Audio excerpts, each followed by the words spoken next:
jìnnà sí wọn bí sọmọ sílẹ̀ o ara ló ń ta wọn ṣe mọ́ o náà bá sunkún sójú bẹ̀rẹ̀ má ti fi ìgbín sọ kó fẹ́ yẹ ẹyẹ kó lọ ìgbín sọnù sígbó wọn dúró títí ọwọ́ wọn ò tó ìṣó máa ṣe ta ní kókó ṣòkòtò tí olókùn ó dá kìtìyàn ó dórí àwọn lọ́tẹ̀ o.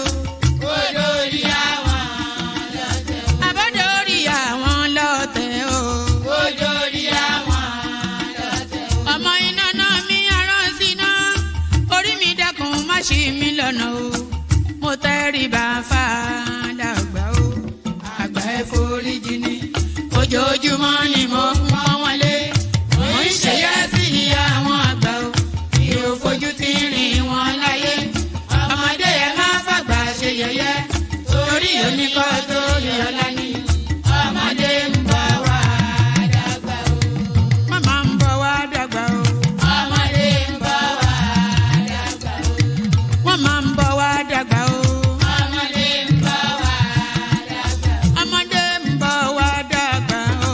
Ọmọdé ń bọ̀ wá dàgbà. Bọ́lájú kòkòrò bá gbẹ́ran nígbó tó bá fúnra ẹ̀ pín ló dára jù o. Kọ̀wé mi á jẹ́ dàgbà o. Èyí mo rí màrò ẹ̀ka gbogbo náà ní ilé ayé. Sùúrù ní ṣẹ́gun ohun gbogbo. Ẹ má ṣèké mo ní ẹ má jalè. Forí wórí kìlọ̀ ló jẹ́ ẹ̀yin forí wórí yìí yóò ṣàbàmọ́ àwa ò ní ṣàbàmọ́ láyé o nílé ayé o àwa ò ní ṣàbàmọ́ láyé àwa ò ní ṣàbàmọ́ láyé àwa ò ní ṣàbàmọ́ láyé dẹ́bìtọ̀ rẹ̀ àtàrà ilé o àwa ò ní ṣàbàmọ́ láyé àwa ò ní ṣàbàmọ́ láyé àwa ò ní ṣàbàmọ́. Ṣòkòtò wọn múra wọn sáré kẹrù sọkọ o àyànmọ́ ògbóògùn o wọn ò béèrè lọ́wọ́ orí orí lọ́mọ mẹ́wàá lọ ìyàwó ohun tí ẹ wá lọ sí Ṣòkòtò ohun rẹ lágbo Ṣòkòtò mo sọ àkúnlẹ̀yàn ọmọ ẹ̀dá láyé kò lè yí padà mo ń tẹnu mọ́ o olórí làlá bàrò orí làlá bàrò olórí làlá bàrò mo lórí làlá bàrò olórí làlá bàrò orí mi gbé mi níjà o olórí làlá bàrò làlá bàrò olórí làlá bàrò oríjà jogun ìkànnì wọn rí má fi wá fáyé mu nílé ayé wa o olúwa àgbẹ̀ wa níyà o àmì nílé ayé wa ó tilẹ̀ jẹ́ pé ọ̀tá kọ́ ni wá ó tilẹ̀ jẹ́ pé ọ̀tá kọ́ lẹ́yìn ṣọ́wa nínú ọ̀pá wọn kìnìún ejò olóró àkékè ṣọ́wa nínú ìdàgìrì ayé dáàbò ẹ̀bùn wá fi ṣọ́rẹ́ ṣọ́wa o mo sádì ọba bá lókè mo sádì ọba bá lókè o mo sádì ọba bá lókè mo máa sádì ọba bá lókè o. Olúwa gbé wa níjà o. Mo sádì ọba bá lókè o. Kó má fi wá sílẹ̀ o. Mo sádì ọba bá lókè o. Olúwa má fi wá sílẹ̀ o. Mo sádì ọba bá lókè o. Àwọn ọ̀tá tí wọ́n rè rajọ. Akọ́lá Jímọ̀ tó ju Rámọ́dá, àròwó dájú ti máa rọ́pẹ́dá. Wọ́n ní àbábíkà yá Ramadan láfikún pẹ́sidẹ́ntì tó kú jáde báyìí. Akọ́lá àwẹ̀ akú Rámọ́dá, àròwó dájọ́ ṣùgbọ́n arọ́pẹ́dá.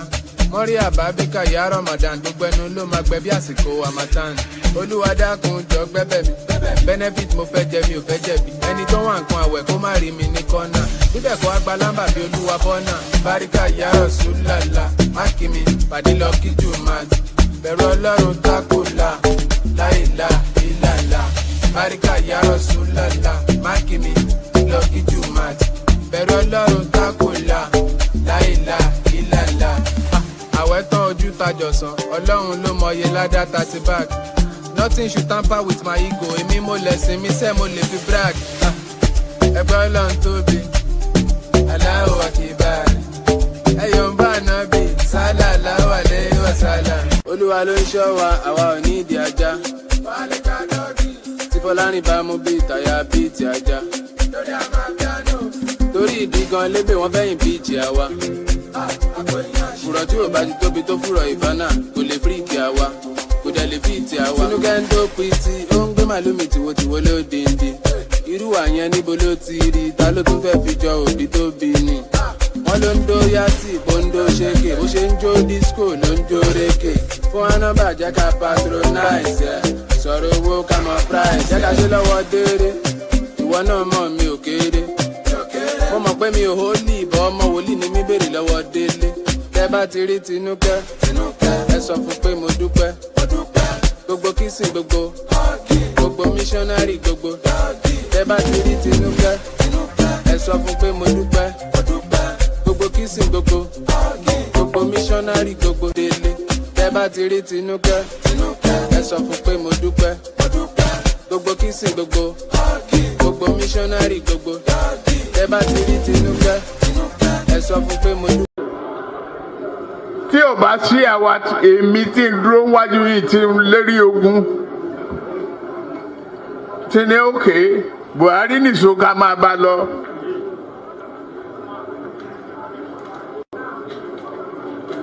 Kò lè di president. Ó ṣe kìíní olùlẹ̀, ó ṣe kejì olùlẹ̀, ó ṣe kẹta olùlẹ̀. Ó tiẹ̀ sunkún lórí tẹlifíṣàn pé láyé òun ò tún rán mọ́. Mo dẹ̀ lọ bá ń Kaduna wa rán ọ̀rọ̀ ẹkún kọ́ lélẹ̀ àdúró tiẹ̀ wà á dẹ̀ wọlé. Nǹkan kan ní pé o ò ní fọ̀rọ̀ orílẹ̀-èdè Yorùbá ṣeré. Ó dẹ̀ gbà. Àtijọ́ tó yẹ ti débẹ̀ mi ò gba mínísítà mi ò gba contract. Mi tọrọ ọbẹ̀, mi tọrọ gàrí, mi tọrọ fúra lọ́wọ́ ẹ̀, mi dẹ̀ ìyàwó ń bẹ̀. Mo wá ní lọ́tẹ̀ yìí o, Yorùbá ló kàn.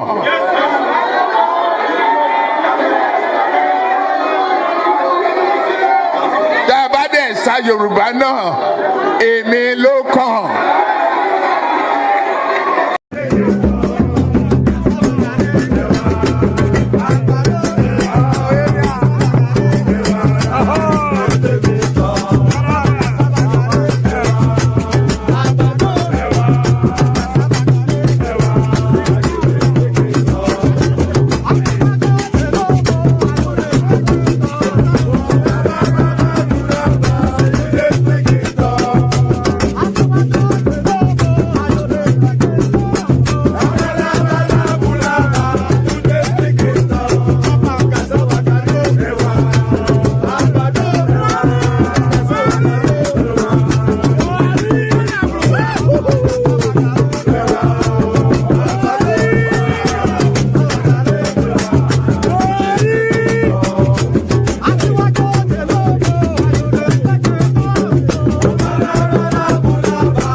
Tinubu Ahmed of the APC,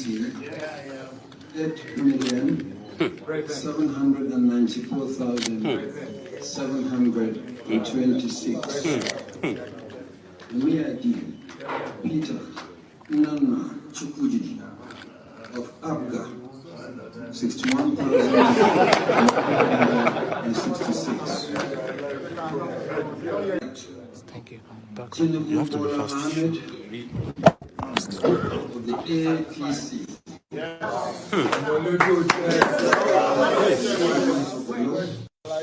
Is is hereby declared the winner. Yes. And is returned.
All right, so that's enough of that. So that was Haruno and his brothers. I don't know the name of the band though, but if they were ever going to have a name, then they could do a lot worse than Haruno and his brothers. Although I didn't say any brothers there. Is it what name would you give that ensemble? Those were backup singers, by the way. I don't think they were especially members of his band. Pardon me. So those were backup singers, not especially members of his band, I don't think. But good day to you, good to be your company and all that. Good day to you, good to be your company, and how are you? I hope you're having a gloriously wonderful day so far. Hope the day is going your way. That's always my prayer to you. Let me close my sliding door. I'm in my conservatory, so if I don't close the sliding door, the noise will permeate throughout the house and wake up everybody, and then I'll have a bit of a situation on my hand. Good day to you and all that. So I think this is the second time we're going today, but good day to you nevertheless. The protocol remains the same. Click on the like button as soon as I invite you to do so. Please do so. If you are watching me in live stream now, if you are seeing my image, hearing the sound of my voice, then the invitation is to you. Click on the like button if you would, please. And if you're not already subscribed, please correct that as well. As you can see from the banner on the screen, we're looking for a minimum of 100 subscribers in the course of this session. So we're looking for 100 subscribers, a lofty ambition, but it gets that much easier with your subscription. So if you're not already subscribed, then please do so. If you're not already subscribed, then please do so. So like, share, and subscribe. Click on the hyperlink that says StreamYard if you want to come and join me on the screen. And super tap towards the stream as well. Do that. So do all those things. I've forgotten my opening sequence. I've done this now consistently over 3 and a bit years. Almost every single day virtually I do it. But do you know that I still get nervous at the start? I'm not quite sure if that is a good thing or not, but I still get nervous at the start.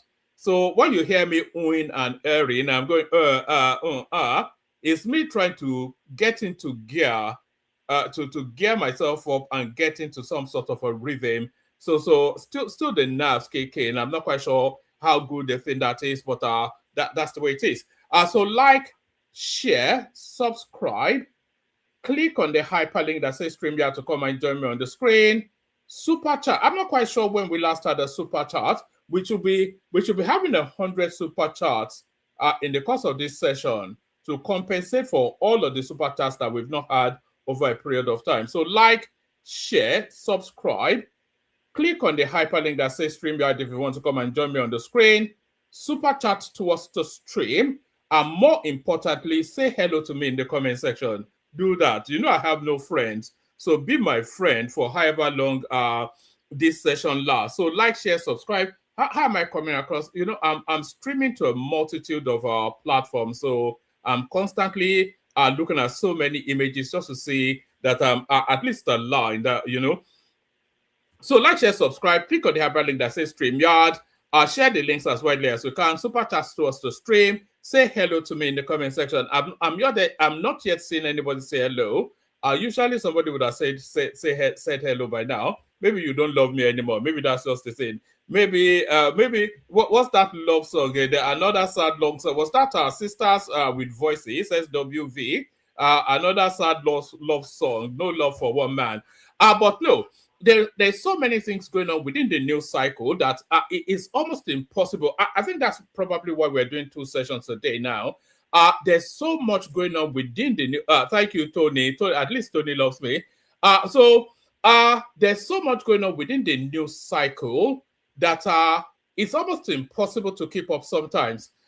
The Americans have sent in weaponry, which is to tell you then that they sent in weaponry to Nigeria, which is to tell you then that they are somewhat backing the Tinubu administration. Kwakwanso is starting to lower its ambition somewhat because the realism of politics as it is now has brought it to him frontally, that he doesn't quite have the potency that he previously imagined that he had. So it's been humbled somewhat and is starting to lower its expectations and reduce its demand somewhat. So that's what's called. So we get into all that.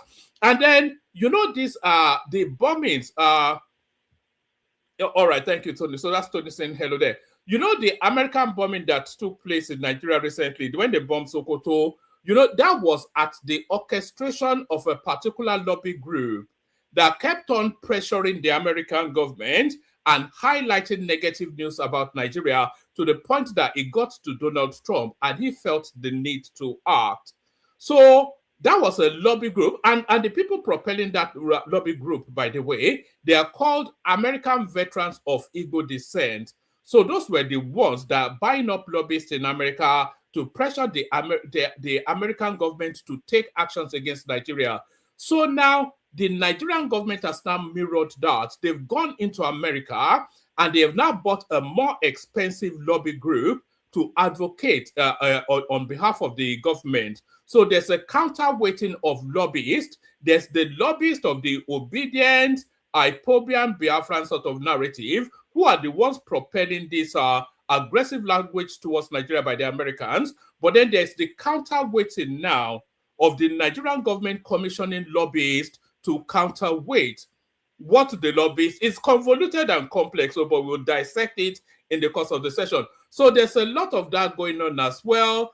But good news, the forecast for the Nigerian economy is on an upward trajectory, and the World Bank is making commentaries in that direction to tell us then we should look forward to a period of abundance. So there's that as well. What else do we? There's just so much that we can't pack it all in. But the only thing I recommend to you is that let's see, is there anything else? Yes, let me actually show you this headline. Let me show you this headline.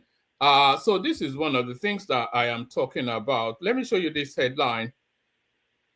So that's exactly what I'm talking about, the counterweighting of the Nigerian government buying lobbyists to counterweight the lobbyists of the Peter Obi space. Nigeria hires American firm to counter false narratives about country. So there it is right there. So they bought a more expensive one than what the obedience already have.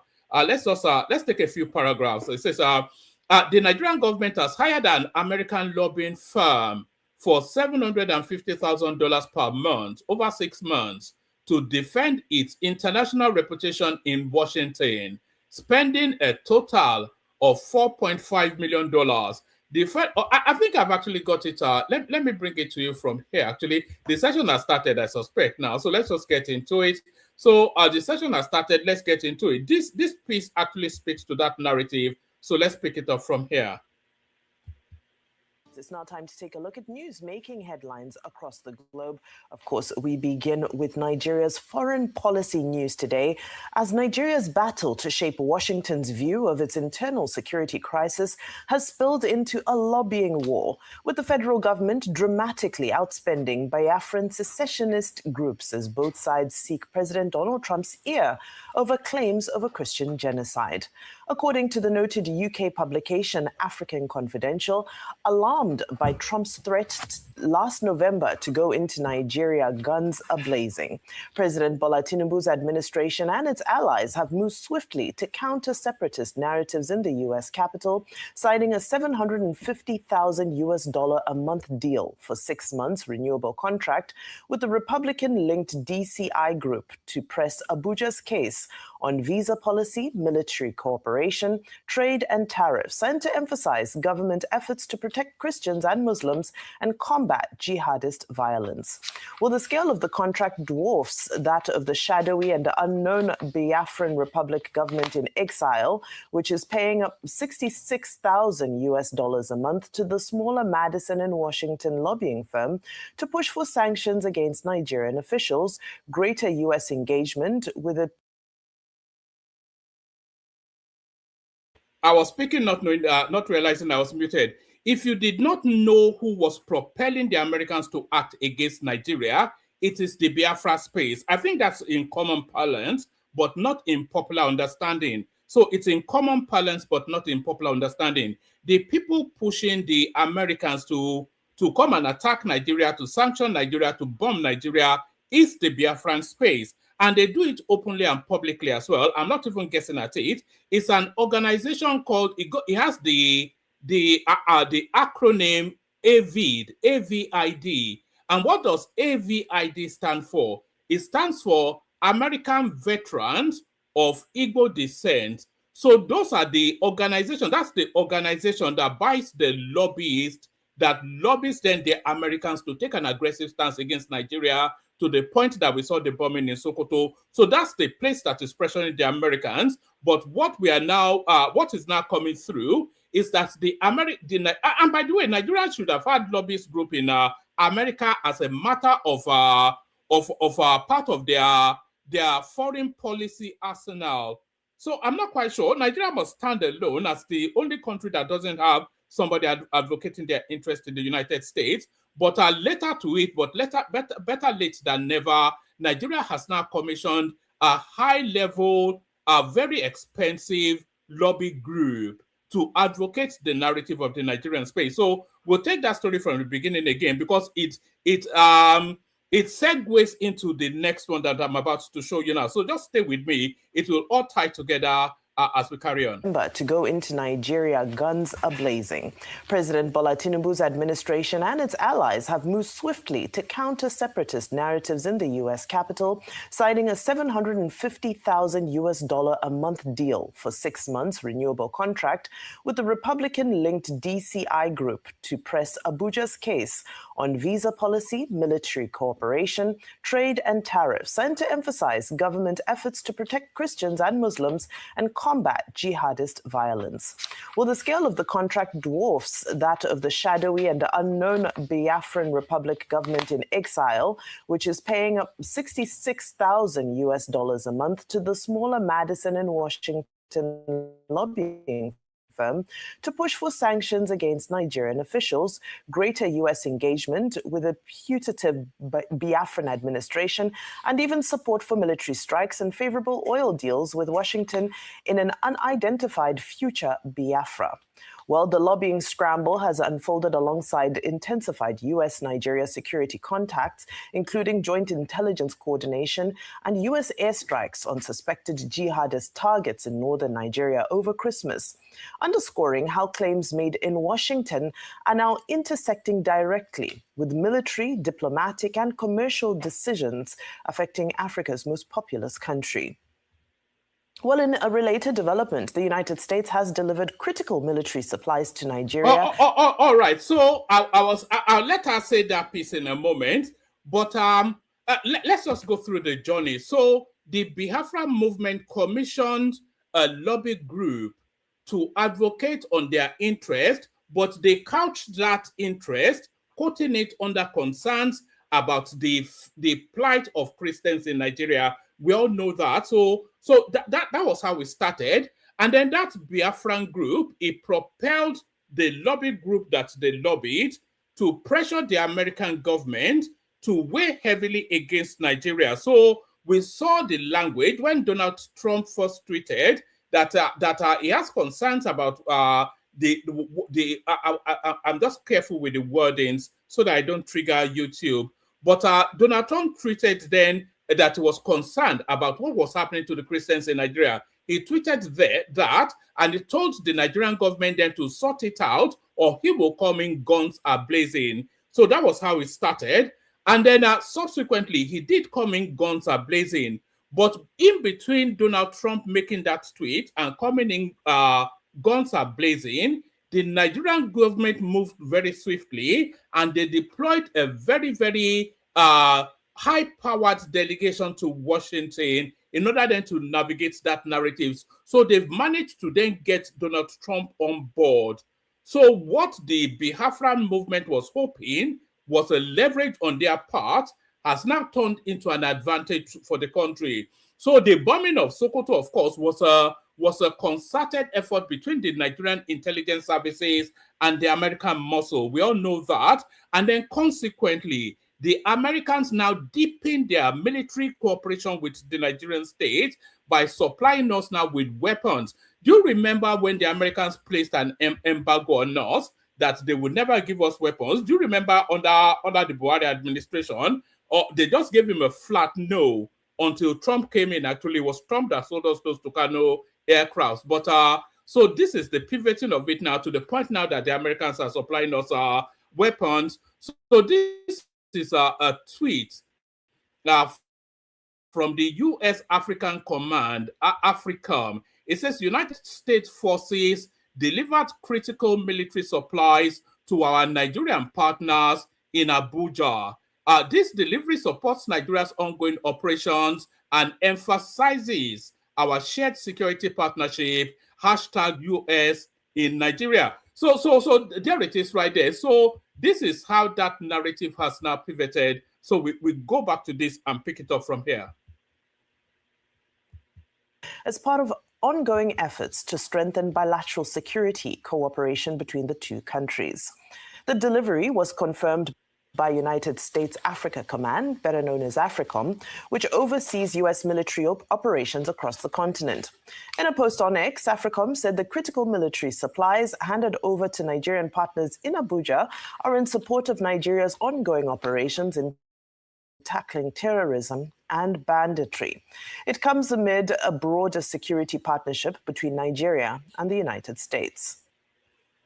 Well, AFRICOM has also pledged enhanced collaboration and support for Nigeria's national drug law enforcement. All right. So that's that right there. So what does this mean? It essentially means now that that the Tinubu administration and the Donald Trump administration are working in synergy. So they have an established cooperative, collaborative relationship.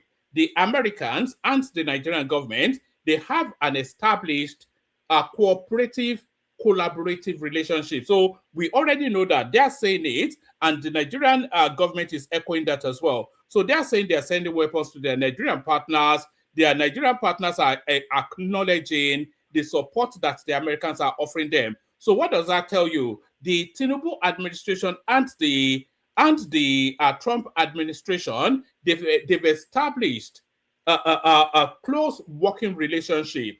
That is what that tells us. So why does this matter? Why it matters is that Donald Trump is going to be the president of the United States still as at next year when the Nigerian elections come up.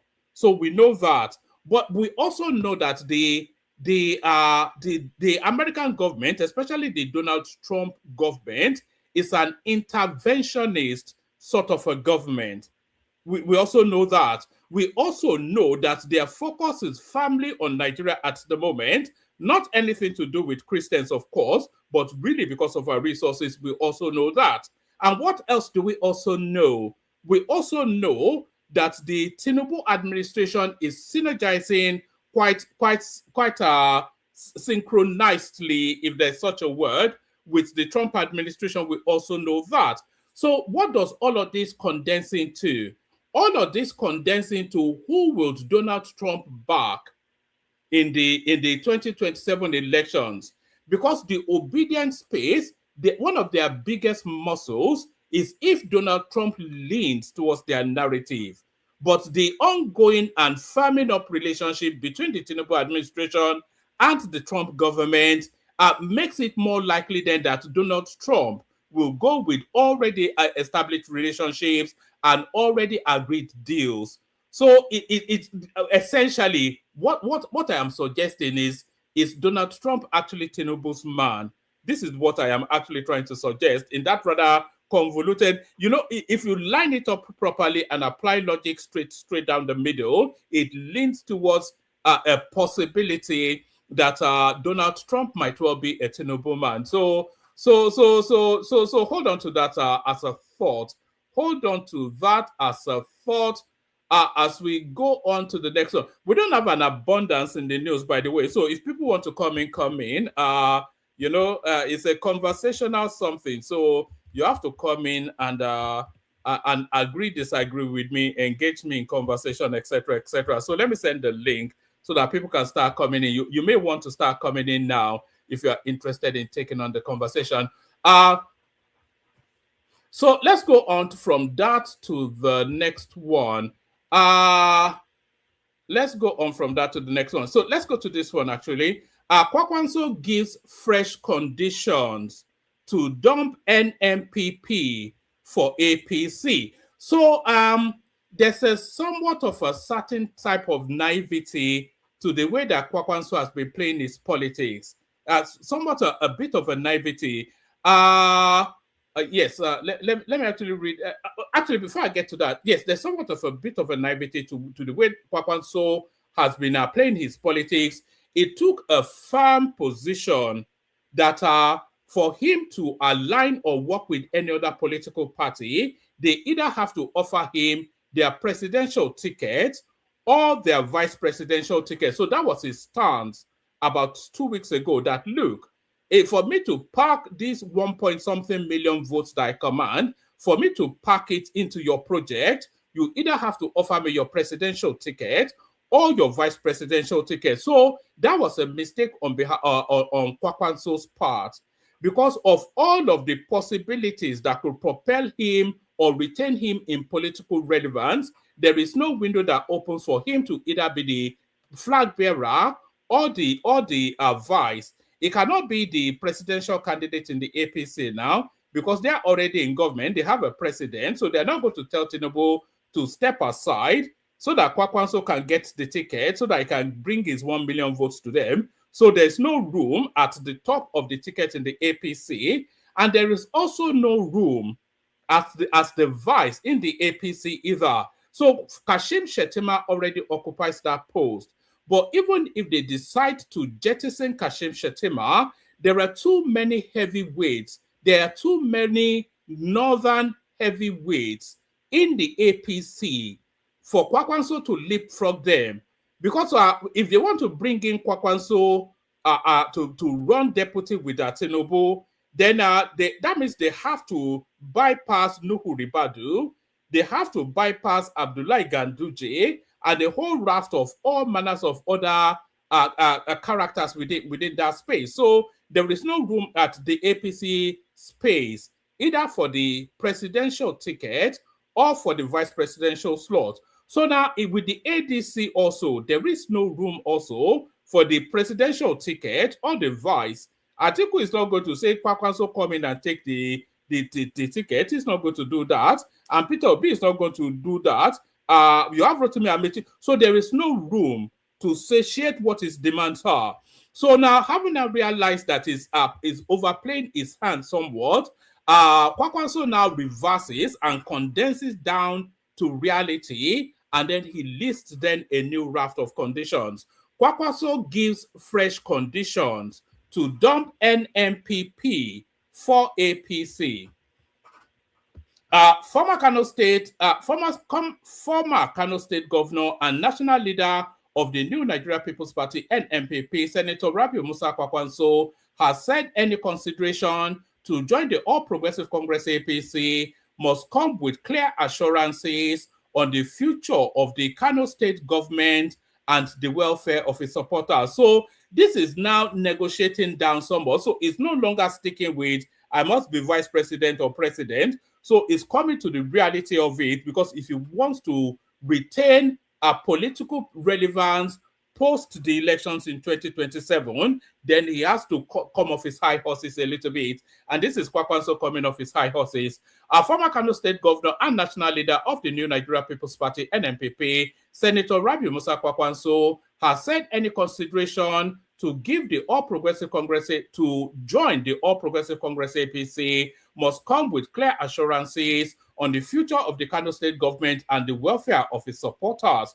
Correspondents report that Kwakwanso spoke on Wednesday at his Miller Road residence in Kano, whilst addressing leaders and supporters from Rano and Dawakintofa local government areas, as well as other members of the Kwakwansia movement, who reaffirmed their loyalty to him and the party.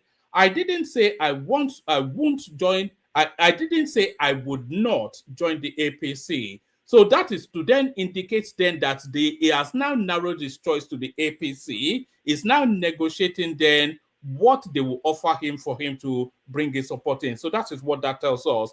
I did not say I won't join APC, but I must first be clearly assured of the future of the Kano State government before we join the APC, Kwakwanso said. And he said this on audio, by the way, audio and visual. He said this on video, so there's no taking it back. What will be the fate of our lawmakers and other supporters before we agree to defect? The former governor recalled past political experiences in which his faction contributed significantly to forming governments, but was later sidelined. In the past, we joined and contributed to forming the government. And this is under the Buhari administration, by the way. The Kwakwanso movement was part of the myriad of political greeds that marched together to form that Buhari government. But as soon as Buhari was elected, they jettisoned everybody else and they condensed it into his CPC core. So that was what happened under the Buhari space. In the past, we joined and contributed to forming the government, but later we were abandoned. That was why we left the party, he said. Have they now changed their position towards us? Everyone knows the role we played at that time. Kwakwanso stressed that so far, no concrete assurances have been given to protect the political structure of his movement or guarantee continuity in Kano State. Up till now, no one has given me a clear assurance that we will be allowed to retain our government and continue our political structure. I need to know where I stand. So I don't think it's money that Kwakwanso is after, but it is after his own. He wants to be able to retain his importance. So however they are able to craft an offer that makes him feel that his importance is still retained, both in Kano and nationally, then that will satiate him. But certainly he's not getting any vice presidential slot or anybody's ticket. Up till now, no one has given me a clear assurance that we will be allowed to retain our government, continue with our political structure. I need to know where I stand, he said. It was gathered that the meeting was attended by the Deputy Governor, Aminu Abdulsalam Gwazo, Commissioner for Science and Technology, etc., etc. So that's Kwakwanso right there, getting off high horses and coming into the reality and the realism of our politics. So that's Kwakwanso right there, somewhat being humbled. What's this one here? All right, this one speaks to terrorism financing, and they are tracing it to the State House in Bauchi State, Bala Mohammed. Inside the FCC's terrorism financing, money laundering charges against Bauchi officials. So this is the Tinubu administration circling around the the opposition somewhat. They've already caged Abubakar Malami. Now they're trying to cage Bala Mohammed as well. Bala Mohammed, of course, he has the immunity, what is it immunity that covers him as a state governor, but the functionaries under him are not immune, and that is who they are going after. The Bauchi state government paid millions of dollars off the banking system and via unofficial channels to finance what it called the state security commitment between late 2023 and July 2024. So there it is, right? Part of the names that they were paying all this bandit money to is this Bello Badejo, who is the chairman of Miyetti Allah, which we know that is a code word for Fulani banditry, Miyetti Allah. Let me just give you the story, actually. The Bauchi state governor paid millions of dollars off the banking system and via on official channels to finance what it called the state security commitment between late 2023 and July 2024. A premium times review of government records, official accounts, and court documents show a substantial portion of the payout was disbursed in cash through intermediaries to a wide range of beneficiaries, including individuals and corporate entities, are processed through unofficial channels and outside banking systems. The cash was I want to read it to you so you know the sort of money that is in play. Processed through unofficial channels and outside the banking system. The cash was handed out by intermediaries acting on behalf of government officials at unconventional locations, including a restaurant, a supermarket, and a private residence in Abuja. An agent engaged for cash delivery told the Economic and Financial Crimes Commission, EFCC, that no documents were signed by the beneficiaries who received these security payouts. According to government records and accounts of officials and agents, one of the beneficiaries was a leader of the Miyetti Allah Cattle Hooray, Bello Badejo, who had run-ins with Nigeria's security and intelligence community. Mr. Badejo reportedly spent about 6 months cumulatively in detention in 2024 and briefly faced terrorism charges within the year before the Attorney General of the Federation's office withdrew the case without giving reasons. The Bauchi state government, according to its record and agents, disbursed a total of $2.3 million to him in 4 tranches across 4 months between 2023 and 2024. So there was a time actually that I saw this Bello Toji in an interview, and he was wearing what looked like a Patek Philippe. And I was wondering how a cow seller can afford a Patek Philippe, which I think goes for about $250,000, but now we know why or how.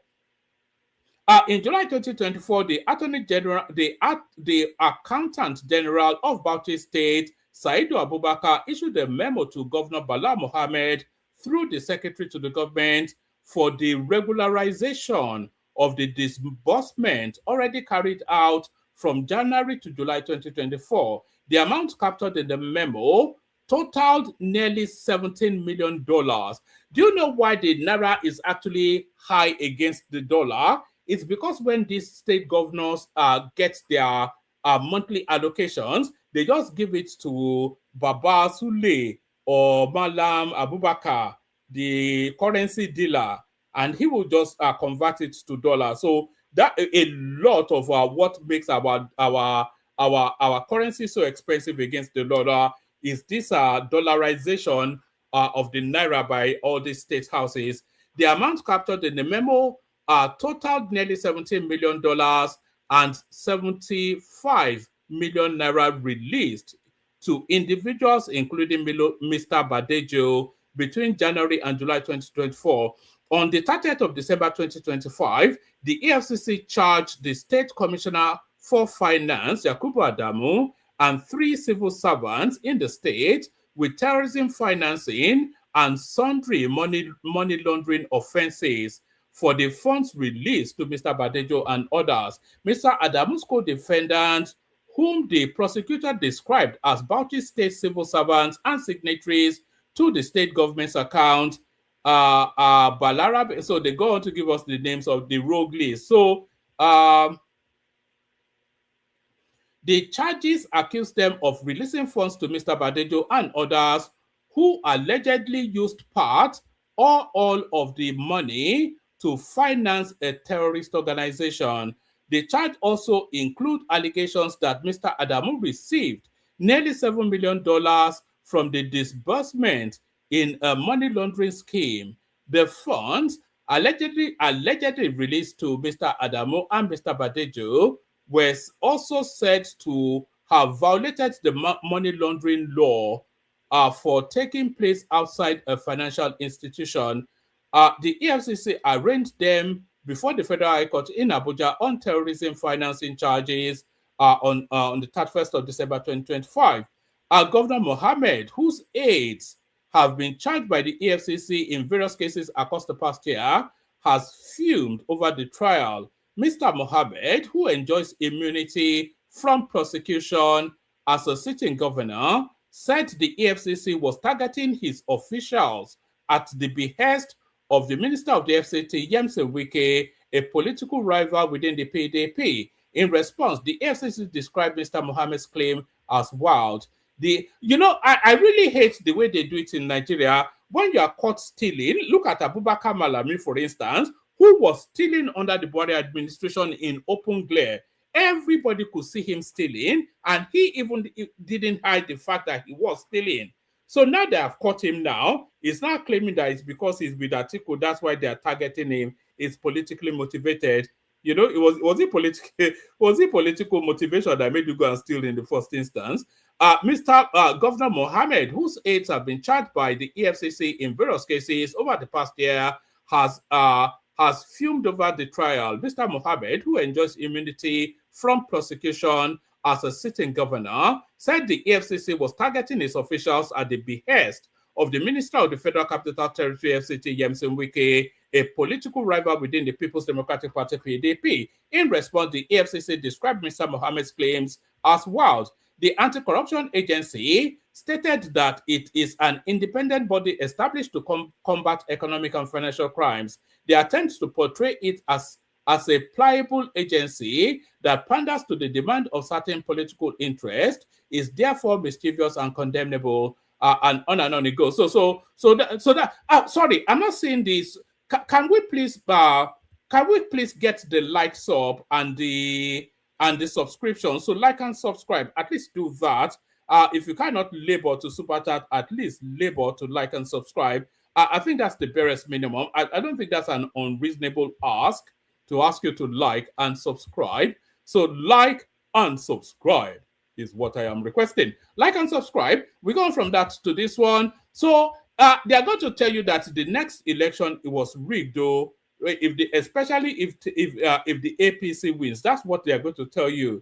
But when they are telling you that the next election was rigged, cast your mind back to what I'm about to show you now. The queues keep growing. This is what this guy says. The queues keep growing.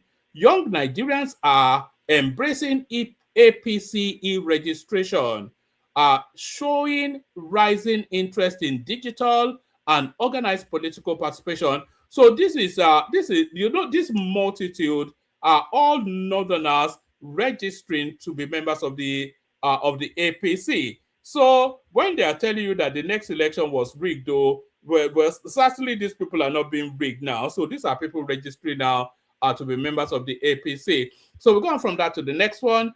Economy, Nigeria to record fastest growth in 2026. This is the World Bank, and I think there was a KPMG report to that effect as well. Maybe it was KPMG or Deloitte and Touche that told us that we'll get a 4-point-something growth this year, which is about a digit and a bit above what was previously anticipated. What was previously anticipated? Let me just read it. Economy, Nigeria to record fastest growth in 2026. This is the World Bank. The World Bank announced yesterday that Nigeria's economy is on track to record its fastest growth in more than a decade, upgrading its forecast for the country's economic growth to 4.4% for 2026 and 2027. The World Bank disclosed this in its latest Global Economic Prospects report released yesterday. The latest growth forecast represents a 0.7 and a 0.6% points from the 3.7% and 3.8% in June 2026. The World Bank said in Nigeria, growth edged up to 4.2% in 2025.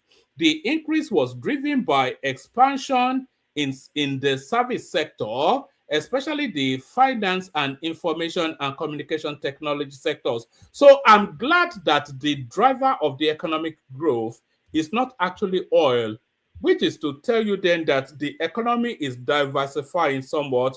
So these are the growth areas then that is vesting that confidence for the prediction of an impressive year financially by the World Bank. This is what they are telling you they are basing their assessments on. The World Bank said in Nigeria, growth edged up to 4.2% in 2025. The increase was driven by expansion in the service sector, especially the finance and information and communication technology sectors, a modest recovery in agriculture, and the country's emergence as a net exporter of refined petroleum products. So Dangote, part of the narrative as well. Our growth in Nigeria is forecast to strengthen to 4.4% in both 2026 and 2027, the fastest pace in over a decade. This further firms up growing. This further firming of growth is anticipated to be underpinned by a continued expansion in services and a rebound in agricultural output with a modest acceleration in non-oil industry. So that's an upward curve for Nigeria then, which will be to the delight of the Tinubu administration and to the chagrin of its opposition, of course. And this now the last one. Another Nigerian billionaire nears the $10 million mark after Dangote Adenuga. So it's BAU, it's Rabiu, whatever his name is. I think it's the character in play. I didn't actually know that we didn't have that many Nigerians above the $10 billion mark. It says that for nearly a decade, the $10 billion mark has remained one of the toughest milestones for Nigerian billionaires to cross. Aliko Dangote was the first to do it, building a cement empire that transformed industrial manufacturing across Africa. In 2016, Mike Adenuga briefly joined him, with Forbes estimating his fortune to be above $10 billion at the time. Since then, Dangote has stood alone at the top. Adenuga's net worth has since settled lower, currently around $6.4 billion. Since then, Dangote has stood alone at the top. His wealth has continued to surge, recently climbing past $20 billion and making him the first African to reach that level. Bloomberg now estimates Dangote's net worth at $30.4 billion, reinforcing his status as Africa's richest individual by a wide margin. The long-standing exclusivity may soon come to an end. Abdul Samad Rabiu, founder and chairman of BUA Group, is closing in on the historic threshold. According to Forbes, Rabiu's net worth stands at about $9.8 billion as of this report, up from $9.5 billion at the start of the year. A $400 million increase in just a few weeks has narrowed the gap to around $200 million, putting him within striking distance of becoming the third Nigerian ever to hit the $10 billion mark. I think there are lots of Nigerians with more than Abubakar Malami must be worth more than 30 billion. No, Babangida is worth more than 30 billion. the Abacha family, they are worth more than 30 billion. So a lot of them are worth more than 30 billion. But then, of course, it's illegitimate worth more than 30 billion. So that's Rabiu Samad right there. Samad Rabiu, Abdul Samad Rabiu joining that exclusive club. So I think that's about what we have. There's still other things, but I think that's enough of me waffling on. Let me play you the Kegite music. I'll send the link again. If anybody wants to come in, come in. And if nobody wants to come in, they will say, do you know, we're not going to say goodbye, we'll say au revoir. Do you know the distinction between goodbye and au revoir? Au revoir means see you later, but goodbye means just get lost. All right, the Kegites. Only water, where they see ma. Water, only water, where they see ma.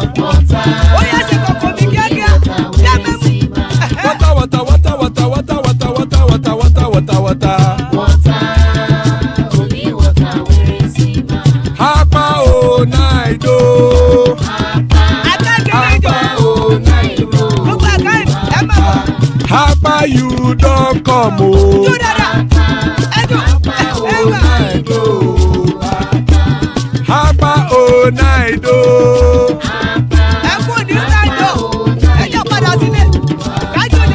Oro kẹ̀kẹ́ ẹlẹ́mù yé o. Ilé sọ́dí àkẹ́kẹ́ ẹlẹ́mù ré o. Bọ́bí Master kẹ̀kẹ́ ẹlẹ́mù ré o. Chifu Wáìlà tí kẹ̀kẹ́ ẹlẹ́mù ré o. Eruku lẹ̀lẹ̀ ẹlẹ́mù dé. Eruku lẹ̀lẹ̀ ẹgbẹ́ ẹlẹ́mù dòde ojàre o. Eruku lẹ̀lẹ̀ Ghana ti dé ẹgbẹ́ bọ́ọ̀dù o. Ọmọ ẹlẹ́yẹ ẹyẹ o ó dìlé o. Odúyẹ̀lá ẹyẹ o ó dìlé o. Petrosodana ẹyẹ o ó dìlé o. Petrosodúnkẹ́ ẹyẹ rẹ̀ ó dìlé o. Ẹlẹ́kọ̀ ọ̀run mú ìní o.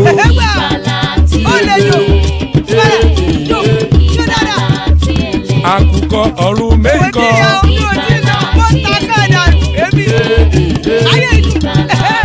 Ikú kò ní ríwà gbéṣe o.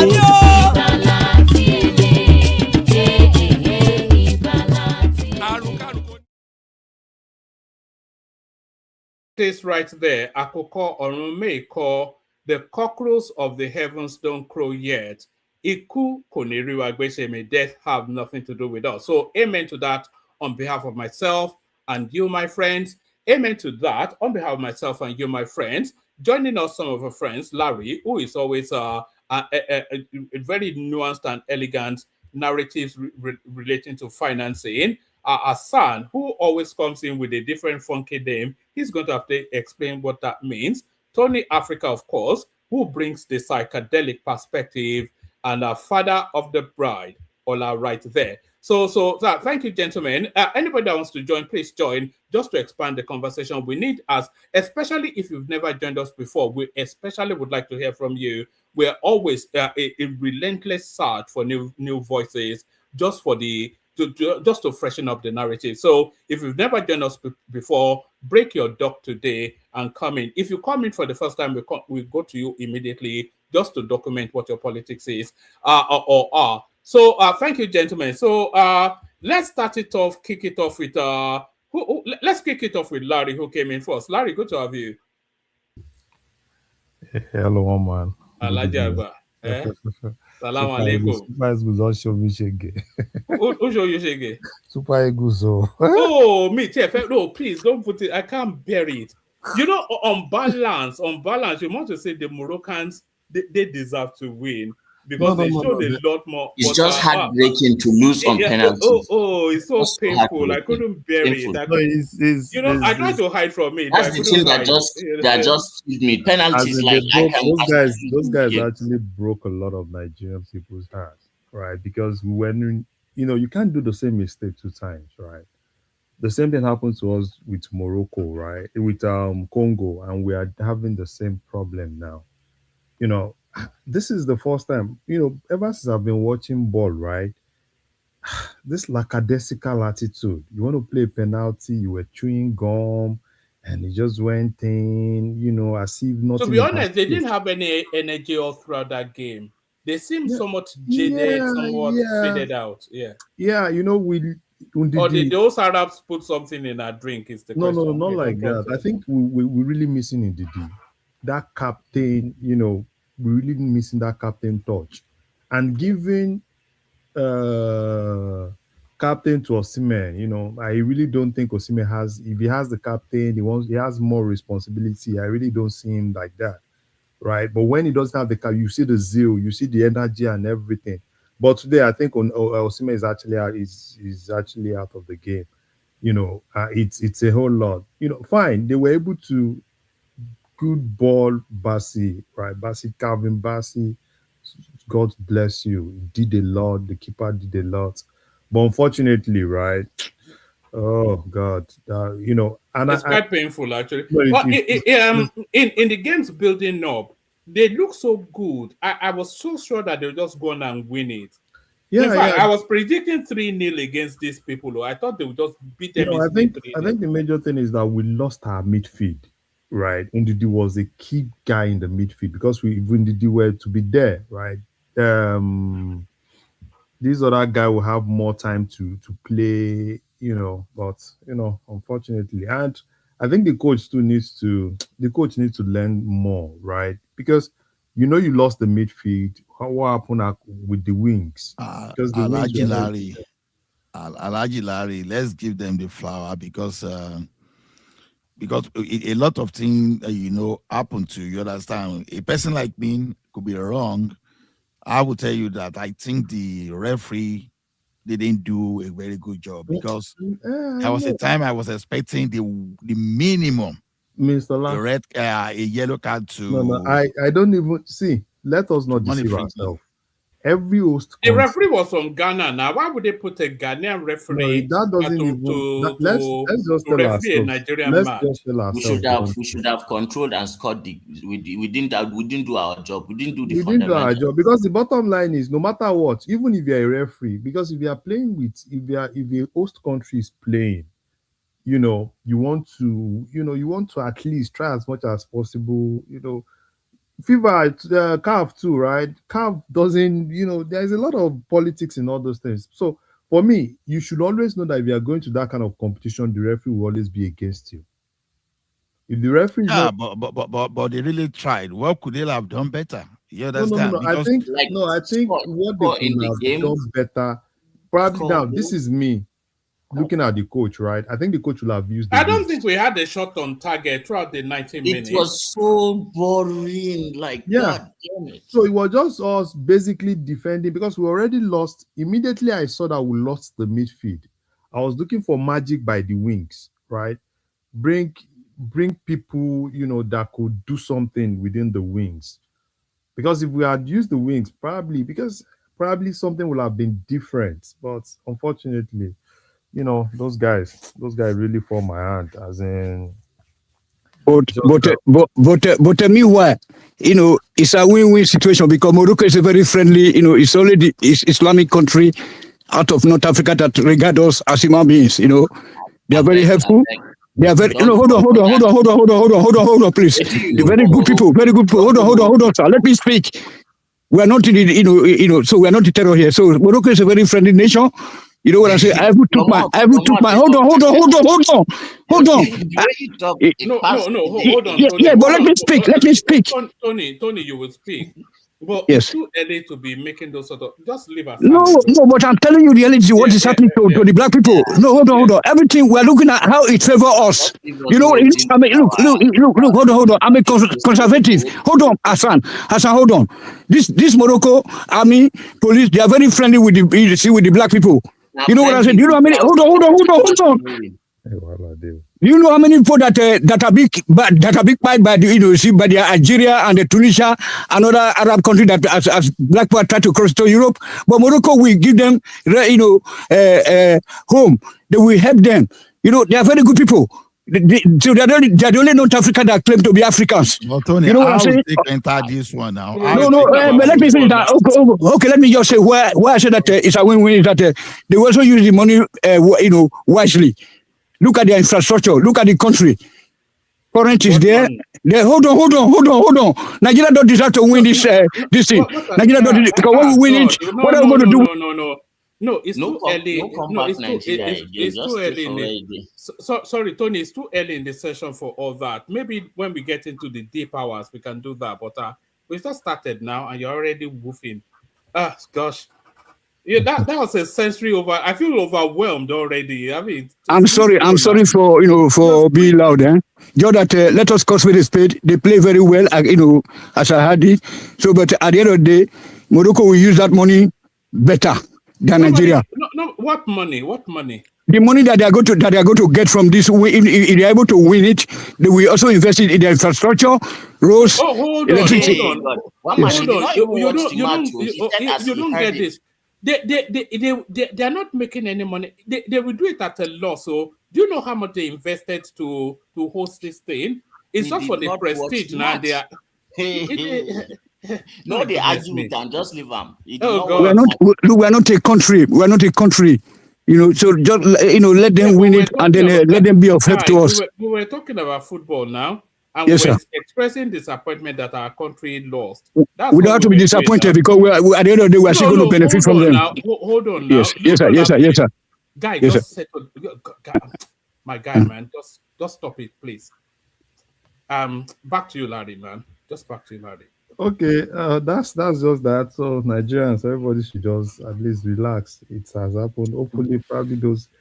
I think there's still going to be another AFCON next year, 2027. No, it's 4 years from now. No. Is it 4 years or every 2 years? No, they change it to every 4 years now. No, they haven't.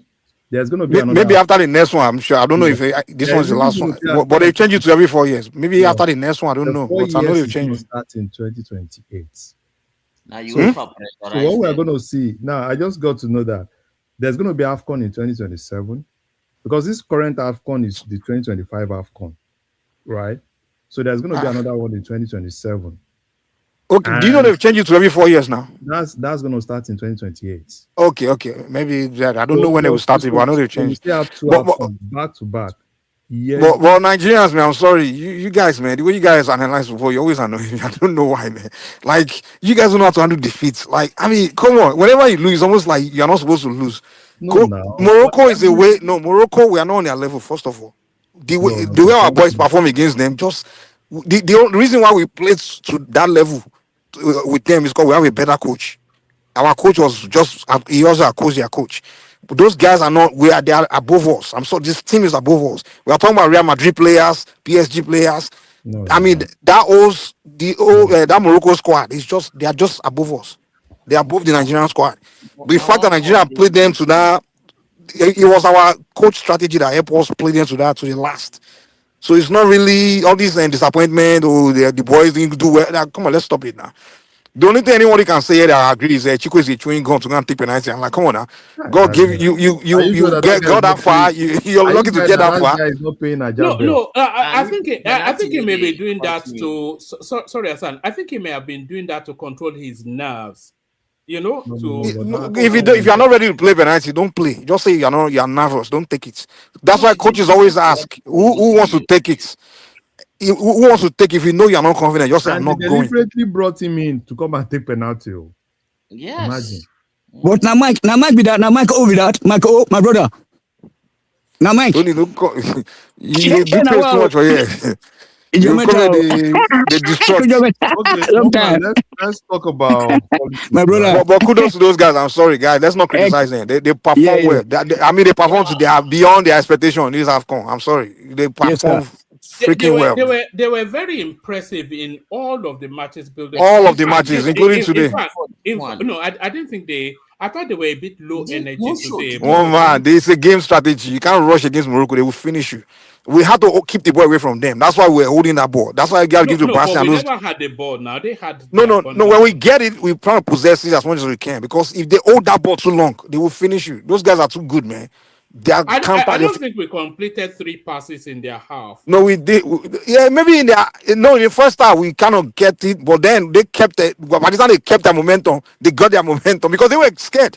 Because they were like, whoa, these Nigerians, like everybody was shocked that Nigeria performed. How many goals we were scoring? So they were concerned about their strategy was to lock down our offense because they realized our offense was too good because those guys were scoring too many goals. Osimhen, Lukman, and what's that guy? So their game plan was to shut down our offense. So they were more defensive the entire first half, and even the second half. Then that's when they started like trying to become attacking. You understand? But their game plan was to shut down our offense. That's why our offense couldn't get the ball. So our defenders were lucky enough to just keep that possession from them. But by that second half, when they needed that goal, that's when they started pushing up. We were lucky to hold them up. Well, those guys, man, if they would have just came without fear against us, they would trash us, man. DS, all those guys, the Real Madrid players. See, hey. And above all, they are our friend, they are African friendly nation, good people. Yeah, and I think you said that already. Yeah. I don't want to add to Mike's submission. The 90 minutes ended in 0-0. So I don't see poor performance there because for you to keep someone 0-0, that's not poor.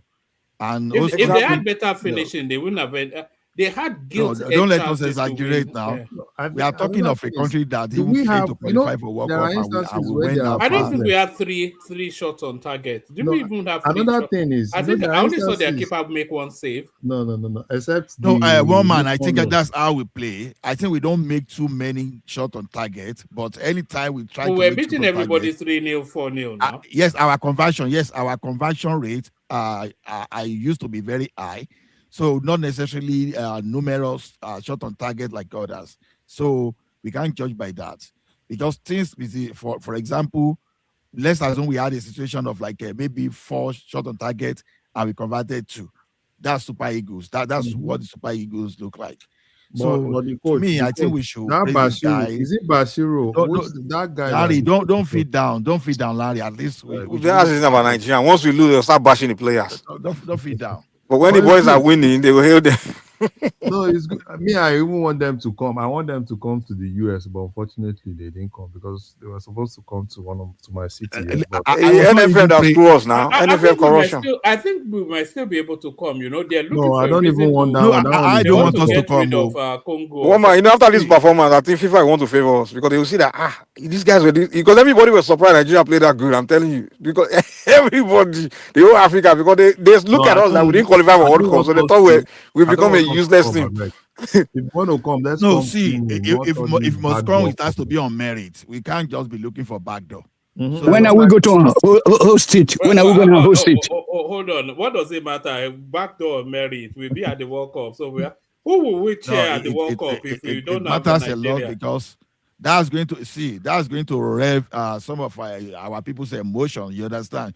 So you know that you don't even have a capacity to perform at a particular stage. You understand? On a particular stage, and you now coming through the back door. No, the result. I don't think you don't want to witness such kind of results. So if they wanted it bad, they should have won. I agree with you, Ola. I also disagree. I think our player deserve to be in the World Cup, but it's our NFL that doesn't deserve to be in the World Cup because they are the one that screwed those boys. Throughout the whole qualifying, they won't have a coach because they want to save money to share among themselves. And even this coach, I would like to see him at the World Cup because for the first it's time, a good coach. I actually have confidence in him. He's a very good coach, man. Yes, he's a good coach that knows how to manage the boys because that team he knows how to manage, and I see that friendship within the boys. And the only thing that I saw that was missing today is that captain. You see, that leadership was. Yeah, and he was suspended now. He was suspended. That's why. So, Osimhen, being a captain. No, I don't really see Osimhen being a captain and handling the. What about that half-caste boy that used to be the captain? Oh, I think he's retired. He don't retire now. He retire. So and luckily the guy wasn't there, man. Ekong was done. Was done, man. He just was scoring own goal, man. The guy, he was done. Those buru to come today, boy. They did it now. That's what's helped them. Two things that helped them is the aggression against Morocco. Because Morocco, they had Diaz. That guy was in pain. And I was even expecting, with Nigeria used to have, during those days of Stephen Keshi, right? One guy, like today, probably Chukwueze would have come earlier. No. They would have killed us, man. No. I was quite impressed by that that Rastafarian defender.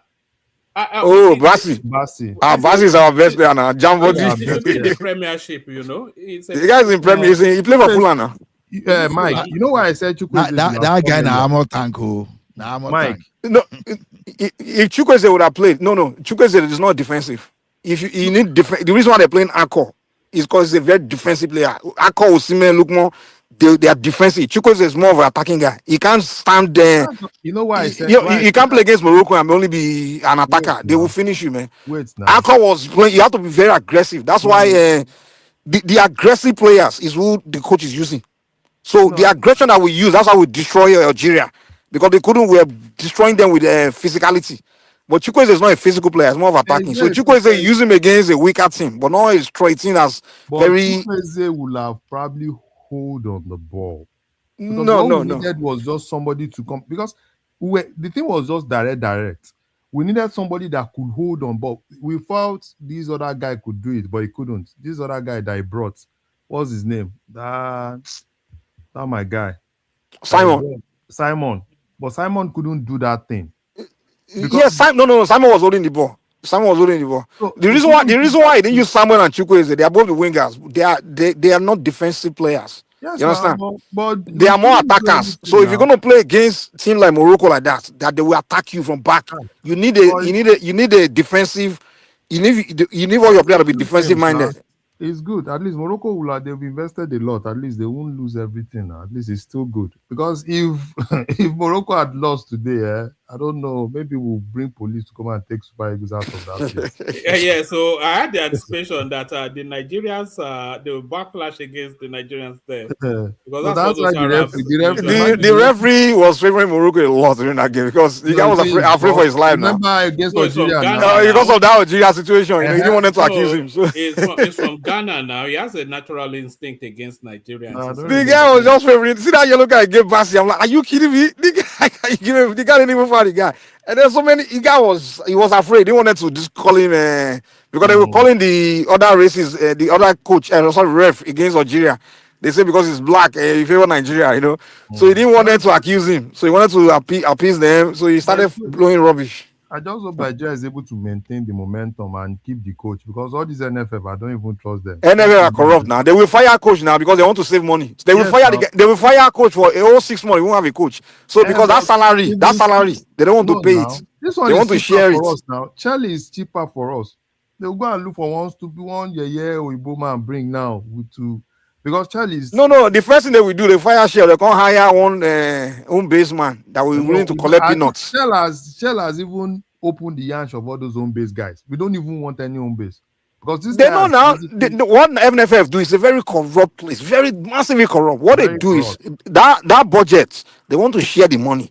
So the coach salary they want to share it. So what they do is they will find an excuse to fire a coach and they won't hire another coach for like months. So that salary they're supposed to be paying a coach for that month, they want to share it among themselves. That's what they did. That they screwed us for that qualifying. Mike. Let me quickly add to the point. They are still owing our coach 3 months salary, by the way. Just wanted to. I imagine. All the share away now. Very corrupt country, man. I'm sorry. And the thing is, we see it. The corruption before our eyes, but we don't do anything about it. Thank you very much. Now, one man, you can see like that in Nigeria, we can see the corruption in our very face, but no one will do anything about it. That's what we're talking about. That's what we're talking about. That the best should win. It's also unfortunate. Who is in charge of that Ministry of Sport? It's not even. That's not a ministry. He's one that appoint the corrupt guys now. So why would he fire his friends? That's what Nigeria is. When you hire your person, your people you know, you can't fire him now because now your friendship is over. Maybe now your in-law or something. They need to dismantle. What's happening? Sorry, hold on, Hassan. We can't hear you. Go on, Hassan. I said this international disgrace is too much now. This is not the first time. It's been happening over and over and over and over again.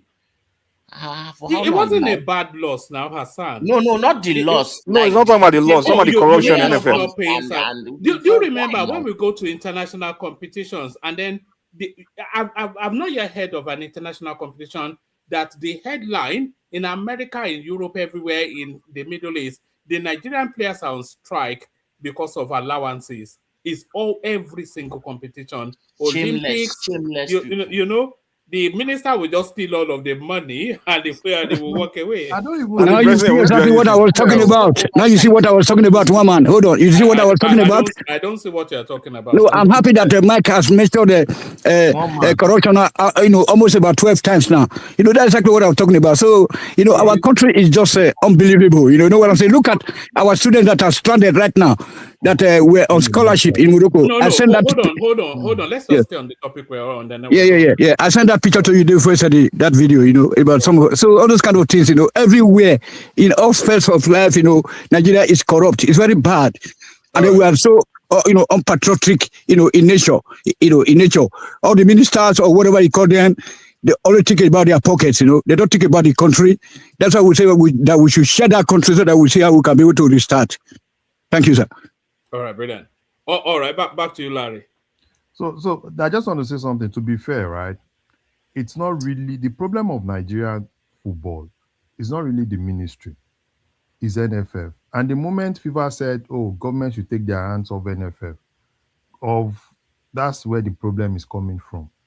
Because I don't see how a Guso, what's Gudo's pedigree from Zamfara, just an FA in Zamfara, and because of politics, so they do election, they put Guso there. Because ever since Guso has gotten there, I've not even seen any tangible thing that Guso has done. All he's been doing is, okay, even if they release money, they'll go and fix it somewhere. They'll say, "Oh, it's bureaucracy. See But those Larry, girls. do government have right to investigate corruption happening there? I know they don't. They can Okay, exactly. So I know people say they can't interfere with them, Yes, so they it's can their personal politics. but they can't remove it. They can investigate corruption now, but they don't do it. They will investigate and report to FIFA. Let me remember of what happened in Australia years ago during the Female World Cup.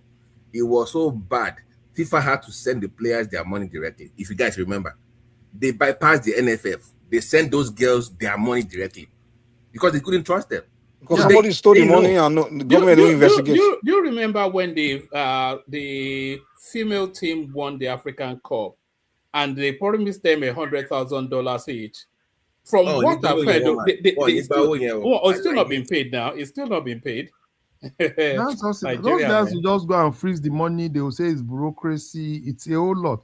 So basic thing, I think. And Tinubu would have released that money, but between Tinubu and the money getting to the girls, it will disappear. Our politicians are used to doing this. They like on the cameras, they come and say and promise you things, but the camera is you won't have access to them.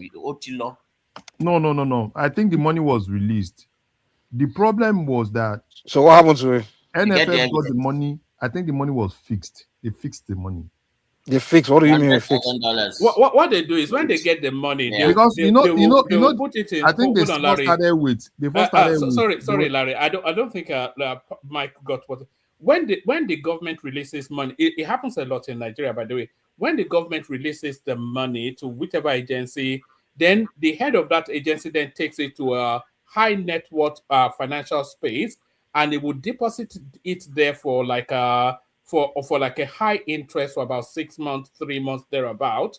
And then so within that period, those people, and then once he takes that interest, then he will release the money. So that's what he meant when he said they fix the money.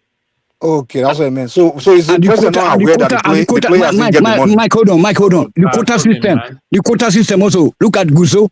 Maybe did he go to school? They go and put him there as a minister. Quota system. No, Guso is not minister. He's NFF president, Mr. Tony. All right. Let's kick it off. Let's do five. Let's do. The best idea. Instead of people like Tony to focus on solving the corruption, you'll be focusing on ethnicity. The Hausas. And that's the problem in Nigerians. Instead of what to focus on solving the problem, we focus on attacking another place, another ethnic group. Corruption. That's what we focus on. And from the quota system now, that is the Wahala. Quota system. They're investigating the corruption. Instead of talking about the Hausa man. Now, this kind of people, they disgrace themselves. They go come here, they beat them chest. If he see go so now, he know if you talk anything, he go they prostrate, they kiss ground. Nah, sir, now. Nah, sir. It should go and manage a mosque. I beg you,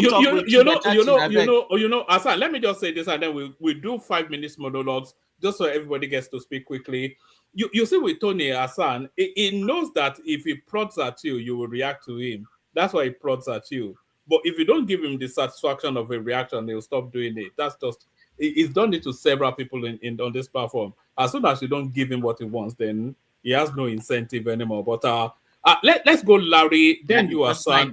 Larry, you go so that I can go to me too. I want to.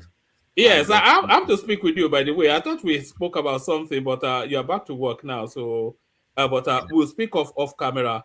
Larry, floor is yours. We're talking about Trump supplying weapons for Fulani for Tinubu rather to deal with these Fulanis once and for all. We're talking about the positive news coming out of the World Bank regarding our economy. We're talking about Kwakwanso bending his knee to the reality of politics and a whole raft of other things. So just give us a 5-minute overview. We move it around and then we open it up. Larry. Okay, let me start with Trump. You see, I think the problem is a lot of Nigeria do not really understand American system. And Tinubu understands the system. He's lived in America. He understands the game of America. And he's really playing that game. You know, when the whole thing started, people Trump is this, Trump is that. So Tinubu understands the game. People were like, probably Tinubu should just go. He kept silence. He wasn't criticizing America. He just kept doing what he knows how to do. People are saying, why did they pay some lobbyists to? That's America. That's how America works. And he basically did what he's supposed to do. Because as it is now, right? It's not like Trump. Trump as a person, it's not like, Trump doesn't like Tinubu. Trump believes more because he believes that Tinubu is more pro-American than any other person. And anybody that is more pro-American, right? All he just needs to do is just to support him. There are several instances that people felt, probably Tinubu should, they were trying to push Tinubu, protest against this, protest against that. Even the one they did, Israel and Palestine, right? The one they did burnt their hand. So I know they learned a lot of lessons from that space. And if you've been seeing what the army has in give it to the Nigerian Air Force, I've been watching that space almost every day. They've been shelling those guys. At the point I felt, where is this power coming from? They've been shelling them almost every day, shelling and shelling and shelling. And it's good, right? If America is supporting us to shell them more, if it's possible, let's clear all of them out. And I think Tinubu knows how to play the game and is playing it well. So it's people that really felt probably Trump was going to come, and some people, right? Probably Trump was going to come and remove Tinubu, blah, blah, blah, blah, blah. Yeah, sorry for them, right? Because Tinubu knows how to play the game of America. Tinubu is pro-America, is more of an American than anything. So, and Trump knows it too, right? So I think it's just going to be more of collaboration from America to Nigeria because Nigeria is a very big ally. America cannot afford to have Nigeria go away from America because in West Africa, right, because they have good alliance with Ghana, Nigeria is so important. It's so important to any world power to let Nigeria slide away. So at every point, if there's a country, a black nation that America want to hold on to, it's Nigeria. And the best thing... sorry, Larry. You know that Donald Trump is an interventionist. We saw that in Venezuela, the way he's acted there. So the Nigerian election coming up next year, of course, we know that the Americans will be very frontal in that narrative. Who do you think Donald Trump will back in 2027? No. I think the major thing is just that how Tinubu plays the game, right? Because Tinubu has not been aggressive to America. At every point, it's been more of let's sit down and talk. Let's sit down and talk. And that's exactly what America wants, right? Because an average person, people have felt that, oh, probably, you know, if Tinubu were not to be smart, right, he would have run to probably China, run to probably Russia, come and help me because I'm having problem with America. But he didn't do that. He sat down, he sent people to America. American people came in, they took them around, and they kept negotiating. They kept using the normal diplomatic route. So I don't really think, probably people think, oh, okay, look at what is happening. They felt that, oh, probably the Biafra guys, what they've been doing has been lobbying, right? They double it, lobby and lobby. That's what America is all about. Lobby people in the Senate, lobby people everywhere, push the normal narrative that Nigeria is ready to sit down with America to face this terrorism, that there is terrorism. We agree that there is terrorism. How can you help us to take these guys out?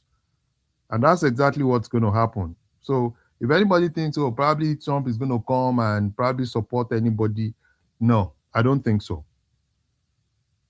I think it pays America more to have a Tinubu there than any other person. That's what I think in that aspect. Oh, all right, brilliant. Take us to Kwakwanso, and I somewhat, in fact, not even somewhat, I wholly agree with what you said. Tinubu is already ensconced within the Trump administration. They are sending him weapons. He's sending delegates there. They're sending delegates to him, and they're establishing a relationship. So they won't build all of that, and then come the election, give it, because everything they want, he will offer them. So I'm not sure, but we'll see how it plays out. But take us to Kwakwanso. Sorry, one minute before he moves on. Was it true that Larry, that Nigeria paid $9 million for lobbying in Washington? Yes. Yeah, we did. No, but not 9, 4.5. I think it's a 6 months. Is a 6 month contract. Yes. The whole 6 months is the $750,000 a month. Yeah. Is that a bad thing, Prince? It's not a bad thing, except that I'm not sure if it matters. The Lazing law firm in Nigeria was from Kaduna, I believe it is from the north, which is quite interesting because I didn't know they have so much law firms in the north. I would think it would come from the southwest at least, if anywhere else. No, it's better for it to come from the north because that's the north, or probably the north central, because that's where, you know, the high is, right? Or probably southern Kaduna, north central. So it's better to have representation coming from those places to really shed more light on things that are happening. Larry, it's a PR, if I'm not mistaken, it's a PR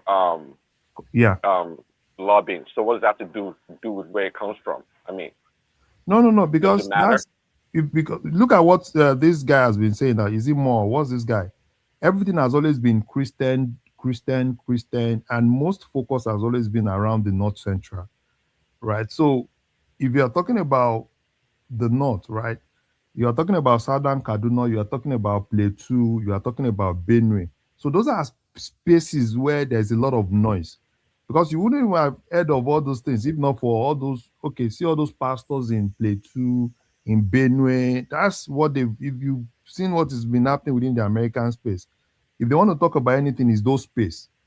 It's not like they're not really talking a lot about probably somewhere in Yobe, somewhere in they're not even talking about the south, southwest, southeast. Most focus has been around things. I beg. I'm falling asleep. Yeah. So let me just say one thing about Kwankwaso.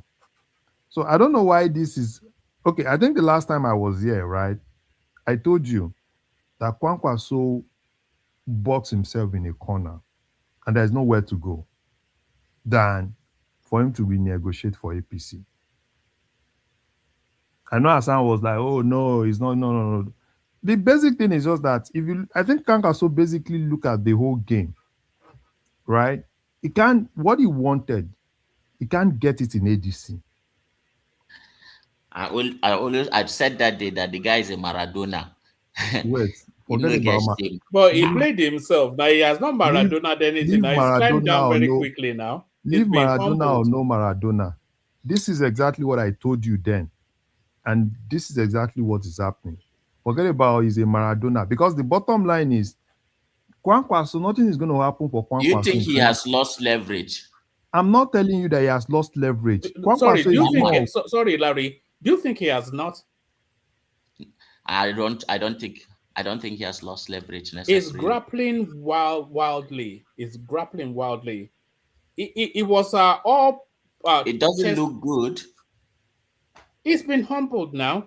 Yeah, he was all chest out and being very. He was peacocking, saying that if they don't give him presidential ticket or vice, and then he won't support anybody.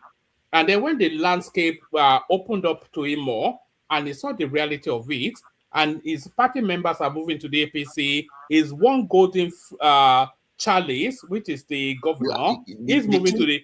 It was being stripped naked publicly, here is that and he ran. You assume that the guy has shame. He doesn't really have shame like that. You don't know. Yeah, no, it's not about shame now. It's about panic. No, it's not panic. It was being publicly stripped now. Is it not being publicly stripped? All right, let Larry land, and then we'll come to you. There's no leadership without followership. And I think what happened to Kwankwaso is the fact that the people he trusts, his key followers, are basically telling him the truth.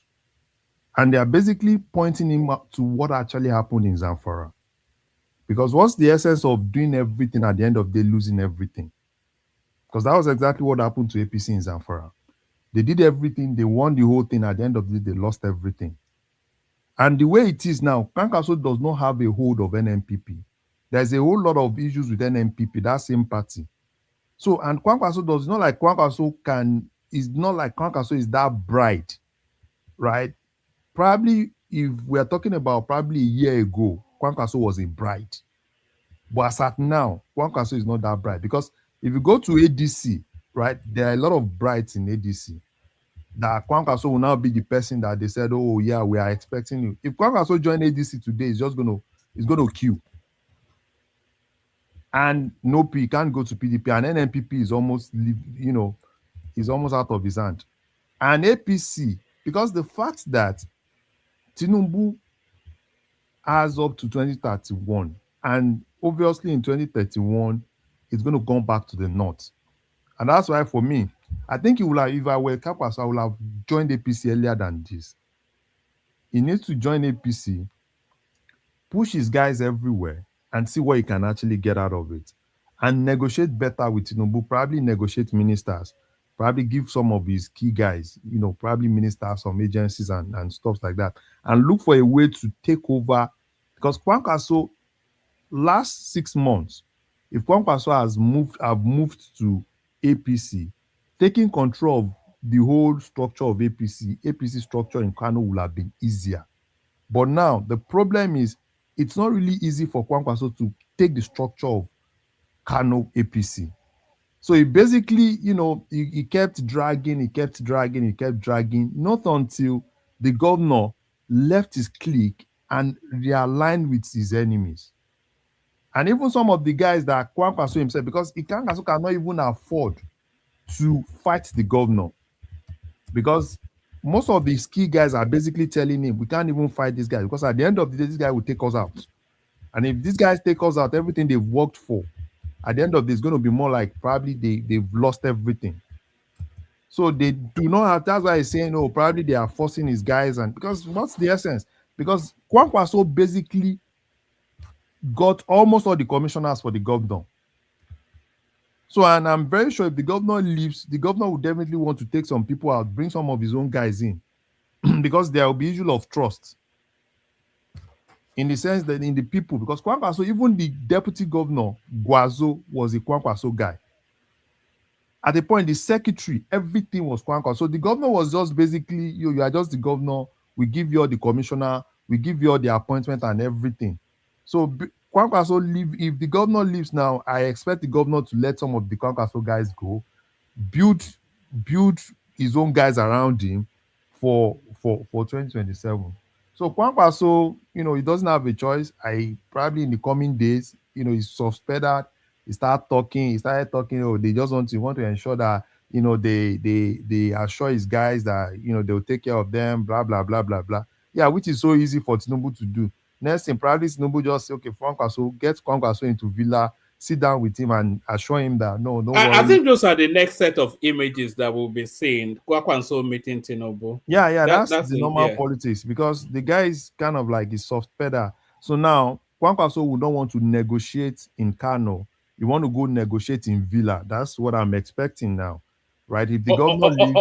All right, Larry, give us about 3 more minutes and then we go to. I don't want us to lose Hassan to sleep, but Yeah. So let me just say a little bit about about what the World Bank has actually been saying. You see, everybody, every economist, right, that really understand African economy and understand the trajectory and how Nigeria has been moving would definitely know that Nigeria is on the right spot. And even the World Bank knows, but it's just that the way the World Bank kind of like project on things is because they've seen a lot of criticism coming from Africa, right? Because people have been pushing them like, oh, probably it's the World Bank, that a lot of the policies, probably Nigeria is just copying and pasting World Bank policies. But Nigeria is really moving. And if people really take their time to really look at how the Nigerian economy, has been moving lately, they will definitely know that Nigeria knows where they are actually going to. And I think the president is also trying in the sense that we're getting more friends, because that's another key thing for an economy that is trying to grow. Getting more friends, getting more people to want to believe in you, which is something that is really key, right? Getting more alliance, which is currently what the president is currently doing with UAE. I think there is very solid alliance with Turkey now. More countries are really going to come on board, right? Because as it is now, if World Bank, IMF, I expect IMF and all of them to now come out and say, yeah, Nigeria is actually on the right spot. The tax law, again, that's another key thing, right? Even though KPMG came, I understand what is happening there. It's more of KPMG versus PwC, right? Taiwo, a PwC guy, KPMG coming in to come and show their way. And Taiwo, give it to Taiwo, right? People do not really understand where Taiwo is coming from. Taiwo was the tax leader, PwC tax leader in Africa. So Taiwo understands African tax. So when I saw KPMG, I was like, okay, I never even thought that it was going to be KPMG coming, right? I felt probably an Ernst & Young will probably come and, show themselves. Because what people do not understand about this big force is that at every point, everybody wants to be, yeah, it's me. At the point in Nigeria, it used to be Deloitte, right? Deloitte used to be when Baba Akitola, that was former, the ICANN Doyen, was actually there then. It's used to be Deloitte that is always, everywhere. So Nigeria is actually doing well. I want to see how we're going to do with the tax in implementing the tax law, which I think is really going to open us to a lot of opportunities. So give it to them. If you are really within the financial space in Nigeria, ask 10 people. I'm telling you, 9 people will tell you they want Tinubu to continue because we can't afford the stability that the Nigerian economy is currently having. Right, we've not really grown to that point that people really want that growth to, but stability is very key within the financial sector, and we are seeing the stability now. Any destabilization of that stability, I do not really think Nigeria can actually come out of it. Thank you, one man.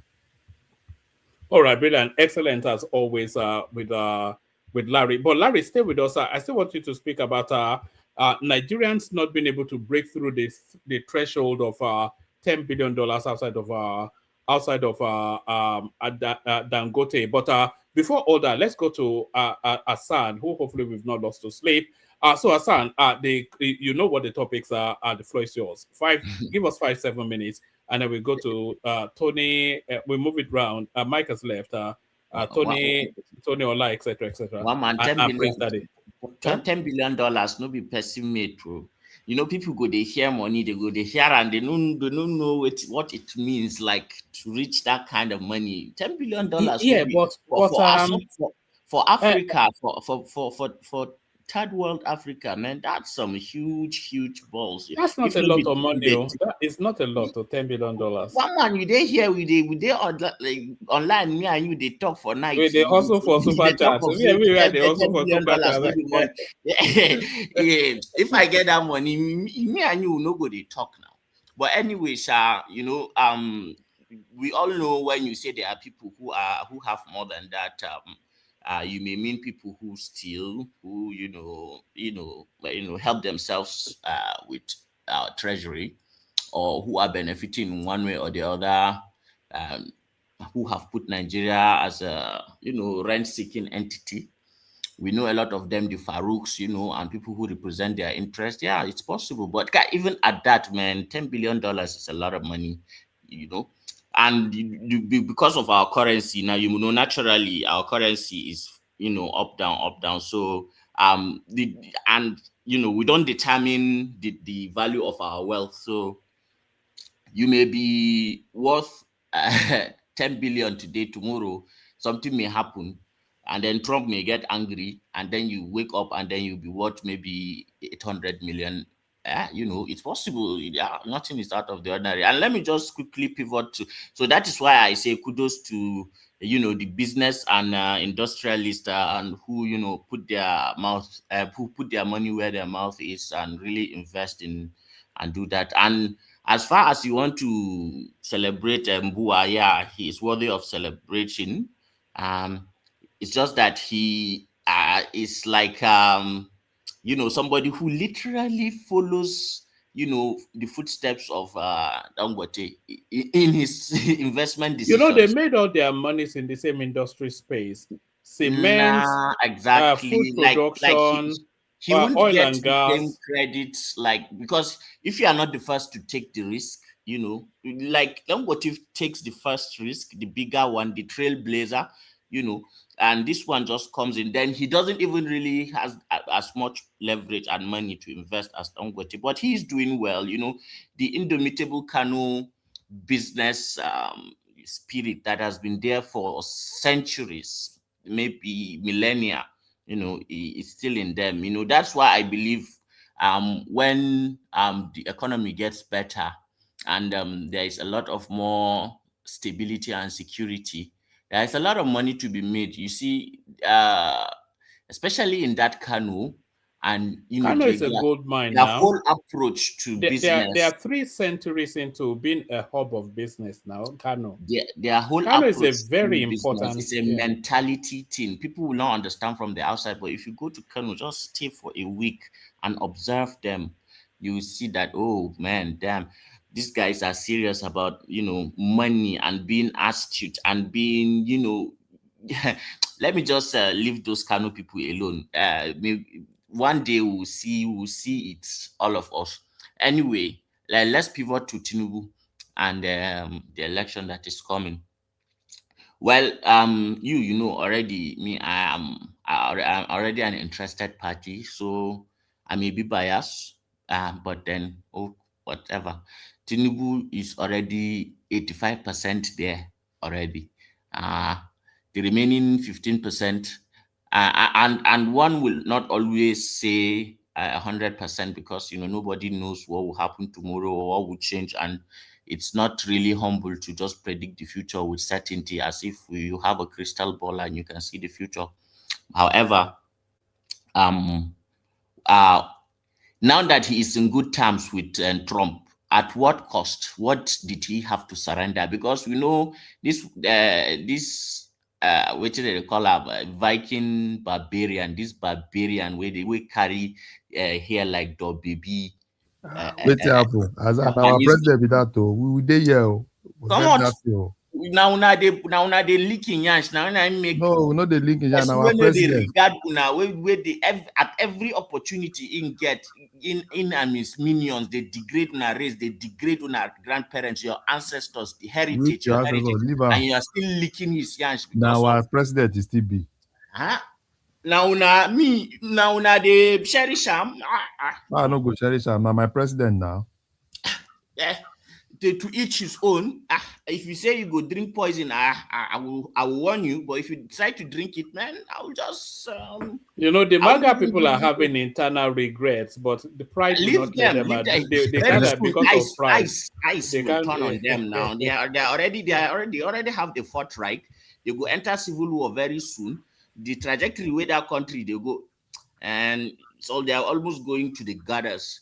But may God help us. May God help us. You know, they plan, and God plans, and God is the best of planners. So as long as you are human, there's that tendency to mistake, to misplan, to miscalculate, overplay your hand, underplay your hand, underestimate your enemy, overestimate your enemy. And in that instance, God just manifests something.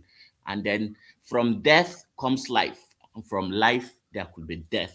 So may nobody they too certain. They think saying get some kind of advantage because in the Oyibo country they speak like say now something.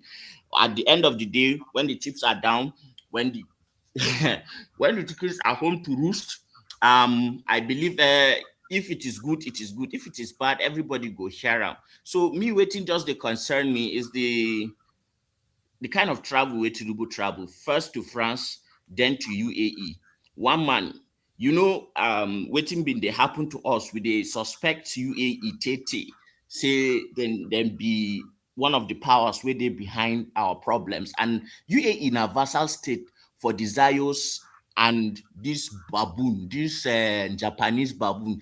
Then there are these Japanese highland monkeys that have this what do they call it? Natural vents, pools that they are always in that pool. Anytime I see this man, he just reminds me of them, some form of exotic monkeys like that. I think they are in Japan. Well, anyway, so what is that? What does that say? And what concessions is Tinubu making behind our backs? What is he signing away? You know, if Maduro, was treated like that, and then our president went behind, you know, right now it's like open warfare between Saudi Arabia and UAE. You know, because suddenly MBS realized that UAE was actually serving the Zion's interest and was like trying to bring insurgency up close to the Saudi border, that he had to take aggressive action that has never happened before. So they had to run. Right now, MBS is the reason why the government of the real government of Sudan has returned to Khartoum, I think yesterday or day before yesterday. He has pumped money, and he has also secured another $1.2 billion worth of equipment, and it's heading their way. So anywhere UAE is now, he is anti that, and now he is on the part of Somalia against that Somaliland where the Zayos want strategically put themselves, because suddenly he just realized say he has been encircled, because Yemen to the other side, and seeing oil in the traffic. So if then block all that route, so waiting will can't happen. People will become discontent, will can't happen, and the fragmentation is happening everywhere. So that time where our the chief of defense staff, they talk, say they see people with dollars and the thing they ever finish, we'll catch them, with where did they rearm, who they benefit them. We don't they get our answers. Now where it seems like and there are multiple players here, and I'm not saying that we have angels in government, but I think there is some kind of red lines that we need to draw and not go and give unnecessary foolish 7th century concessions like the one that I saw recently. I should speed went to, is it Mozambique or somewhere, and wanted to buy a diamond, and they were telling him no, that they could not legally sell the diamond to him because the bears or some idiot Teutonic Anglo-Saxon barbarian own the mines. So is it where we want to go? And we really need to. But the bear is South African now. careful how we just think of our future as if it's merry, merry. These people, if you Alhaji hand, Hassan, if you can hand I? them, So many if you hand conspiracy them, theories. It's all conspiracy. no, then I'm Everything just saying, is conspiracy things the theory way all I the way see through. it. Yeah, I just say there is no conspiracy here. All of Let me ask you a question, because Hassan. this place, they are just Let me ask you. echo chamber. Everybody is saying the things that Can you want hear to. me? Can you hear me, Hassan? Go ahead. Let me ask you a question. I want to see how deep down that rabbit hole you are. Do you see the British royal family as reptilian shapeshifters? Are they reptilian shapeshifters? No, if I did, then I would have acknowledged that they are from some form of superior beings. God forbid, subhanallah. All right. There is no Because man born I of know that woman those that conspiracy bleeds and theories, peace that's where and they shit land. that is in any way, shape, or form better than me. That is the way I take myself, and that is the way I expect at the minimum anybody should take himself at the level of dignity. This one, I don't even have any leadership role. So maybe it's because of that. Let me just finish, please. Oga, No, I just want to ask a question vent. to know where you I stand. beg. Let me just vent. If I reach my point, then you can look at my name. One man, you wanted, you said I should speak about the name, right? What is my name today? Oh, yes, I was asking you that. What's the Latin something that you're interested? We are not as educated as you, so bring us up. It's not about education, no. Yes.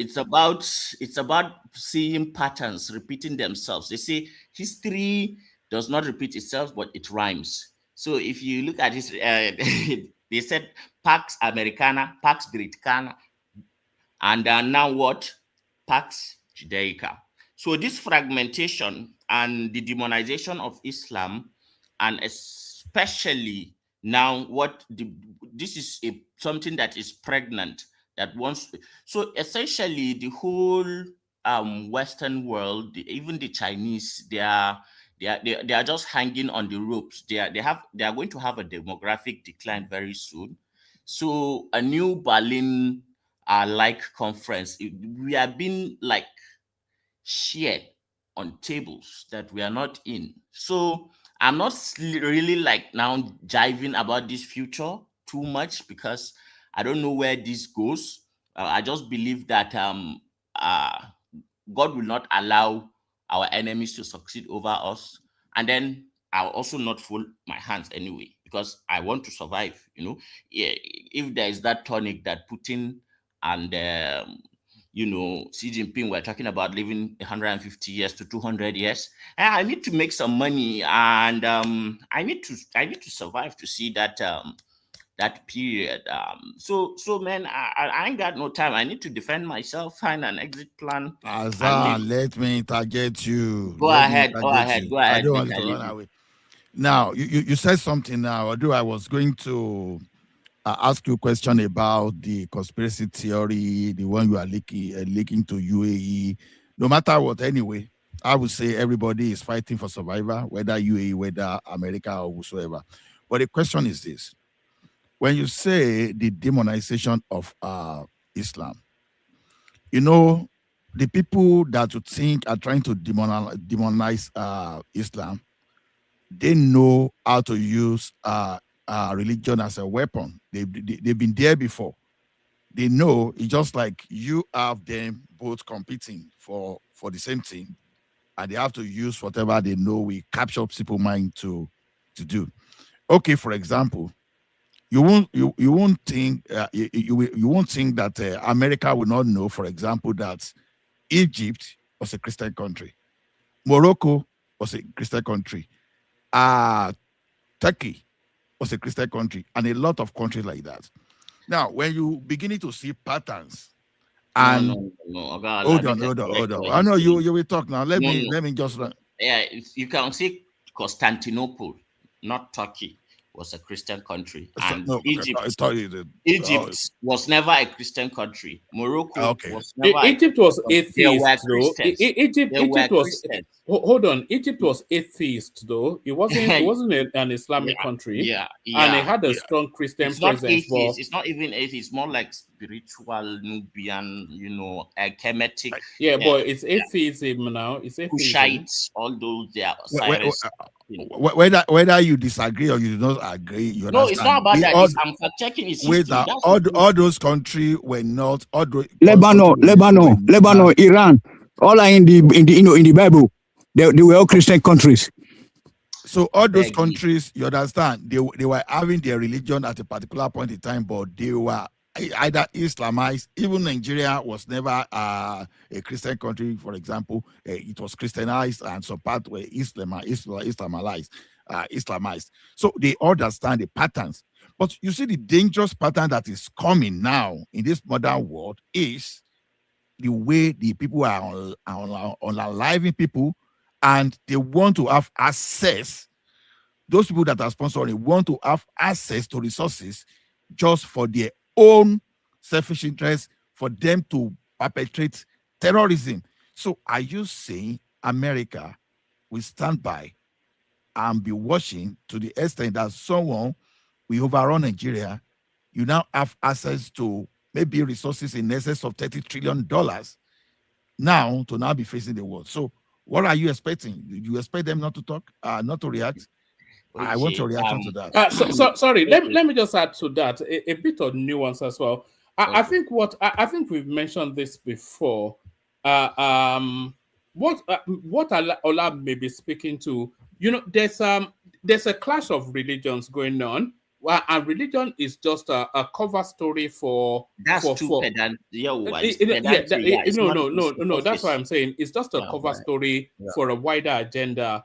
Mm-hmm. But there is a because religion is just a tool of politics anyway. That's just, I can't see religion beyond that. It's just a tool for politics for the elites, for an expansionism. There's the belief that there's a religious clash coming up, because a lot of people actually believe that within the Islamic space there's an aggressive push now, which you can, if you believe that, then you can see the bits tying together. Within the Islamic faith, a lot of people believe that there's a push for a one world caliphate. So a lot of people believe that, and if you see, and a lot of people also believe that the first wave of that push is to take dominion over Black Africa and then use the people and resources of Black Africa as a bullhorn for that wider agenda. And there is that belief. Yeah, I understand where you're coming from. The whole thing that saddens me is the fact that people tend to see these things at a more basic level.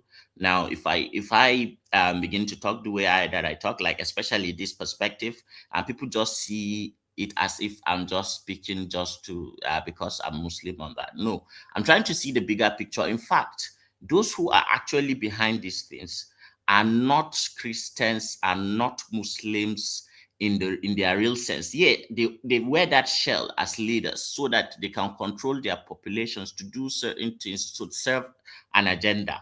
Okay, so however, those who are actually in control are globalist, powerhouses of finance, and banking, and media. They are a conglomerate and they are globalists. So they are going to, they are almost done with the United States and the dollar. They are just going to pivot now and go somewhere with all their money. America is just going to go down. All this,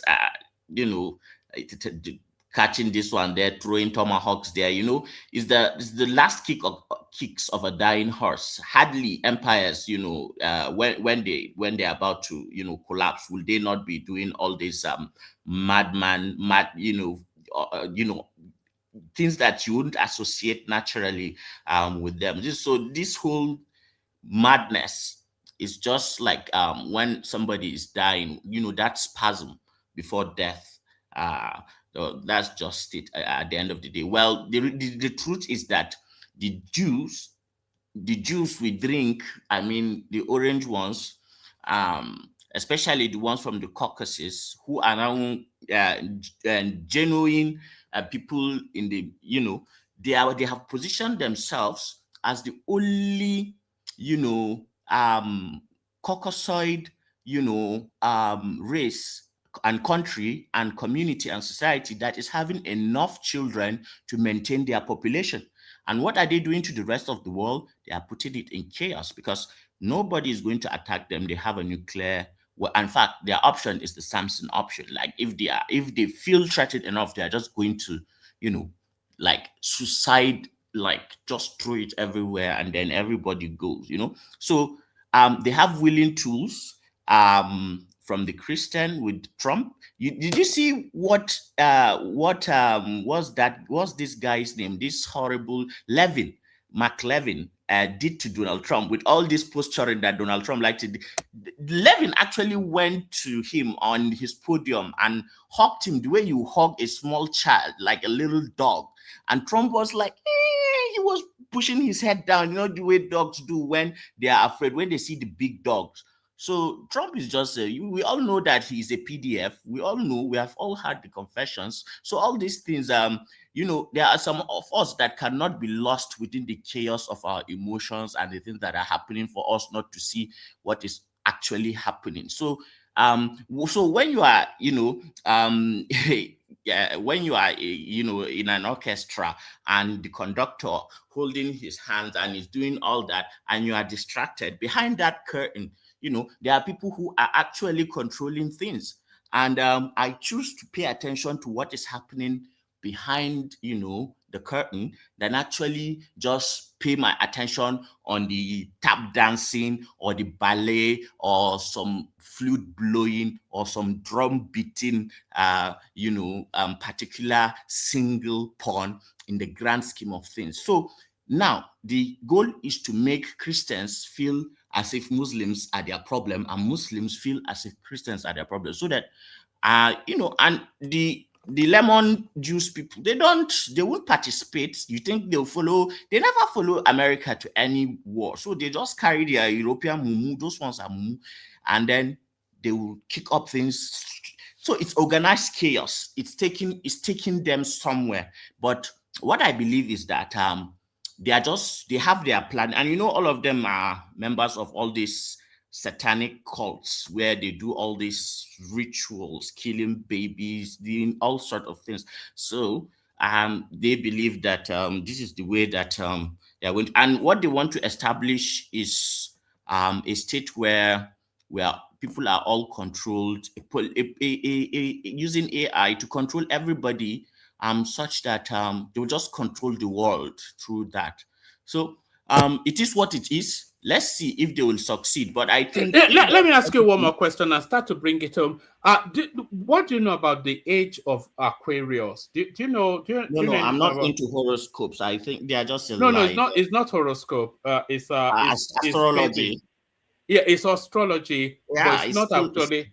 Do you know anything about it, the age of Aquarius? If you don't, I have done a higher, more even, I would say brutal one than that, because Bugung Asa, that's what we call it. But it's forbidden. It's forbidden knowledge. So I don't want to get into it. I learned quite a lot about it, but I abandoned it a long time ago. So there is no need. Like there is always forces of darkness and there is always forces of evil. Just for the benefit of the conversation, in astrology, and it's not just astrology about tarot cards and Virgo. We're talking about the underpinning philosophy. They're saying human cycle runs in a 2,000-year phase, which is driven by certain ideological hubs. So the age that we're meant to be in now is the age of Pisces, which is a PICES, Pisces. But the age that we're entering now, with some people, Pisces. It's Pisces then Aquarius, I think. I think we're actually in the age of Pisces now. We're not. We left Aquarius. We are now in Pisces. No. We're about to enter Pisces. That's the new age. Maybe somebody should. The age of Pisces is about technology, freedom, equality, collective power awakening, all of these sort of things. So that's the phase off from the age of Pisces. And what I'm actually speaking to is a global reset and the phasing out of a particular sort of funk to a new era. It's a recalibration of the world, which is taking place in real time now, which is those phasing of the ages from Pisces to Aquarius. So that's why I was asking you if you know about the age of the Aquarius. Yeah, but like what I studied in, you have to understand, in Kanuri and in Arabic and in Hausa. So I may not necessarily be putting them all together, and I think that the one that I studied is actually more potent than the one you are talking about. But anyway, what I would say to you is that the cycle is more like 11,000 years, and not necessarily the 2,500 years you are talking about. It's more like 11,000 years, and it goes on like that. And yes, we are almost there. And what I would draw parallel to, and I'm not saying this is for fact, I'm just saying, I don't know. I know that in the Bible there is the talk of Gog and Magog. In the Quran there is the talk of Yajuj wa Majuj. And now these two, like in the traditions of the prophet, he described them as, entities who, are so huge and so strong, and they will fight humanity, such that if you were, they are very strong, that it will take several men for you to be able to buy one. And for every one you buy, another 70 will instantly, from the dead one appear. So you can imagine how they would be apparent. So for people living in that century, that is the only way to pass that kind of message to them. What some of our imams are now telling us, that it seems to them that this Magog and Gog and Magog are nothing but robots. If you see the way warfare is changing, right? What is changing is the fact that warfare is being, handed over to robotics, and they are doing more of the war. Now, when these robotics keep developing, there will be reach a stage where humans, of course, and because those who control the robots and the software and the AI are people who have this greed and lust for power, that it's never satisfactory. It will never satisfy them. No wonder they must always make everybody hate Islam. Because why? Islam hates usury. Islam hates alcoholism. Islam hates betting. All the things. So all the things that is the core of their power. If Islam were to be in charge, it will, all right, Hassan, start so to bring let it me home. just let me just bring it home. Hold on. Yeah, you bring it home. I start to bring it home, but we'll move it out. But I think what is going on, maybe even bigger than just hating Islam. I don't think. I think it's a scramble for supremacy, with the Middle East using Islam, which is the greatest, the only potent weapon that the Middle East has. Is not even their natural resources, is religion. Because you don't understand. No, there hold are on. no. Okay, go ahead. No. When you say it's the only thing they have, you don't understand. I'm not saying it's the only thing they have. The greatest potency that the Middle East has is religion, because they oversight that religion, and that religion controls going on to 2 billion people, which is where their potency is. They have no potency outside of that. And then the potency that the Western world has is the British hand of force. and there is a battle for supremacy. That's true. With religion just being a convenient narrative for control. So it's not even about Islam. It's the Arabs wanting to rule the world and the Europeans wanting to rule the world. That's just what it is. I disagree. I think the present Arab leaders are sellouts, and the thing that they fear is the faith of the Muslim. It's only the Muslim that can form a sustained resistance, the resistance that can break the system. That is what they are afraid of. he will face death, looking straight into death's eyes, and he would rather die for what he believes is right, is moral, is true, than, you know, to give up and just say he's going to get wealth or something like that. So that is what they fear, and they want to control essentially the globe. Yeah, who makes that determination on what is moral, is right, is true? One man. So you are okay with genuine people? Are you saying you are okay with that? Me, I have fundamentals. So I believe even the earth, you know, has fundamentals. The reason why there is a water cycle, and the reason why, you know, unjust societies, you know, are unstable. But the Muslim faith stands accused of empathy. You know, all these things are fundamentals that make society. Yes. No, we all know all that. Those are just the Muslim faith stands accused of geeing people more than anyone else. That's a for all of the reasons of that indoctrination that you've just stated. And you know it's that they're just a product of the propaganda. No, I'm not. Are you not equally standing accused? Stand accused who? By who? Even by your numbers. By events of history. By events of history. That's a big lie. First, because even first, what is it not a faith that propagates via the sword? And Second World War? Is it? Oh no, hold on. Is it not a religion that propagates via the sword, via force? Especially Christianity. Is it a free will religion? Especially Christianity. It's a conquest religion now. It's not. So it's not. There may be rulers. There have been rulers who use the religion. No, come on. Don't have a one man. You just try to strawman me and put me into a cage. Now I bring it back to you and tell you as it is. What did your the Lionheart did in the Middle East at his time?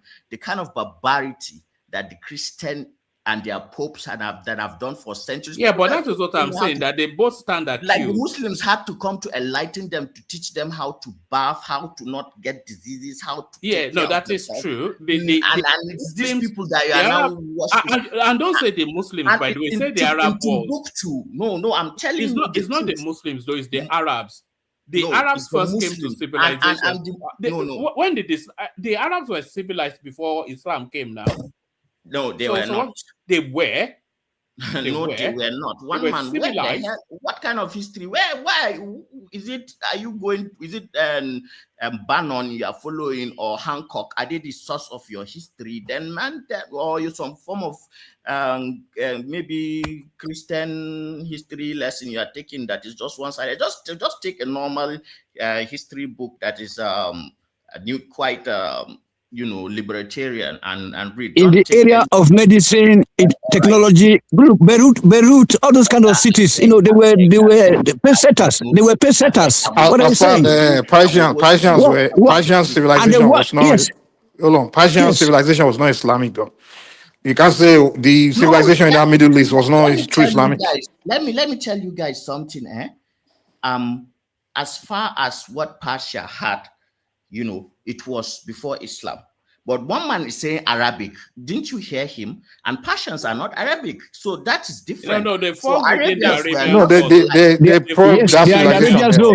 make that distinction. Yes. So wait, I know my. They spread the civilization. That's what we are saying. So when the Arabs became civilized, and it was not only because of the Persian influence, the Arabs went many places.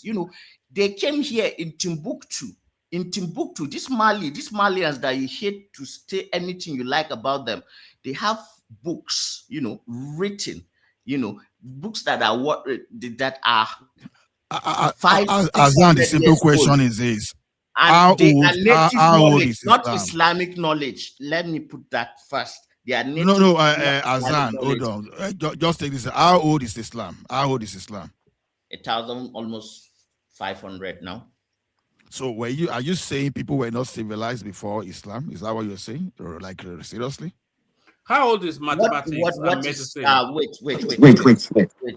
wait, let me finish with Ogala, because Ogala is like it's a Protestant ethics in Canada. Very soon Trump will have Khane's head on it. You know he wants to take over Greenland now. That's forget him now. Very soon he will be at the other end of the barrel. No, it does not matter if Trump take over Canada, but let's not face this topic. Yes. So okay. First, are you saying there was no civilization before Islam? That's what I want to know. For you to even ask that question to me, somebody who is already telling you the origins of civilization, of course not. And civilizations, they change depending on the people who are in front and who are ruling. So have to dominate and you have to sell your story or your religion, whatever it is, to get enough people, a certain mass of people under a common ground for you to claim that you have reached that level. So, we are going to ask ourselves questions to prove this. Now, it depends on what you think as civilization. Hold on, sir. The first pyramid in Egypt, when was it built, and what skill was used to build the first pyramid in Egypt?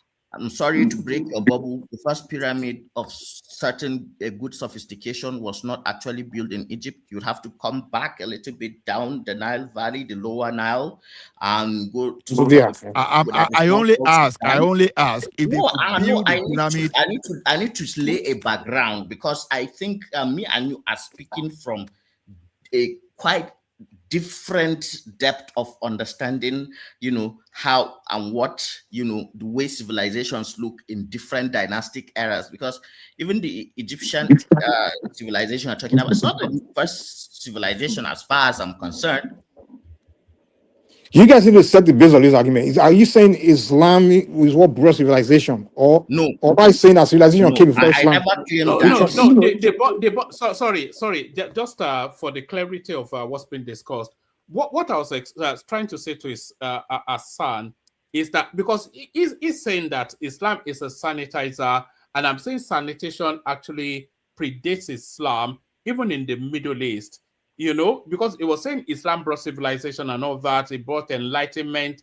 And I'm saying because enlightenment actually came out of the Middle East. If you go through the historical philosophies, they will tell you that whoever, Socrates, etc., went to the East to gain knowledge and to acquire wisdom, which is to the East? Egypt. Yes. To essentially. So from where did he go to Egypt? From Greece now. From Greek. So he didn't go east now. He went west. No, it went to the Middle East. It's essentially, let's not get stuck in that funk. But what and then is Hassan is attributing that to Islam, and I'm saying the civilization and knowledge that comes out of the Middle East, because if you look at the numbers 1 to 9 out of Iran, if you look at optics, do you know the word camera is a Persian word? So all of these things. So knowledge, mathematics, science, a lot of it, medical science came out of Egypt. So, and a lot of these things predate Islam. Even what Egypt got came out of, Africa. Azan. Why are you calling Africa? Hold on, Mike. Azan. Yeah. There's no way you can use religion of Islam as something that brought. There is a way. Hold on. Because humans survive many ages. Because if there was no civilization for human to survive, there will be no human to even have Islam. That's what you should have. So civilization. You don't understand me. I see the world. I prefer you to take the world that Islam brought civilization to a group of people that survived harsh weather. They survived ages. They must have had some kind of element of civilization that brought them through. So this is type of teaching that. No, I don't think he's saying all civilization. He's saying supreme civilization, like sanity kind of sense. Of course, he's not arguing that there's no other civilization. Forget about the word sanity. Whatever language you want to use, religion, both Christianity and Islam, they are just to control people. Yeah, exactly. That's my the argument. weapon It's that more people of a use. conquest. Yeah. So, It's more of a That's one of the conquest. characteristics of so religious giving fundamentalism. giving praises to one religion as the person as the reason why this world came into existence. No, that would be What do a you wrong think placement. capitalism and democracy is at the core of it? Is it The world we always involve? Okay. Let me tell you something now. People will think democracy started with America. No, You understand? I'm just Democracy asking you. I don't want predated to America several Nobody years. thinks it. Nobody said that, Orlando. Come on, man. That's ridiculous. No. America's only 200. Hold on, Ola. Nobody thinks democracy started with America. I said some people would think. Well, it's only someone that didn't go to school. America is only 300 years old. Now, modern democracy is a great concept now. Choice of word matter. Some people would hypothetical. Hopefully, anybody that follows or listens to this platform that thinks democracy started from America, can you please unsubscribe and never watch? Because they are not to the level. They are not to the level of this sort of. Allah, you have to go to Rudolph's channel to go and say that kind of stuff. Those kind of people, they will learn something new. Even before, Troy and Sparta. Azan, it is good. No, is it good that you are a clergy? Because so I heard. If I don't know if it's true. I'm not a clergy. I'm an almajiri. Okay. The thing is this: don't let us exalt religion beyond what religion is. Religion is to help us to maintain sanity within society. To all intents and purposes, Islam is a new age religion. Yes. The oldest amongst the Abrahamic faith, of course, is Judaism. Which was then succeeded by Christianity, which was then a lot latterly, then Islam, which then calls itself the final bus stop. And when Christianity was starting off in Palestine, the Romans were ruling Palestine then. And who told you Christianity started in Palestine? Where did it start? In the Council of Nicaea. Which is where? Consult your dictionary.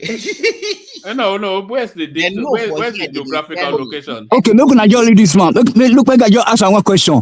What has Islam did to Nigeria? Guy, what my British guy in the back, man? You know how to kill conversation, man. Yes. So when Christianity started, the Romans actually ruled that Palestinian area, and they were worshiping gods like Zeus and things like that. And Christianity was considered just one of a number of pagan religions. It was just a pagan religion. It was only when Jesus Christ started calling himself the Son of God that he pivoted into now what has emerged as modern day Christianity.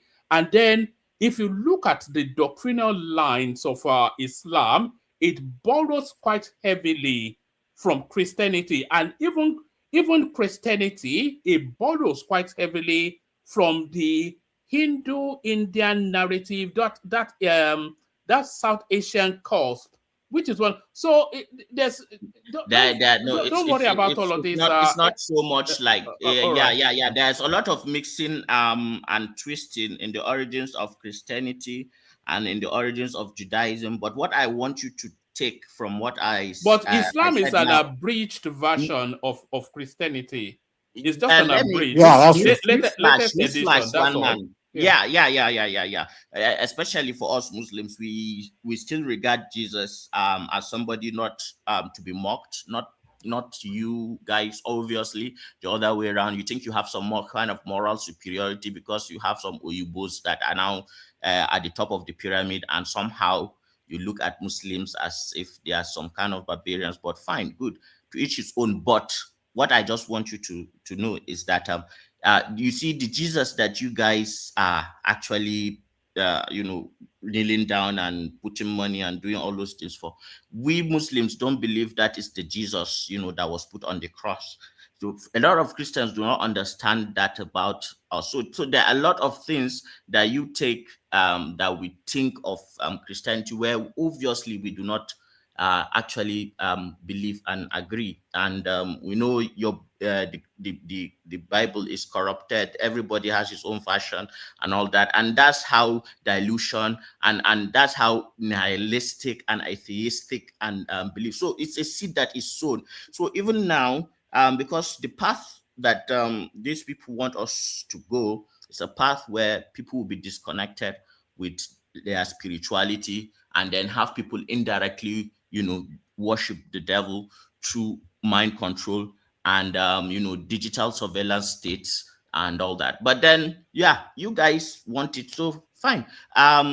Just when the time comes, I think there will be a resistance. Whether that resistance wins or not, that is but there's no opt out on that. Hold on. There's no opt out on that system, though. You're talking as though what you are describing is being counterweighted by a different narrative. But what you are describing is already heavily deployed in places like the Middle East.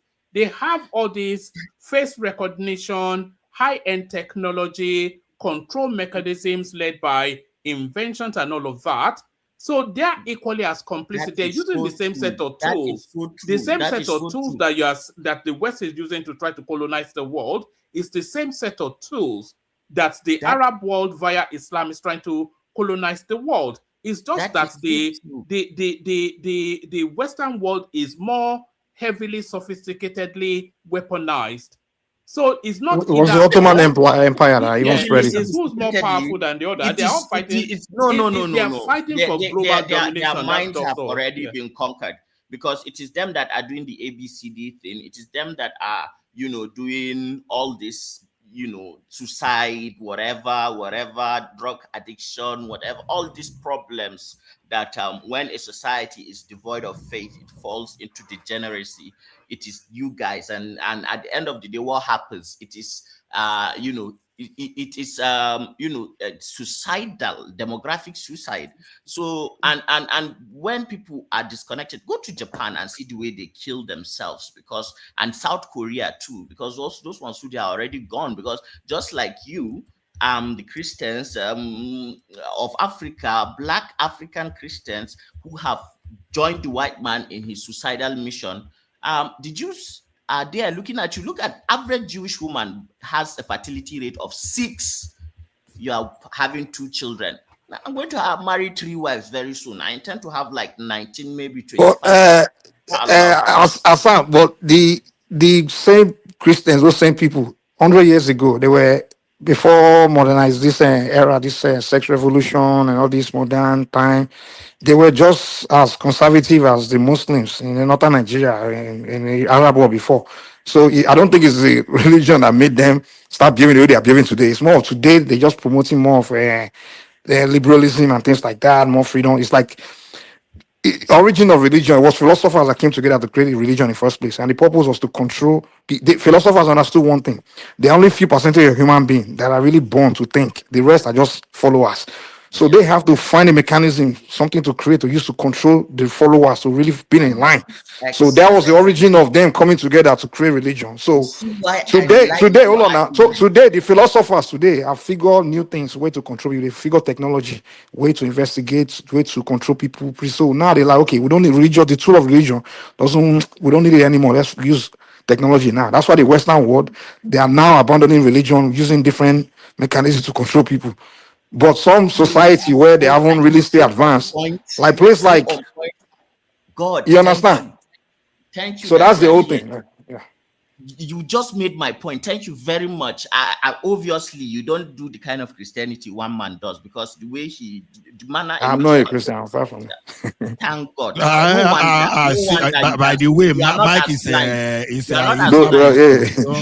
you see, but the only thing you are missing, right? The only thing you are missing, let me say, is the fact that those people who are pushing this agenda, and you are saying they are philosophers, whatever, they are not only philosophers. They are people who belong to secret cults. If you go to elite schools, elite universities, they have these cults where they form these networks, where they plan 50, 100 years, and they are always, inheriting dynastic money. But you can't be a moron. Hold on, wait. They're actually satanic. I get it.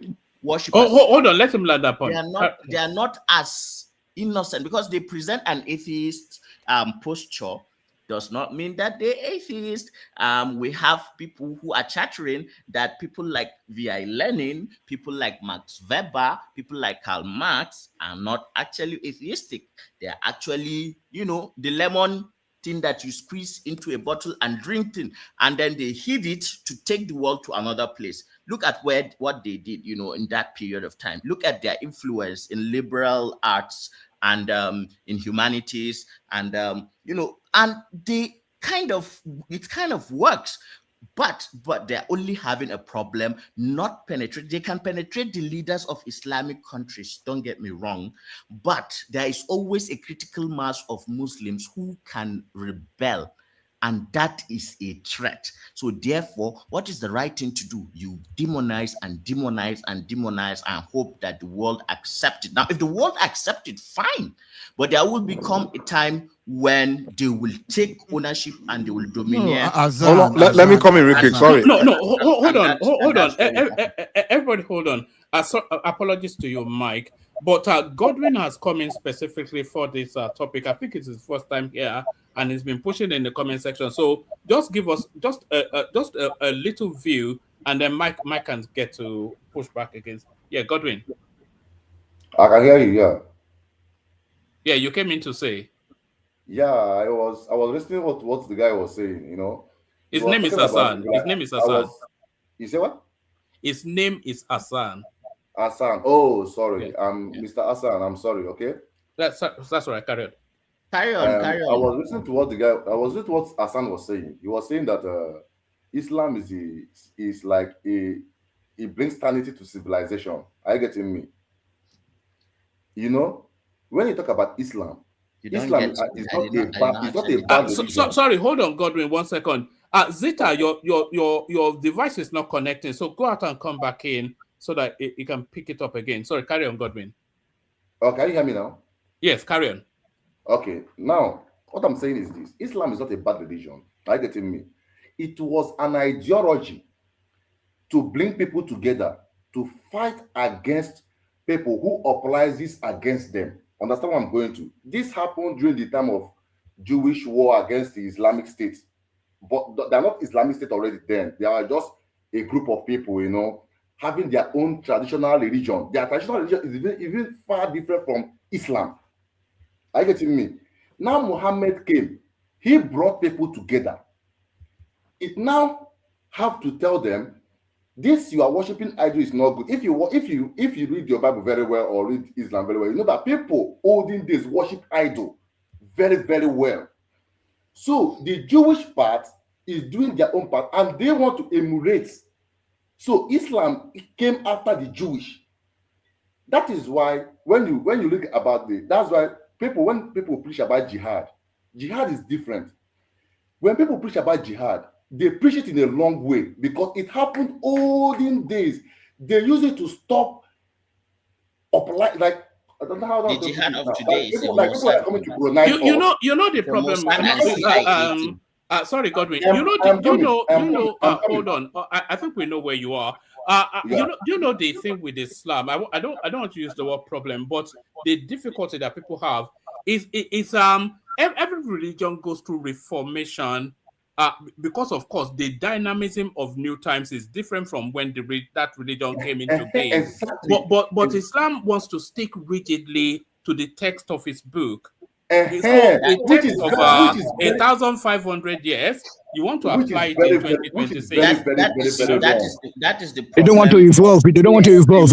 Yes. That is the problem of the extremists, and because we have been so demonized, everyone, every Dick and Harry wants to carry that. Sorry for using that word. But it's not extremist though. Point. It's not true. There's no Muslim that takes reformation. When did all this narrative start? It was exactly after September 11th, and we already know that even if you go and take a critical mass of the voters of Trump, majority of them do not believe that it was, an actual Islamic thing. It was more of an inside job. So who is Osama bin Laden, who actually brought this thing back to the fore? And what was his much grievance? His grievance was the fact that the lemon juice people were brought in, supported by the British, Lord Balfour, and the useless colonialists to come and genoa the indigenous Palestinians who happen to be Muslim anyway, but who have a genetic claim to that land, because all these Caucasoid, Khazarian, nonsense that are now trying to rule over us are not even truly Jewish. They are just a caricature. So they are laughing at you. You are carrying their talking points. You are claiming to be Christian, and you're holding this narrative as if you are right. You are just a tool at the end of the day. I'm sorry for as far I know, you mentioned something. You said this group of people that are trying to control the world, they are secret society, right? Secret court, right? Yes. Now you have to hold on, just hold on.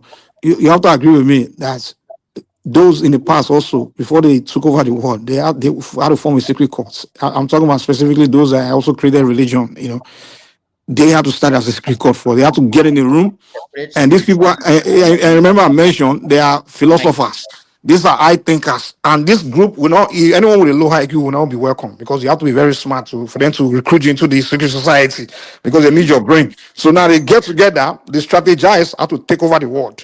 So now, in a process of strategizing, they may say, okay, we have to create this this ideology, whether a religion or way of thinking or way of life, and feed it to the people, force the people to align with it, and then we use it and allow us to take over. So it's no difference. So what these people, you can call it evil.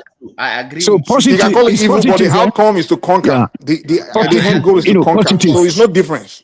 And then through that means they know, so we are able to communicate right now.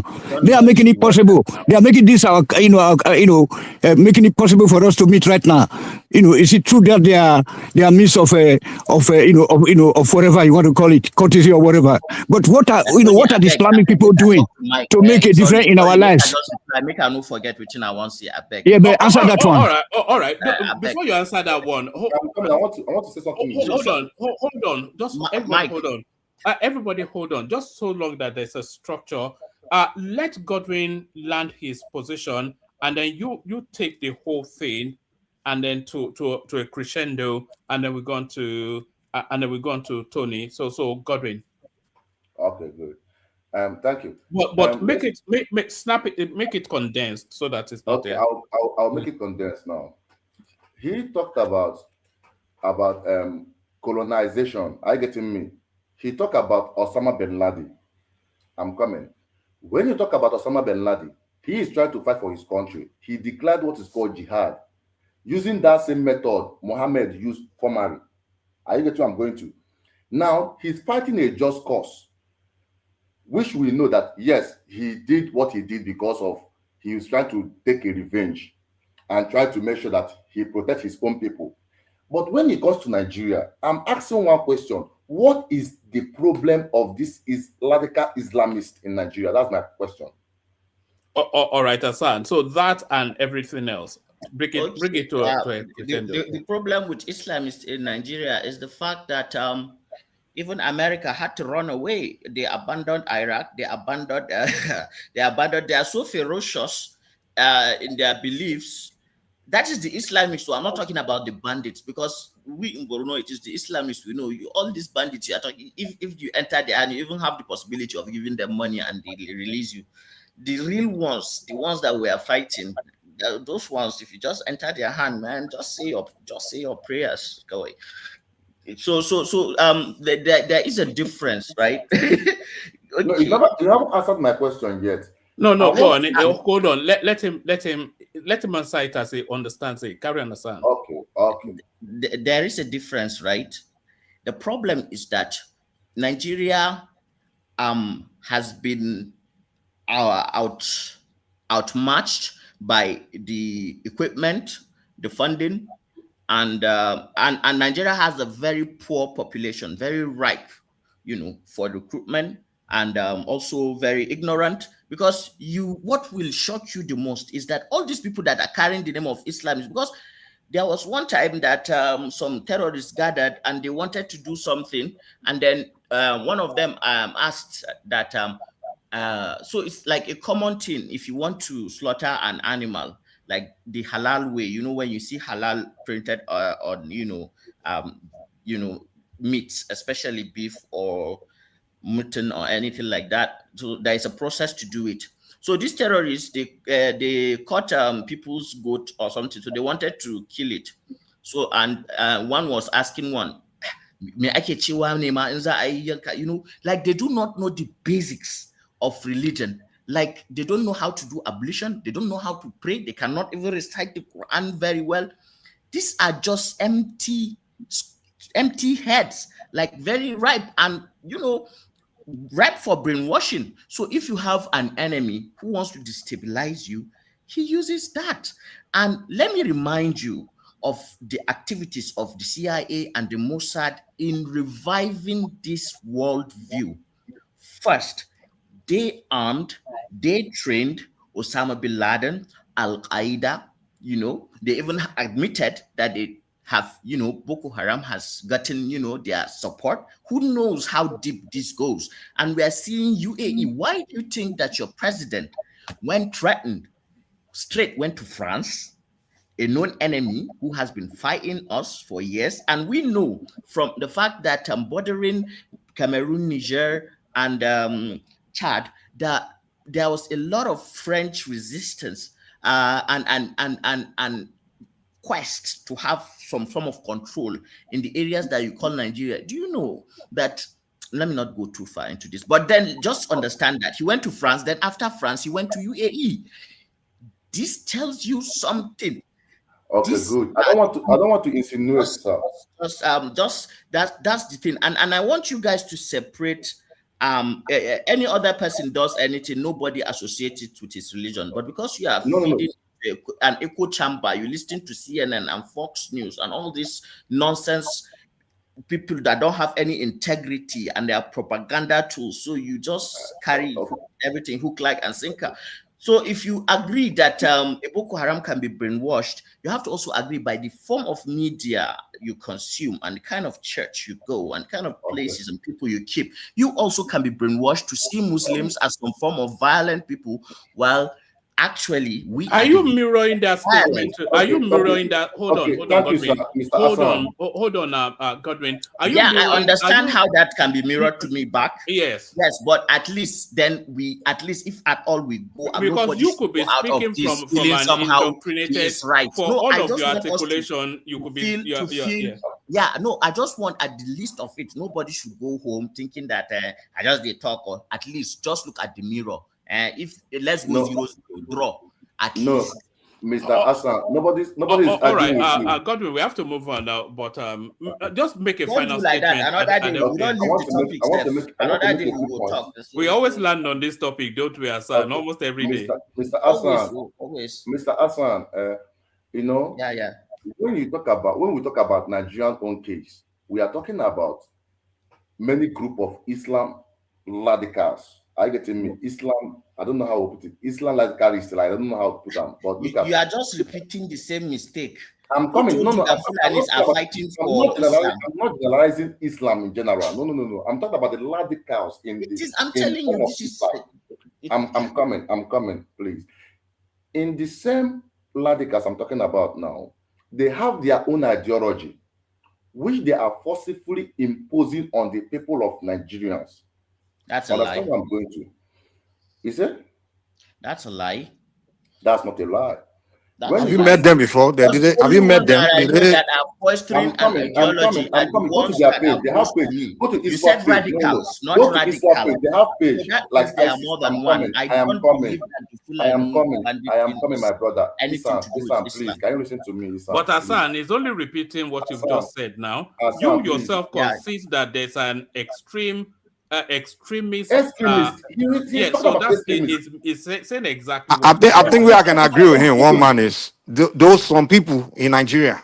They are so used to their environment being one religion environment where it's become the custom of that town or that village. Now you have a situation where we've become a diverse country and people are migrating to that environment and they're bringing something that violates their religious ways. So now it leads to them pushing and rejecting and is leading to violence. I can agree with that. No, that's not No, it. this is not what happened in Nigeria. This Nigeria is very different. Hold on, Godwin. What happened in Godwin, Kosovo? hold on. What happened in DRC? Mike. Anti-Balaka? Sorry, hold on, Hassan. Christian, but nobody is putting the Hold on. Christians. Just hold on. Can you hold on, please, Godwin? Please. Go ahead. Let's not. If we lay our voices over each other, nobody hears. They are not defending their culture, Mike. They are on an expansionist quest. The literal translation of, and Hassan can correct me, he's the House speaker, but the literal translation of Boko Haram, by my understanding, is that Western civilization or Western learning is sacrilege. Sacrilege. And from what we learned, we followed the Boko Haram from the beginning. And when those guys were saying it, they were telling the Nigerian government that in their environment, they don't want Western. They didn't tell you, hold on, one man. They didn't say, I never hear what Boko Haram say. They don't want Western education in Lagos anymore. Or they don't want Western education in southern Nigeria anymore. I never hear them say that. These people are pushing this Western education. They say they don't want it to be introduced to them. That's what they are saying. Now, I will give you another example. Hold on. I'll give you another example. No, don't go into examples. Yeah. Just for the purposes of managing the stage. Are they going into the southern regions to propagate and push their agenda, the Boko Haram people? You have to give me an example of when they've come to your land to come and tell you to be Muslim. Boko Haram are not even operating in southern Nigeria. Exactly. Echo chamber nonsense. I will give you another proof of what I said. That you are praying for our downfall if we fall. Okay. Let me say, hold on. This is very important. I will give you another proof of what I mean when I say people that are used to their religions being the way of their environment, and they don't want people to come and pollute it or divert, which is what is causing most of this violence. In Ilorin, which are Yorubas, where they are Muslim, the entire community is Muslim, and this Yoruba woman, Yoloshun, they burn her house because they say they don't want her to practice something like that around them. So it's not just in Northerners, it's just even some part of Yoruba land where it's 100% Muslim. They don't want anything new.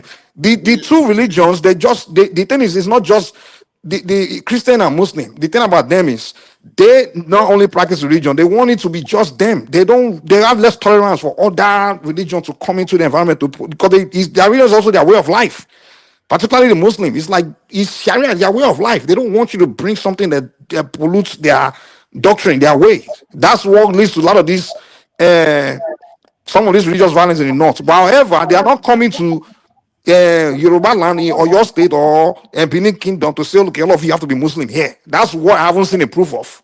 You see, Mike, hold on, Azan. You see that Ilorin you mentioned. Hold on, Azan. You see that Ilorin you mentioned. It started gradually before it degenerated. See, you will see the pocket of evidences there. You even go and start from. Sorry, Ola, carry on. But let me build. Correlation is not causation. Hold on, Hassan. I was just asking Ola to. Hold on now. Can I air my view? Guy, can you settle down? I'm asking people to hold on now, please now. So hold on, Ola. You still have the floor. Let me build though. You guys bring it home after Hassan. Tony, you, Prince Daddy, Mike. And then Godwin, you got Zita as well, but you know how to manage it anyway. The super taxers, of course, Hassan still, who is always generous to the platform. And Tope did a bit of a drive-by shooting with a $20 super chat. So thank you to those. More people can do that. I think I will see you tomorrow. Back to you, Ola. Okay. So what happened in Ilorin is this. Even when you look at Ilorin up to 80s and some part of 90s, you will see they were not as radical as you see them there. You understand? You know, they kept pushing that thing gradually. Hold on. You see, they started like innocent people. You will post Muslim guys to Christian schools, but you will refuse. You will be resisting posting a Christian to Islamic school and that. You understand? You will not want Christian to wear to wear the cultural, the cultural robe in an Islamic school, but you now want to push that of Islamic school to Christian school. So gradually, it started like that. You understand? to what it generates to today. You see, what we are saying is this. Are you telling me that today is the first time the Yoruba Muslims in Ilorin that they don't tolerate traditional worshippers? It wasn't as bad as this. They just started. I said the thing was starting gradually. You understand? So the current. So you want to blame the Northerners for that, have you? It's not about who is blaming Northerner. I don't mention Northerner here now. I'm talking generally. I want to go my view. You understand? So now, the most of the new phase of this problem we are having now, you understand, started after that 1999 because of how people extended the Sharia law in some state to the state matter. It was supposed to be a personal thing, you understand. Sharia was supposed to be used to administer to administer the personal dispute and some other things. But before you know, some states made this a state law, and that's where people keep pushing. So in essence, you're saying when they create Sharia law is when this thing started. No, not when it started. It promotes the escalation we are seeing now is as a result of that. Ola, let me tell you the truth. I lived in the north in the 90s, before 1999. There's no truth. And I'm telling you that it's not today. Hold on now. The difference between in the 90s or other time and today is that today we have cameras and we have internet where we post everything online.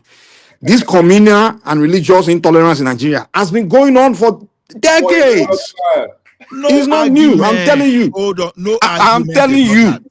Hold on now. I was in the wait in the 90s. I was in the north during the time of that was when hip hop. That time when hip hop just entered Nigeria, So when the Southerners, when the ministry went to Abuja, that was when the influx of Southerners started really going to the north.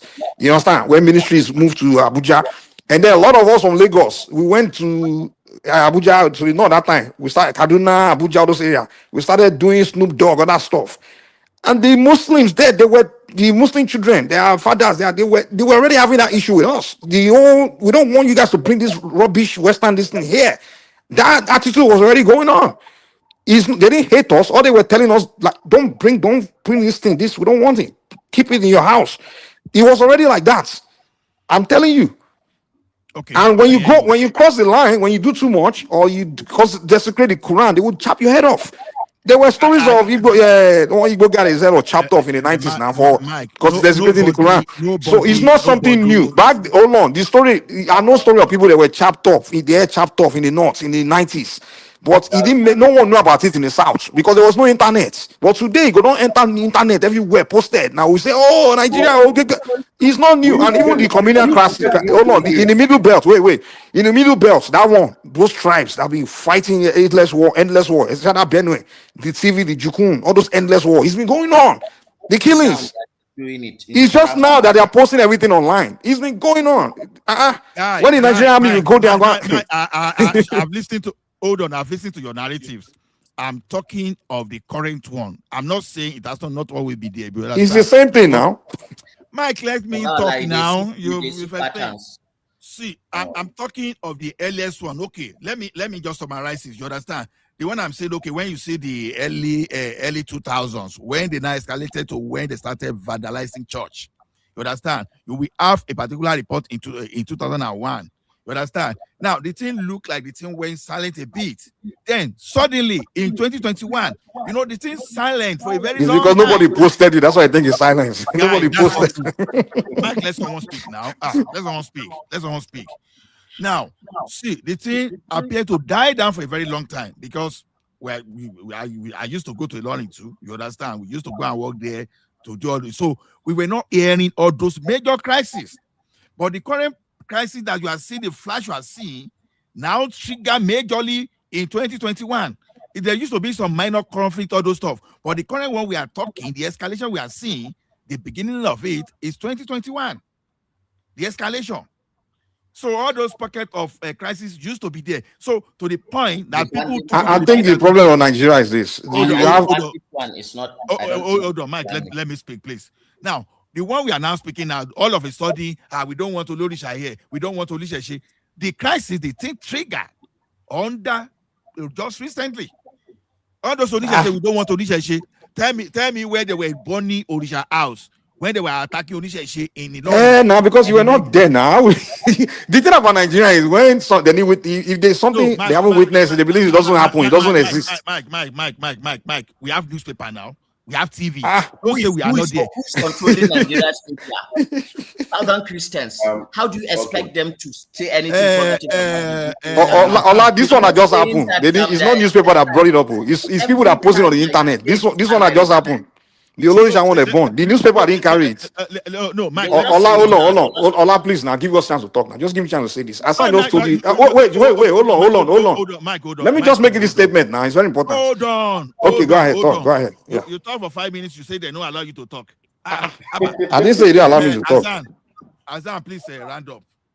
Yeah, I'm actually leaving. Thank you very much, guys. I need to go and sleep, pray. I have work. Thank you very much. We will continue tomorrow. Next time you are coming, I want you and myself to agree on as we are going to the partition. Ola, Hassan just tell you that the people that control the newspaper and all those things are Christians and Muslims, right? The Yellowish house that the Muslims born in Ilorin, the Muslim newspaper will not cover it because they themselves they don't like those people. You understand? They support it. You understand? The people that posted it were the woman herself was the one that posted it online. Mike, whatever I'm saying here, some of us will live in Nigeria. I don't know the time you left Nigeria, but I'm telling you, there is no way when I work for an organization that we have branch in Ilorin that we even, you understand, that we won't be hearing some of those things. That, okay, how will I be? Tell me the newspaper that tell me the newspaper that broke this woman's story. This woman's story. They don't cover it because they support what happened to the woman. That's not true. It's on Evil TV. They are listen. Nigerian media are biased. No, don't say they don't cover it. You see, the problem, the flashpoint of the current one was when it was 2021. They started talking of hijab and no hijab. Then the next thing, escalation. We don't want Olorisha. We don't want this. We don't want all that. Before you know, are you telling me in Nigeria they've always accepted the traditional worshippers? I'm not saying they've always accepted traditional worshipper, but we got to a stage. It's like you keep you speaking. You I don't know. You're speaking on both sides. You say something. You say you're not saying it. It's what you said now. You say you're not saying it. Mike, hold on. I'm saying the current one we are talking about. It wasn't to the point of them going and be burning and be chasing people this around. They can protest, but just to carry the fire and go and burn someone else just because they are doing that thing. It was not like that before. In Kwara. Just give me the examples now. They were not like that before. My brother, who is the next person to speak? My brother Ola. Yeah. Listen, this thing has been happening in the north for a very long time. I'm talking of Ilorin now. I'm not talking of the north. I'm talking of Ilorin because Ilorin I've always rejected. They've become Islam. The Ilorin that was conquered by Danfodi a long time ago. I don't know about Ilorin, but the first thing they did was turn they remove all bad types to turn it to Emir, and then they don't want traditional this thing there. They want it's Islamic. We are looking for a solution to stop all this nonsense in Nigeria. Listen, they need to have what is called federalism in Nigeria. Federalism is not working. If we have federalism in Nigeria, there are some part of the north which are already Islam already. They're like already Islamized already. Let them practice their Sharia. Nobody will interfere. If we have federation working, I'm talking about federation working, then that ideology will not be imposed outside that particular state that is practicing that Sharia. Now we don't practice federation. They are now moving the agenda. What I believe is this: Nigeria want to be Islamized. Then where are they moving the agenda to? You said? Where are they moving it to? They want to Islamize Nigeria. That's what my. Have they come to your village to come and tell you to be Muslim? I thank you. I want to ask one question. I thought it was only happening in. Godwin, Godwin, hold on. I don't know when someone's engaging you in superior arguments, start getting frustrated, Ola. No, Mike, I'm not getting frustrated. You understand? We've given even when you've seen where this type of agenda even succeeded across the world. You understand? We are talking about Nigeria. It doesn't have to. Does it have to be Nigeria? No, he's telling me that they are bringing the person that believes in Sharia. Hold on now. Let's keep the argument. Let's keep the conversation basic now. Let's not get irritated. Let's try to present the logic. No, He's saying, I'm not getting irritated, but they are.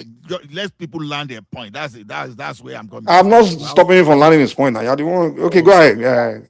Go ahead, Godwin. Okay, thank you.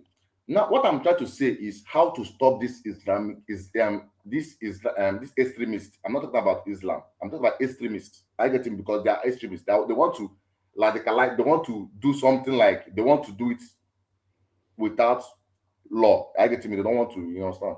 So what I'm trying to say here is this: they are moving forward to the south. Everybody's seeing it. Okay, show the evidence that they are moving to the south. Okay, good. What's happening in Kogi today? Is it not close to the south, right? What's happening in Kogi? What? Yes. Recently, I had a news that there was a letter sent to one community in Oyo State. Is it not south again? Oh, what did they say in the letter now?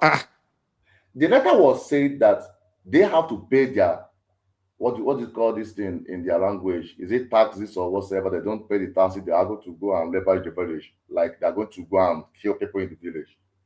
Are you getting me? So who sent the letter to them? That's what I'm saying. It's out there in the news. I saw the news. I read the news. I was shocked. I was like, okay. Let me see if I understand what you're telling me. Wait. Hold on. Calm down. You're saying the people in the north there, they want to come and Islamize us in the south. They are coming to come and force us to be Muslims. And I'm asking you to give me the proof. And you're saying, hold on. The example you're giving me is that you said they send a letter to Oyo. And I asked you what's in the letter. You're saying they said they should come and give them tax. Yes, that's what they said. So the Northerners send letter to Oyo. The Oyo people should come and give them tax. So that's the way they want to turn everybody Oyo to Muslims. I'm taking my words. I'm not saying Northerners. I'm saying the extremists. I'm not talking about Northerners. Okay, the extremists. Listen to the extremists. I'm talking about extremists. I'm talking about Northerners. Okay, the people that want to Islamize us, right? Thank you. I'm not talking about okay, fine. And those people, I believe they come from the north. The Sharia people there, they want to turn us to Muslim in the south. They want to force us to be Muslims. So now I ask you to give me. This is not Northern agenda. I try to understand what I'm going to. This is not Northern agenda. It's not about what you're saying. I'm trying to understand. It's not like what I'm saying. The extremists. I'm not talking about the. I understand the extremists, not the Northerners. I get it. We know we are not generalizing. Yeah. The ones that want to Islamize us. If we say Northerners, Sokoto is facing the same problem. Okay, it's fine. Okay, we get it. You are saying the extremists. I'm not talking about Northerners. I'm talking about the extremists. I just told you I agree with you. Yeah, the extremists. They want to turn. They want everybody. They want to Islamize. They want to Islamize Nigeria. Now, yes. What is the problem here? Now, if the North say they want to now practice I'm talking about the North. No, you say it's just the extremists. Now you're saying the North again. No, see. I'm talking about the North now. If they want to practice the Islam now, because these people wanted a Sharia state, right? It's not the North. I'm talking about extremists want a Sharia state, but the North doesn't want that. Also want a Sharia state. Why don't we focus? So both the North and the extremists want Sharia states. Thank you. Okay, fine. Okay, continue. I'm not about all the North. This is some of the part of the North, which is I mentioned this thing. A federation. If federation is working in Nigeria. Maybe what I'm saying, we are just laughing, but I'm just trying to make a sense here. I'm coming. When I say Northerners, majority of the Muslims in the North want to live under Sharia. This is the will of some Muslim. This is not. Yeah, that's the will of Muslim. We get that. That's part of their religion. Yes, we get that. Yeah. But they are not the people trying to impose it on us. That's what I'm going to. Okay, so the Northerners are not the people trying to impose it on us. It's a particular group of extremists that want to impose it. My brother, I'm just trying to make sense. Okay. Who are these extremists? Do you know them? Who are they? Good. They are ISIS affiliates. Like they are part of ISIS. So they're not from Nigeria. They're not from Nigeria. That's what I'm just want to make sure. Okay, so foreigners are the one coming to Islamize us. That's what you're saying. Thank you, my brother. Okay. So foreigners are coming to Islamize us. There are some people in the North who there are some few elements, not all of them. There are some few. If you are me, I have no more than 29 Northern workers in my place. I guess where I'm going to. See, I understand how they think. These people, if you reason with a real Northern Nigerian, you will know that this person is a Nigerian man. You go fight with her normally. But if you are talking about these people, I'm talking about, they are not Nigerians. I get me. They don't think the way we think. Where are they from? That's what I'm saying. I don't know. But according to the news, people say that they are from Shah, they are from Niger, they are from a lot of people. This Shahil region. We know that Shahils are very tough people and very wicked. We know that one. That's no joke. Now I'm coming here. They want to Islamize Nigeria, and some few elements in the north want to push that agenda, and which is very bad. So what we have to do as a country, they have to bring up those people who are pushing these people to Islamize Nigeria. They have to arrest them. That's number one. We have the list of the terror sponsors in Nigeria. Yes, it's out there. They have the list. They sent it to Muhammad Buhari during his tenure. We have the list. Go after these people. Arrest them first. Seize where the weapons are coming from first. When you arrest them, then now we now go after those minors. Those people who that have thought about, when I hear about non-kinetic, let me tell you what this thing means. People talk about non-kinetic is bad, non-kinetic is very, very bad and wrong. No, to me, there are some people that they have deceived. These people have deceived and bring them into these extremists, which are Nigerians. If you want to de-localize anybody, first of all, you have to capture their sponsors and deal with them first. If you capture their sponsors, now... Okay, how do we capture our sponsors? Tell us now. Thank you. We know see, your government have the... We want to discuss solution here. I'm tired of Nigeria just saying we need to do this, we need to do that. We've been saying this for so long. Give us solution. Your government have the list of the sponsors. Your government have the list of the sponsors. They have the list. Yes. Have you seen the list? Have you seen the list? It was sent by Saudi Arabia. No. See, they made the news. The news is out there. Go and check it on your YouTube. It's out there. It's in Saudi Arabia. The list is in Saudi Arabia. Even is it Sahara Reporters already reported this recently? So do you have the list? You can show us so the citizens can go find. We can go after those people ourselves. Listen to me. You go and read it yourself. I cannot bring it to give to you. You don't want telling me now, so I can see the list, so we can go and find them. Go and read it yourself, my brother. It is out there. Go and move on, Jerry, man. Godwin, let me ask two Nigeria, hold on now. You won't bully us? Hold on. You have been talking before now. Zita, you I want to say something on the No, I'll not be talking before.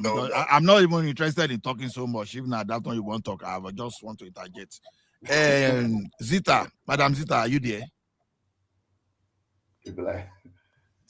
Okay. Prince Daddy, are you there? Well, I'm here, but you guys will let me talk, so go ahead. Oh yeah. Is it my turn? Yeah, I've moved past you. Ola, what you want make I speak? Okay. Huh? They want to Islamize you. So what will you do? Where did you get that one from? I'm asking now. Where did I get? That's what we are discussing now. They want to Islamize you. So what are you going to do? Who said they want to Islamize? You just wake up in the morning. You said they want to Islamize you. Okay, me, I'm saying it now. I'm saying they want to Islamize you now. At least they want to turn Madam Zita to Elijah Zita. So what are you going to do? Oh my goodness. I'm asking you, who said so? You say it's you that said so. Exactly. That's the way we talk in Nigeria. We just say things. We don't, like, the things has no meaning. You know? I want to ask one question. We can't solve problem in that country. We can't really be specific of what we are talking about. Hold on. Okay. Hold on, Godwin. Let me put a position in place. Yes, you know, one thing is this.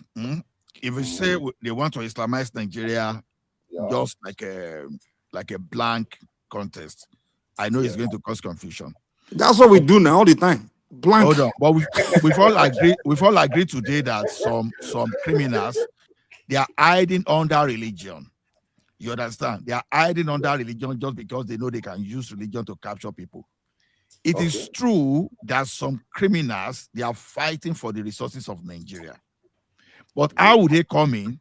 They have to gain acceptance. They have to use some foot soldiers. They have to make some people believe in them.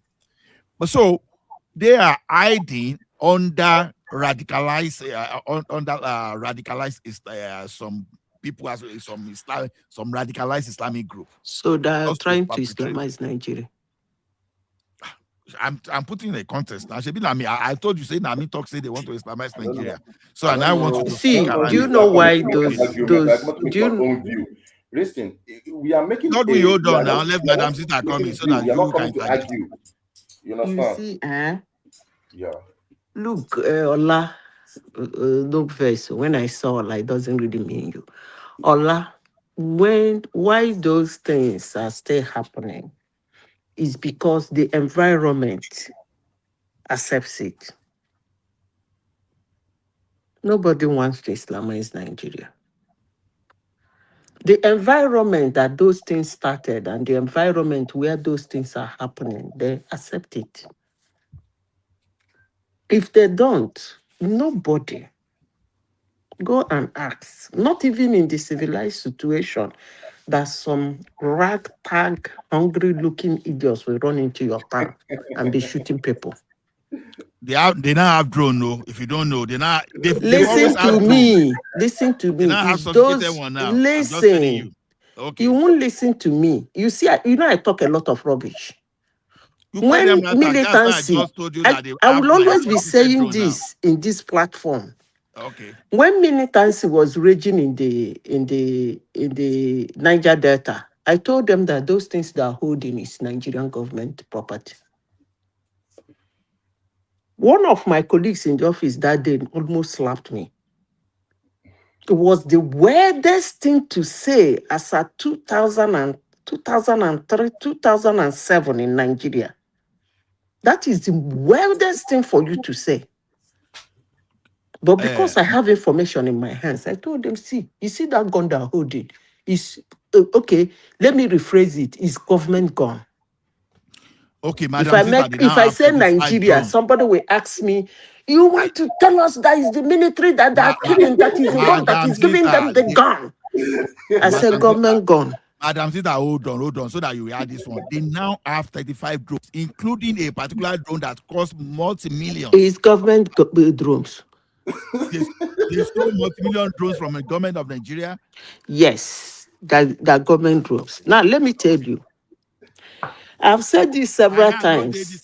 Hold on now. Bros, calm down. Your body, the hot. I'm just removing myself. Okay, go ahead. I've said this. Like it or hate it.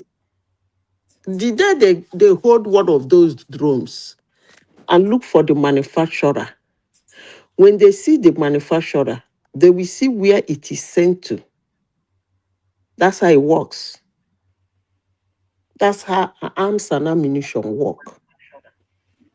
So for an individual in the world cannot purchase some certain arms, let alone in large quantity. Come on now. You are right. Listen, you are a gun manufacturer. An individual walk into your factory and tell you he needs 100 guns. Of course, is he going for a war? That's why the law does not allow that all over the world. So I repeat myself again. Whatsoever you see those people holding, now government get them.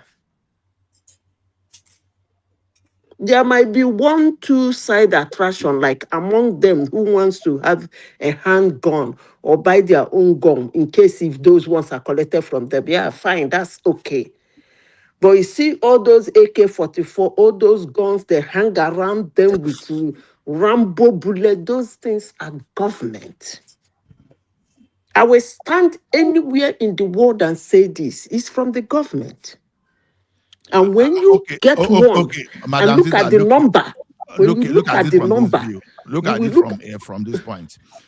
These people, they are not only fighting in Nigeria, but they are occupying the entire Sahel. That's what we are saying.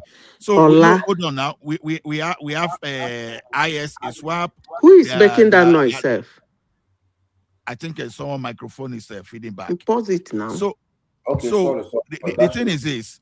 these guys, they have their wing in Mali, they have their wing in Burkina Faso. So it's not, these people are not only registered in Nigeria. So You are don't you saying understand. Nigerian Listen. government supply them from here to that? I So, said just government. want to make it clear. Excuse me. I said government too. If you want to limit it to Nigeria, that's still fine. I don't care. But what I'm telling you is government. Ola, you are into tech. You know how to use Google Earth Cam. I have both Studio and Google Ads. So Then check that environment in Nigeria. Pull it down, and then you will see what is going on there. Madam, there are some graphic and information I have heard that if I show you, you may not be able to sleep tonight. So that's why we can't show this thing on YouTube. What I'm saying is this: I didn't say show me. No, I'm asking you: Have you checked the new drone that was captured? Nigeria does not have such kind of drone. That's what I'm asking. And I tell you again, and I repeat, is government property. I don't know. Excuse me, Ola. I don't even know which government that you are in charge of their armory, and know what they have and what they bought, and the ones they did not buy. This is international terrorism. This is not about. And I said it is government arms and ammunition they are using. It doesn't. It's not limited to only Nigeria. Okay. Yes, that's what I'm saying. Do you believe that there are some countries that is sponsoring this terrorism in Nigeria too? See, that's what if you are sponsoring terrorism, listen. That's why when I was you talk about Osama bin Laden, you talk about ISIS. Those people did not operate on their own. Thank you. They were government sponsored. Thank you. The only thing, let me finish. This is a global platform. I'm going to say it anyway. Sometimes you have problem as a government after training those people, arming them. When they go off guard, you find it so much of a problem to retrieve those arms and ammunition from them. That's what happens. That's how terrorism are being created. Excuse me, I don't know what you see in Google Earth Cam, but let me tell you, if you go beyond the accessibility and go into the vulnerability and see some certain things in Nigeria, in that area, you won't believe it. You see, arming some ridiculous idiots to chase farmers and clear land for you to mine, it can result to what you cannot handle. Are you saying that you people will believe me until when you see a governor in the northern Nigeria opening his way out to hand them over that ammunition? Is it when you people will believe? Excuse me, what part of this argument? No, I agree with you on that. Mommy, we agree with you very well. We agree with you. But another question I want to ask you is this. I agree with you on those mineral resources. But what mineral resources are they chasing in Owo? What mineral resources are they chasing in Uromi? Because I need to ask those questions. Excuse me. No, because I need to know. Who told you that Uromi doesn't have mineral resources? I said I don't know. Check now. Okay. Check. Okay. When you wake up in the morning and you hear Sokoto instead of Boronu, you know, surprise you.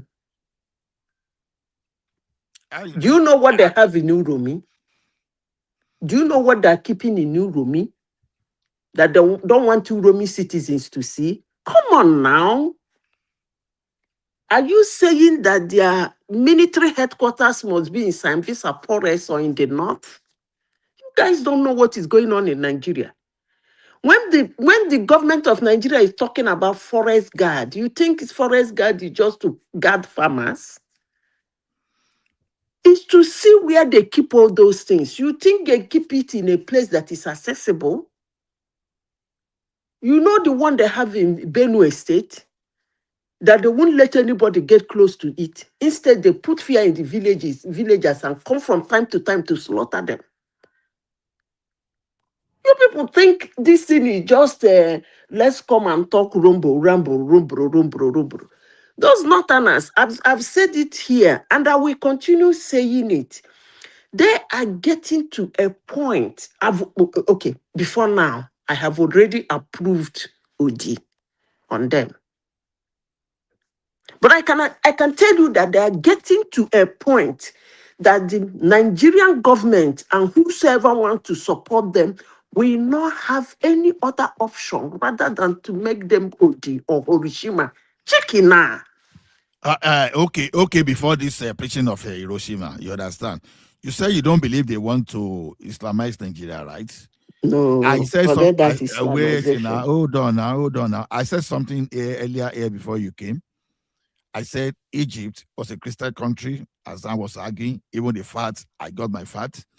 Morocco was a Christian country, okay? Turkey was a Christian country, and a lot of them like that were Christian. Where did you get that one from? In this age of information, madam, I fire you. You have enough. Listen, I noticed that Allah, sometimes you even use my information. I don't use your information though.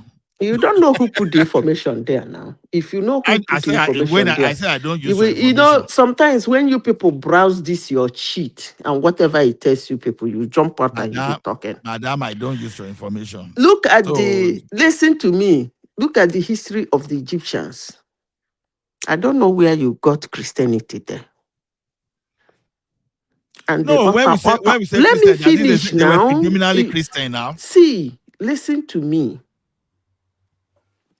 Over the years, humans evolve, they migrate, they integrate. At a point, with peace and harmony, you can get them to be things you don't want them to be, but not with war. The only war what can do is to destroy and set aside, period. I laugh sometimes when people come and say, who won the war? Nobody wins a war. Nobody. If I lose 1 million citizens and you lose 200 citizens and you say you win the war, then you are a madman. You're a madman. Nobody wins a war. So what does war do? It destroys and set aside, period. Most of these things you are reading in books is integration, migration, association, assimilation. It doesn't mean, it's just like somebody coming to say the Southeasterners are Christians. That's human involvement. That's association. That is assimilation and acceptance. They were never Christians. Madam, it's just like somebody coming to say Yorubans were Muslims and Christians. You were never that. I got your point. You understand? There was a process for even Egypt, you understand, to become Christian, and another process where they became Muslim. Now, the question is this. Like we said it earlier, that the two religions, you understand, they use those two religions to control. And by that, you know, we know what the British did. We know even what America did with religion. You understand? Then when the Arab world, when they came to, we know what they did with religion. We know what they do with religion. But the truth still remains that, you understand, that at a particular point in time, the truth still remains waiting for Tinubu promised Trump. To Nigeria and Prince Daddy don't run now. Prince Daddy, you can come in, so don't make it. Don't just leave us. So the truth about the matter is waiting Tinubu promised Trump. Waiting Tinubu promised Trump. Because I'm not part of that agreement. If you can just tell us. Maybe promise him Hiroshima. I don't see. Madam, I know they follow this your Hiroshima. I still get people from Nigeria. I know they follow. Hiroshima is not in that. When they threw Hiroshima is in Japan, was it the whole of Japan? So why are you saying in Nigeria? Now one place the bomb go land now. Madam, I know they support Hiroshima. I support Hiroshima 100% because that area needs to be turned to desert. No. See, madam, it's not about money. Which one is your Hafsa brothers?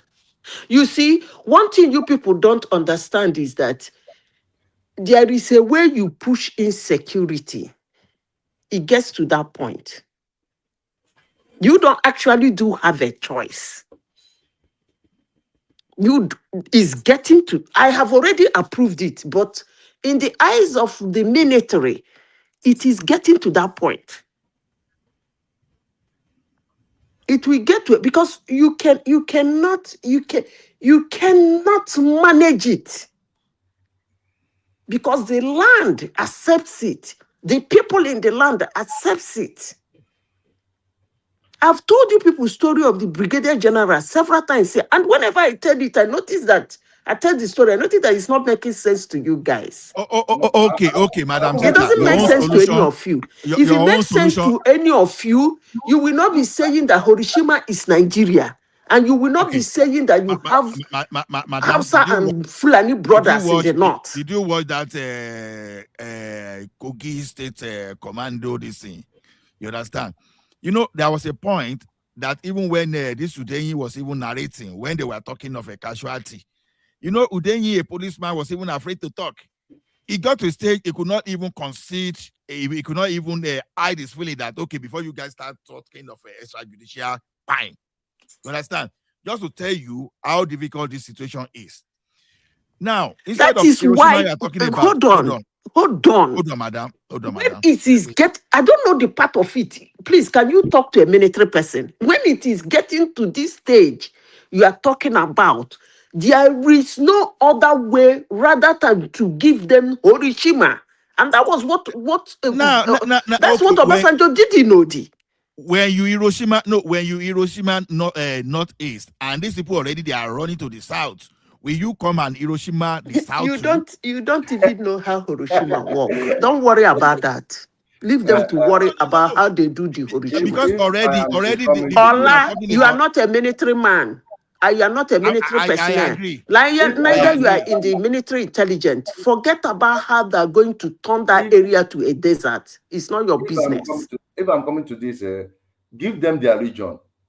Give the North their region. I get me. They can cope the terrorism. I'm telling the truth. Give them their region, like federation. Then we cannot cope the terrorism. That is truth. Godwin, unfortunately, it's not going to work. Because you know the problem with these people is this, they don't stop. Let me tell you one thing. No. Some of those people that are sponsoring this thing. Allah, please, can I say something? Allah, please, can I say something?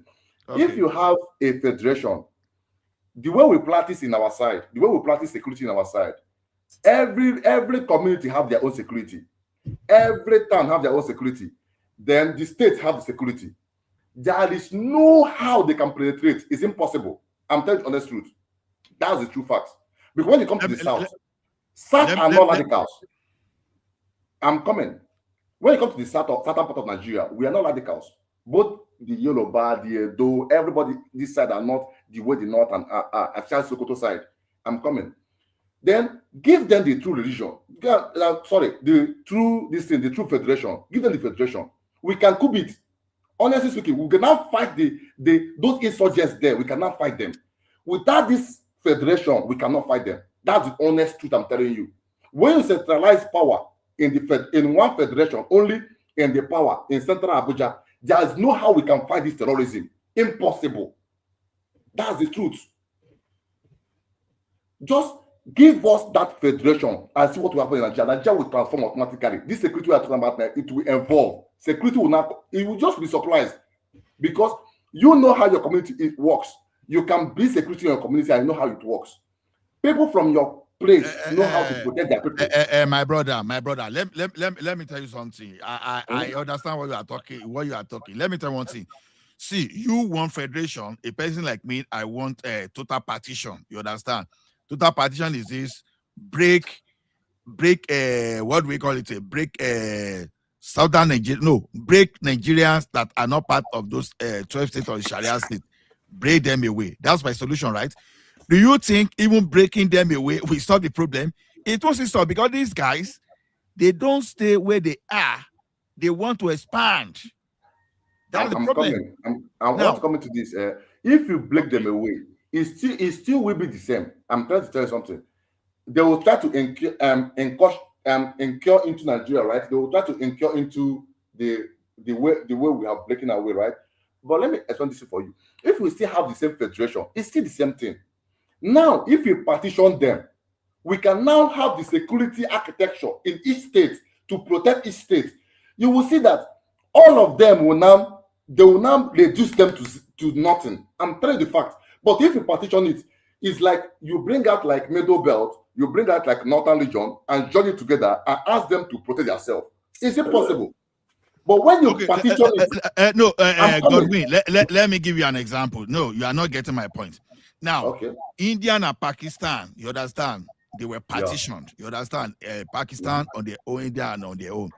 You know, Pakistan, they were creating some banditry within India. They fought that thing for a very long time until this guy, you understand, even if the statistic I have with me, if correct, you understand, there was over 1,500 attempts alone in 2002. Yes. You know what India did? Hold on, guy. Hold on. India needed to build a fence. And you know what happened as of 2016? That attempt reduced to 105. Despite building fence, these guys, they were still making attempts even to infiltrate. Now that is a country partition. No, not only partition, they even put fence. But now look at Nigeria now that you are saying, okay, you want them to prioritize federalism. They will be having Sharia in the north. I'll be having this thing. No, they still want to come to Oyo to bring that idea of Sharia and infiltrate you. Just because anywhere you have the population of Muslim, you understand, they will still come to that place and come and use people locally to infiltrate you. They are not going to back down. So can I add to the conversation? Come in to Nigeria. Let's do Nigeria come in. Yeah, go ahead, sir. Yeah. The fact that they are going to look to expand by default because they have a more expanding population itself. On average, they are having more children and marrying more wives than the Southerners that prefer to live more modern lives and that Western life more like. And this was why I always remind people with this statement that I made before, that if the Southerners in Nigeria don't get their act together and make the country strongly secular, maybe they should just start practice facing Mecca 5 times a day, because that will be the future of the country because of that demographic shift that is going to be happening. It's not because they truly want to, even if they had a plan to overtake the country, but that demographic shift alone is going to force it in that direction. But it doesn't mean the country will lose its secular status if we plan for it. After all, Turkey is Islamic, but it doesn't mean that it's still not secular. They have not gone Sharia in Turkey. There are other nations similar to Turkey too that are Islamic but not Sharia. And it is true that most why is your mic so bright? Can you make it more dark? Okay, is it so far? What do you mean bright? Now you know the treble is just too sharp. Okay, I don't know. Maybe because it was far away. So my point is that they tend to because of the shift that is occurring, it's going to be a problem for Nigeria to deal with. And the ways to deal with it is to have strong guardrails in terms of the rules of the country. And I really think that in the constitution where they included Sharia, maybe they should take it off. And those states that their governors are implementing Sharia as criminal law, which is not a part of the Nigerian constitution, they should be held accountable. You can't start doing things that are not inside the Nigerian constitution. And they have convicted a few people with blasphemy law that shouldn't have happened because it's not part of the Nigerian constitution in any way. So those kind of things, we have to tighten it up. The Southerners have to act, because if they don't act, they are inviting instability into the country. Because sometimes it's not only the aggressor that is to be blamed, it's the person that is being transgressed that also has responsibility to prevent that from happening. And that's why I think the South needs to act now and not wait too far, not too long before they start acting when it's too late. Already the population of the Muslims is already kind of surpassing that of the Christians in the country already. And based on my calculation, rough calculation, in 50 years' time, they'll make up 60 to 65% of the population. And if we are running a democracy, you can see how that is going to shape the politics very, very easily, because Muslims tend to vote based on religion more than they even vote on tribe, because they tend to be more loyal to their religion. So that said, this is the challenge we have. And whether you have radical Islamists or you don't, it's something you have to confront. It's not necessarily about whether they are evil or not. It's just what they are doing. And this thing that some Southerners do sometimes, where they look at the Northerners, they think they are stupid. They are not stupid. They are playing a different game. You are playing a Western game where you think you are smart and, you know, wearing your suits and becoming a doctor, engineer, and all of that. They are playing people's game.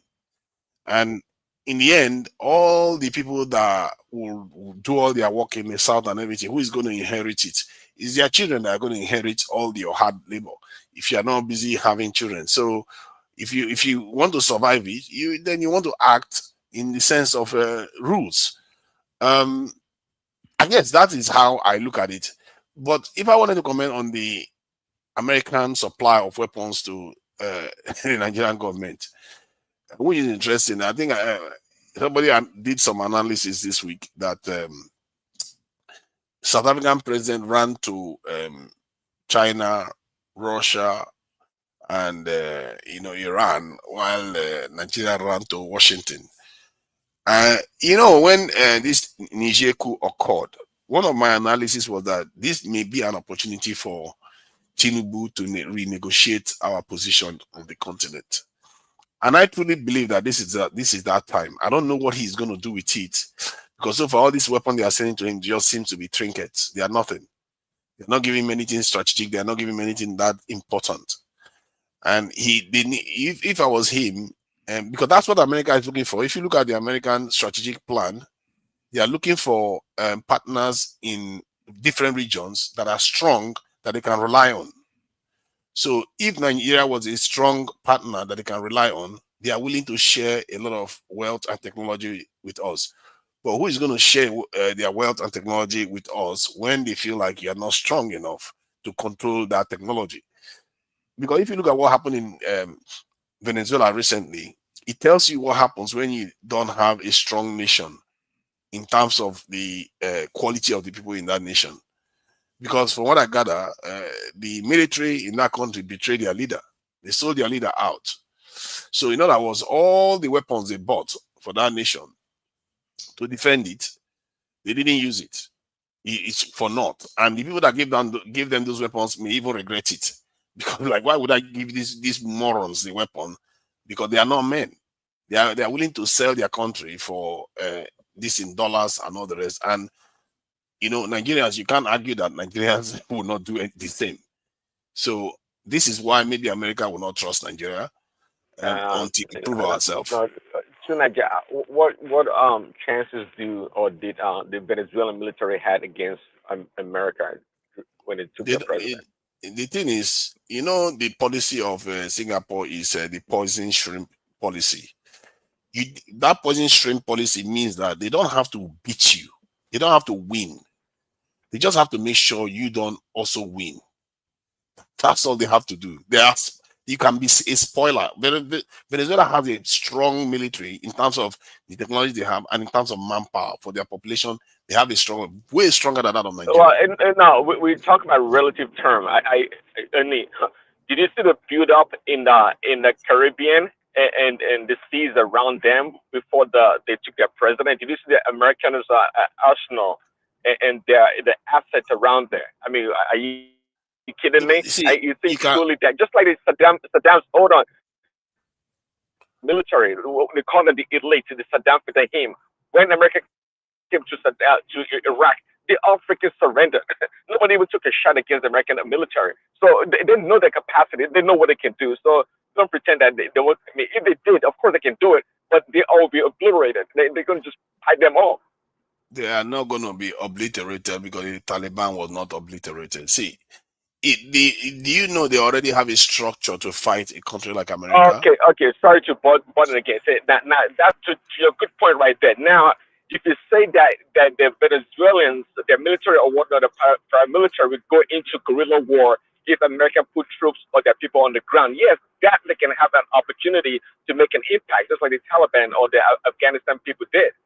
But that's my point. Military kinetic military fighting. No, they will be stupid now. Nobody see any sensible military will not go head to head with any American military. You'll be stupid to do that. No, but you just said that right now that they didn't retaliate. No. So what was your point? They didn't. No.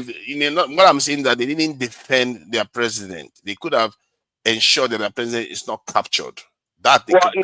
Actually, to the contrary, around Maduro, where many Cuban military personnel, they actually defended. Actually, my understanding was that maybe 20 or more Cuban guards, military, were tied.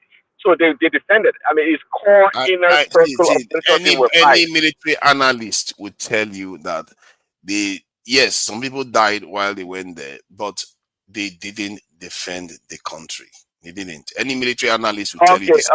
You can move the goalpost. But defending the country is like going to war against America.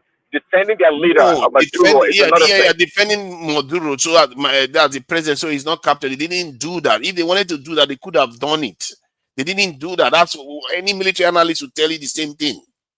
That is why you see them. They pretend as if they were on Maduro's side at first. You see how they were sounding strong. Then the next day they started changing their tone, because many of them have been bribed like crazy, according to one American analyst, and even a Russian analyst said,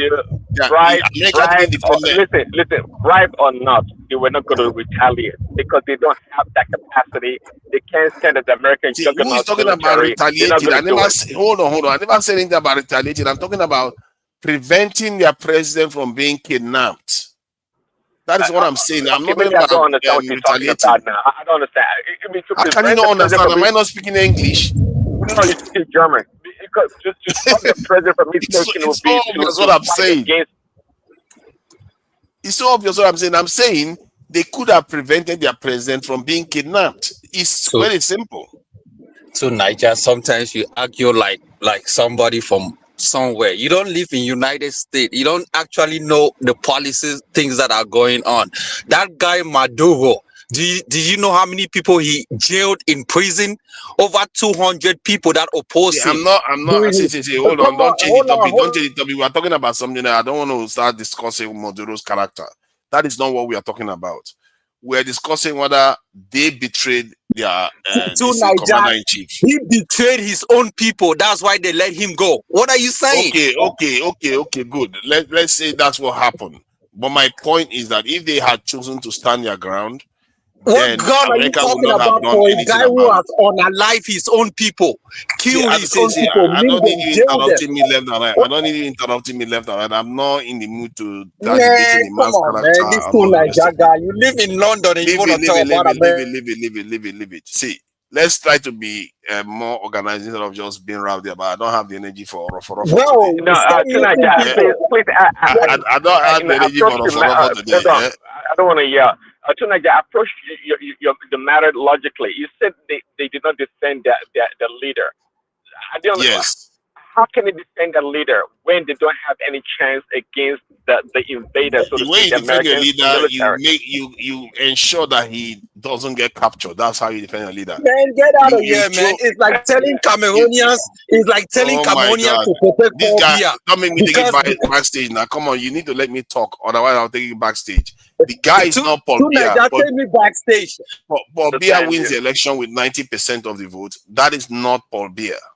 So you need to stop it. I don't know why you're just coming to troll again. You just want to troll people. Man, constantly. even in Venezuela, 99% were against him. What are you saying? Oh my God, 99% are against Maduro. This guy, what does this guy, does this guy even know what he's talking about? Bro, I know what I'm talking about. 99% Oh my God. Venezuela were Hold on. See, Maduro represents the party that is for the poor people in the country. Most of the education is free education, free healthcare. Most of the systems are free for the poorest people in the country. That is the revolution. They are a socialist revolution. That's how they came into office. This is not about the rich and the corporatists and the capitalists. That is, I don't know how you can just from there say that. How did he come into office? He came into office when Hugo Chavez died. What is this guy saying? That's how he came into office. And what was he doing? Okay, let me ask you. Hold on. Let me ask you now. What was he doing before he came into office? Answer, please. The guy came through fraudulent elections when Hugo Chavez died. No, what was his profession before? What was his profession before he became a head of state? What was his work? Before he became part of the government in the first place, what was his profession? Well, I don't know what his profession was, but he was under Hugo Chavez. You don't know the person you are talking about. He was under Hugo Chavez, bro. But do you know that these people are generally for the poorest people in the country? Which poorest people? How long was he in power? For over 10 years. He became a dictator. He was already supposed to allow. But you're not answering the question. You're not answering the question. Do you know? I'm asking. No. I'm asking a simple question. Did you know that their base is the poorest people in the country?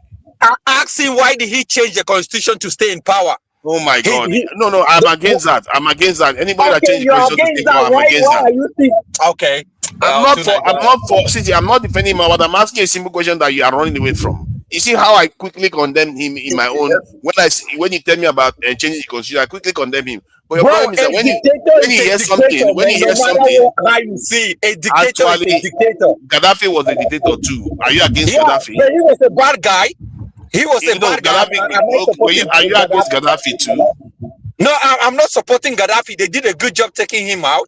Okay, good. So at least you are consistent. At least it's consistent now. Let's keep it that way. At least it's consistent. His own people. He unalived people. My brother, you are being biased here. At least it's consistent. I think it's consistent. Some people are not consistent.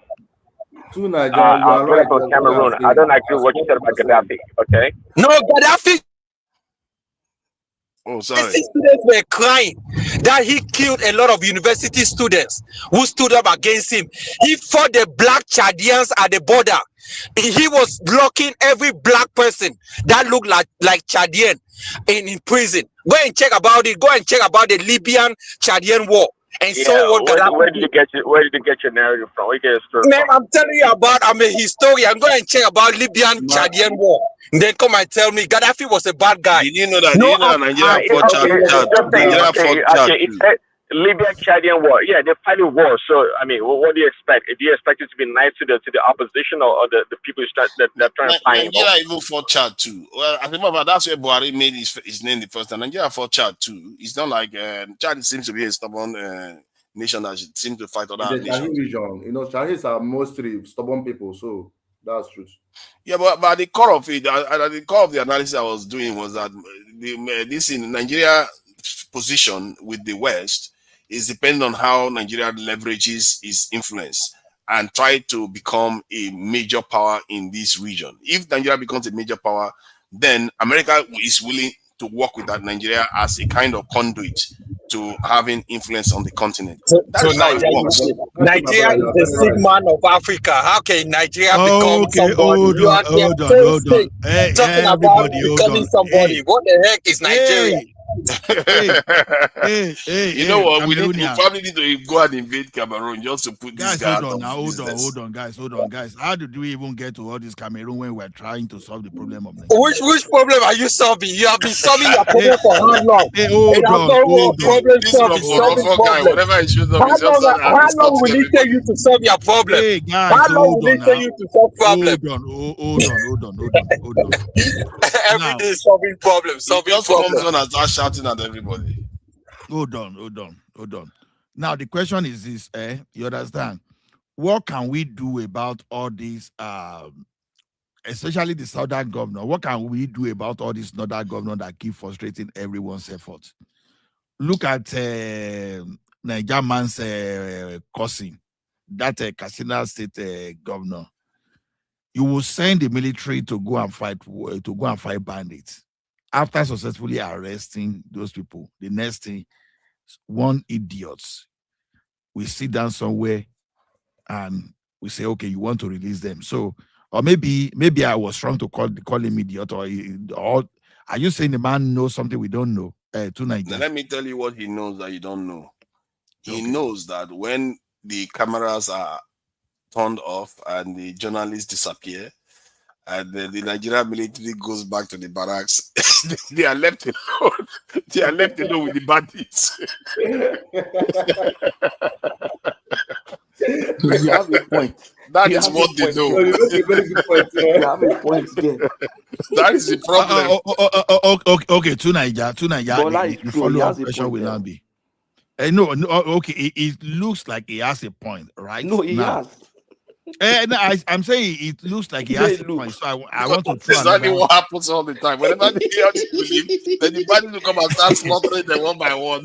So they don't want to die. No, like, it's not funny. You really made a logical point. That now the question is this. Now we know that these guys, they have some power within their own. You understand? That power is this. Governors, they have power to form security unit called forest guard. But will not be a governor forever. They don't have the money now. That's the problem. Or at least the Nigerian government is not empowering. Okay, no. I know. See, those regions, I want to believe that region is consuming the money more than other region when it comes to all this security. Yeah, you have a point. Well, that's in the military. You said they have the power to create forest guards, any number they want. Hold on, Baba. I don't think they have the power to create any number they want.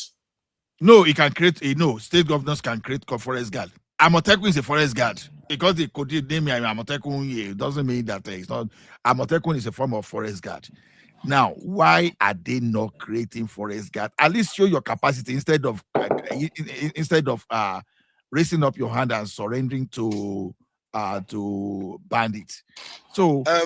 I think the problem with them is that one, there is resource gap, and I don't think they have the capacity to recruit the amount they need, not to mention the equipment that they need to secure the territory. And the north is wide and big and but they have money to sponsor Arch and they have money to sponsor mass wedding. But the money you need for this one is a lot more because you're talking about thousands of these forest guards. At least if now 100 you want to employ those first and not cry to the federal government. 100.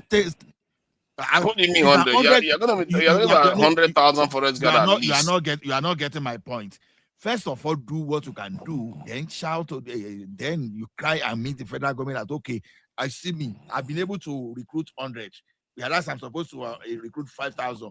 Can you please help me? So those are the things. Instead of getting the state money and be sponsoring Arch, mass burial, and mass wedding. That's what I'm saying. Do you know what happens when you recruit 100? Then the bandits will see you doing it. Then they will come and they will teach you a lesson that you never forget. And next time you won't even try it again. So you think they have not done it. They've done all the things you are saying. They've done it. They've done all of them. I remember seeing a video of even a group of vigilantes in the north. They are armed vigilantes. A lady was leading them, and they fight these people. They actually do a lot of work to fight them. But the problem is, when you are not strong enough, many of those people that you hear that they often take their lives, they are vigilantes that the locals have employed, and after they deal with the vigilante, they go and deal with the locals too. The thing is a very, very insidious problem. Okay, Oga Patoski. So, Nigeria simply saying that Katsina State governor should just surrender. It's as a matter of fact, he has surrendered already. No. He has surrendered. I didn't say she surrendered. I'm just explaining why they are behaving the way they are behaving. I want to air my view here. When you talk about, I want Patoski to speak. You know, he's just coming. Then you can come in. Sorry. You see, why I support Nigeria is this. If you know this security, you will know. You know the security people. We have had instances where they killed traditional leader, where they killed Islamic clerics, Those Islamic clerics were people who spoke against them or who mobilized against them. Those traditional leaders were those who went to meetings and spoke something. Some of them spoke something that is against them. And mind you, when you say Amotekun, they've had their own vigilante too. But they don't have power to empower them the way these bandits have. They will have gun, they will have machetes. We used to see them now. Adamawa State, there's a documentary in Adamawa where they have one vigilante, and one woman was one of the leaders of the vigilante there. When I saw the weapon they were using Quran and machete and gun. That's what they pray on Tira and go. That's what they use. So they don't want to take that risk. They have suffered it seriously. And in that their society, they know themselves, they know who is who. So those bandits also know them, they know their children. If Yoruba has a saying, they say Atakuro Wonuado, Kuligbomo Ewo.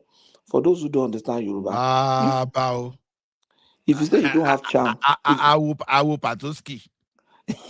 they say the meaning is that if you think say you get power, that power might not be able to shield your family. Even if you say you protect yourself because you are a governor, will you be able to protect your child that is in Katsina, that is schooling maybe ABU in Kaduna, or you understand? So you have to just try to pretend that you are not the one. That's a measure of disclaimer there. Look, no be we dey behind you, are not the people looking for you. Because the man knows that if he does that, even after he stop becoming governor, it becomes like the moment he ceases to be a governor, the security details will be reduced, just like Tinubu has issued it now. Then civil defense will be the one following him all over the place. You think he doesn't care for his life? So I think the government need to either, the only place where I blame them is them standing against state policing at the initial stage before this thing got to this point. If they have structure for state policing with the right weapon, then you know that region is properly policed. So it's not the governor that is fighting them, it's the institution of security that will be doing the work. You understand? So I don't know what they are still doing about state policing. Tinubu needs to move on that. As long as the ministers, or you call them the senators and whatnot, the lawmakers can have 5-10 policemen, guards, they're gonna slow walk this state policing thing. They have security, so they can care less about the common people, really. But they are not going to be lawmakers forever now. Well, they don't think like that, Patoski. If they transition to private citizens, then they can afford to get well-paid guards or security guards around them. So you don't see the logic until everybody becomes somewhat equal in terms of their security. That's where you're going to see aggressive pursuits of this state policing, or trying to equip groups like Amotekun to be able to protect themselves. It's kind of a joke. The bandits, they have guns, they have the latest weapons and whatnot, but the Amotekun and these other security outfits, they treat them like primitive people. Just on seriousness. If you want to fight such level of violence, you have to be serious. You have to be serious like Trump. Prince Daddy, do you know the problem I have with them? I was watching that commando film of that police. Now, see, even since I've seen that thing, I know police alone can finish these people. But you know the problem? There was a time they were seeing several of them where they were. Instead of giving them love beans, love cake, and throw it there and let them go and meet the 72 virgins, each of them, they were asking them to surrender instead. You understand? Instead of unaliving them, even those guys, they were even there, they were even with their Okada, their motorcycle, everything there. You understand? But these guys were not interested in buying them. All they were interested in that video. You said you would send me the video. Okay, I will still send you. Maybe I forgot. So they were looking at them instead of buying them. Then again, so some of them surrendered. were dense. Those people that were stubborn were those people that they were caught in the line of that.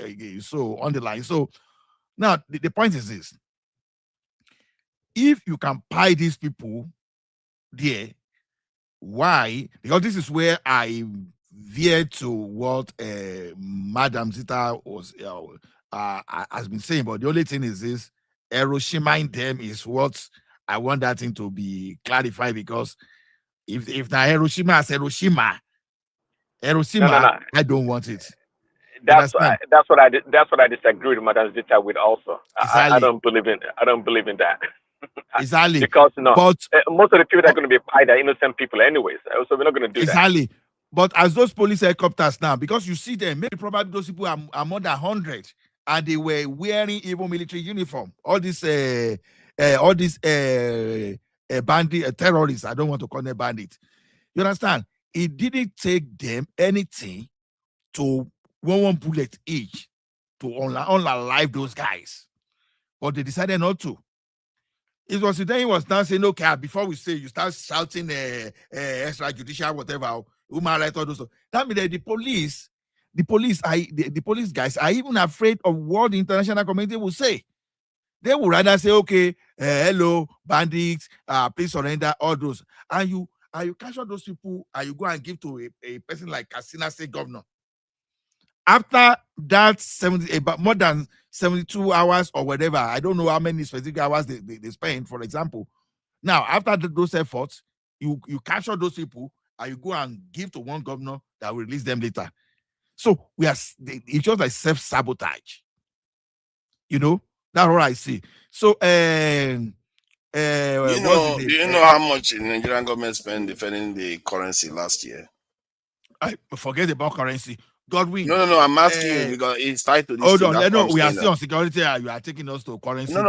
It's tied to security. That's what I'm saying. Okay, how much? Tell us how much. Godwin, let's go. At least $7.1 billion on this thing defending the currency, which is better than 30 or 40 billion in the past. So that's it wasn't even up to that. It wasn't up to that at all. Don't let us do that. So now let's go back to the point in terms of the security. Madam Zita, hold on now. Let me say something. Now, come on, stop it. You and Madam Zita was talking for over 30 minutes. I'm not changing the topic. I'm coming back to it. Now you are not listening to me. So what I'm saying is, waiting for you to speak. If they spend 7 billion defending the currency, that same amount, can you guys do the calculation how much you would have taken? How many security forces you'll be able to recruit with that? Can you do the calculation? So you find out. Okay. And yet, this same insecurity is costing us more than almost $50 billion every year in GDP. Why is it our leaders choose not to do the right thing with the money that they are spending? What about the security allocation they give to the governors every month or every quarter? What about that?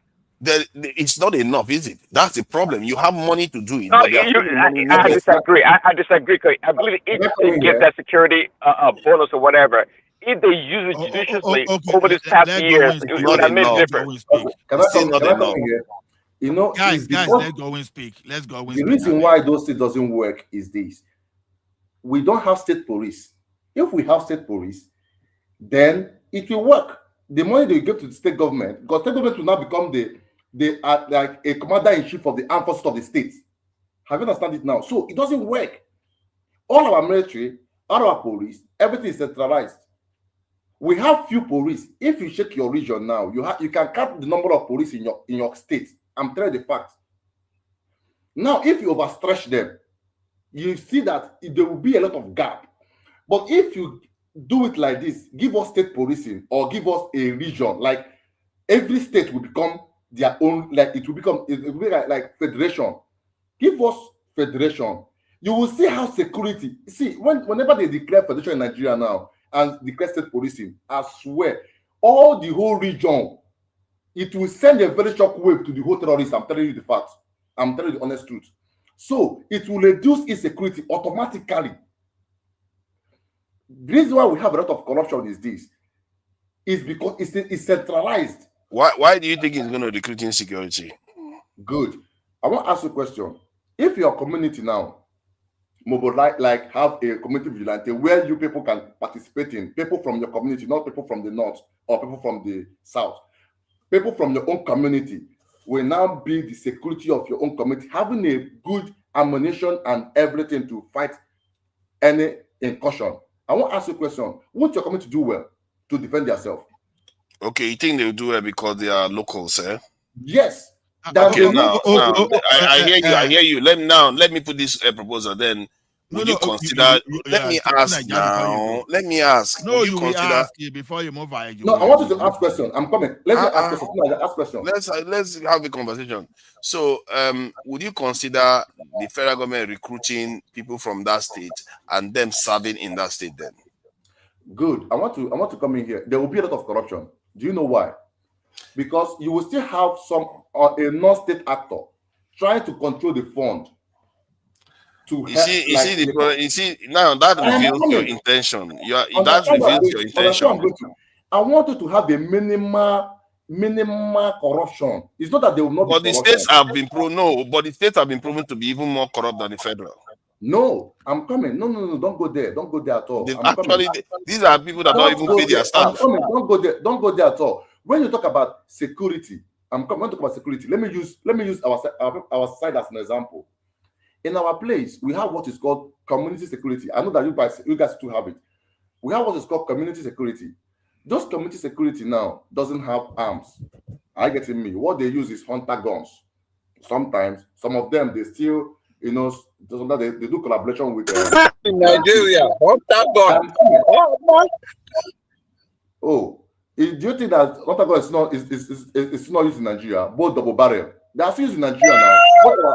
Our actors are still using it. I'm telling you the fact now. I'm not telling you joke. I'm telling you the fact. If you go to your vigilante, they are still using double barrel.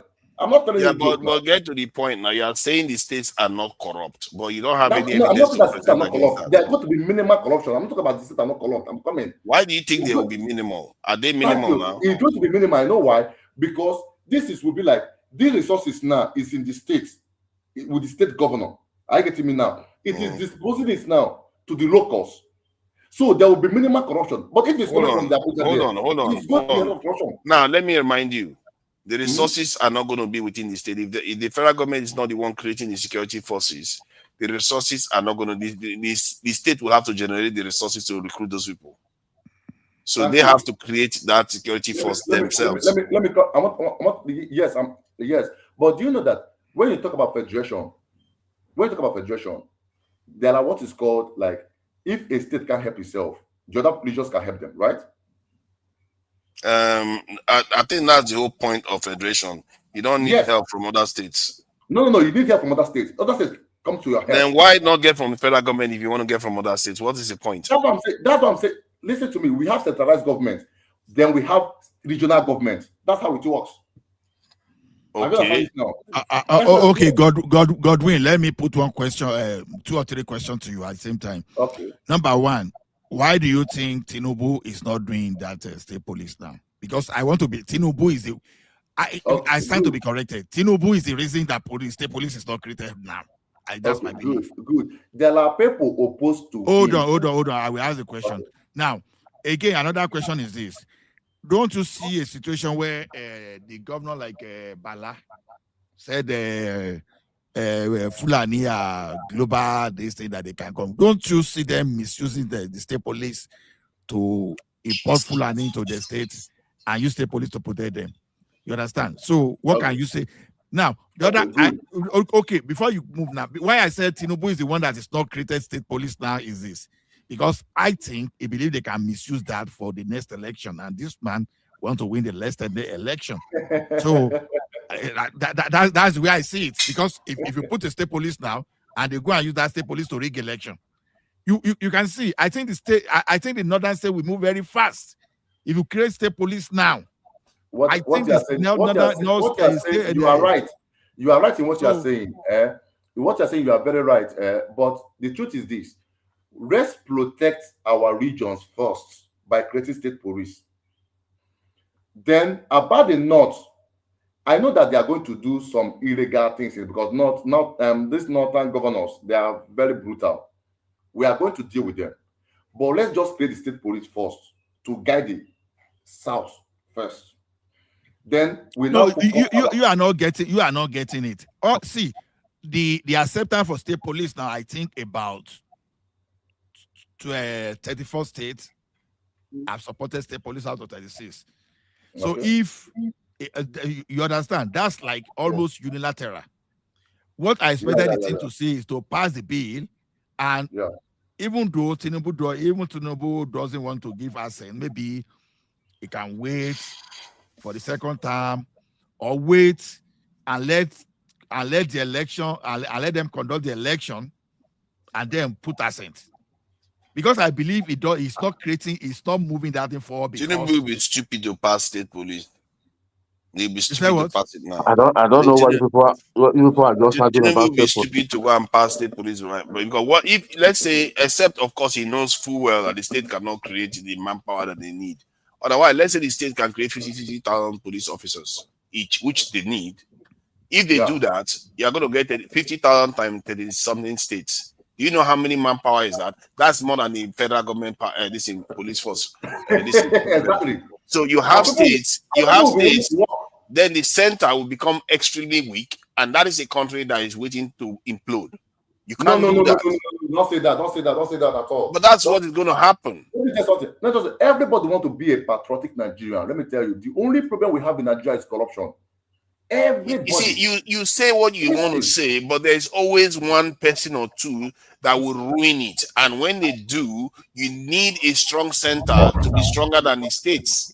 You can't. Do you think Fubara will easily concede to what Tinubu did if he had a state police? Do you think Wike would have considered anything? Or Erufai? No. When you talk about state policing, there are going to be a kind of a guideline. What guideline? What would you put?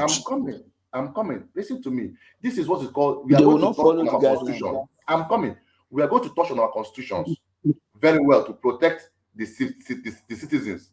I get to me so that we will not centralize the whole power. I'm coming. Now, all this is political blah blah blah. It's not political blah blah blah. I'm coming, my brother. When you have vigilante, you are not well paid. You have vigilante in your state. It's not well paid. It's not well taken care of. You are talking about state. Is it not that's what like state police already? Vigilante in your state are not well paid. They're the one they have in Nigeria. Most states have vigilante. They are not well paid. Vigilante in this state are not well paid. Some people just want state police. The reason because when Buhari was there, if the federal government create the state police, would you accept it? He said no, he doesn't want that. You see, they want to have a situation whereby they create havoc. Yeah. If the federal government can hire the state police and have them work in the state, why do you have a problem with that? When Buhari was there, during Buhari era, Buhari asked all the old governor, if you want to create state police, come and show you the financial power that you have to pay them. Governor that cannot pay salary, that cannot even increase salary. Some people are still paying 30,000, 18,000 in Nigeria. You wanted to go and bring state police for them. Then by then, all the whole state become everybody will be missing. They'll be kidnapping people anyhow. They turn to have problems. You're just going to create DRC, another DRC in Nigeria.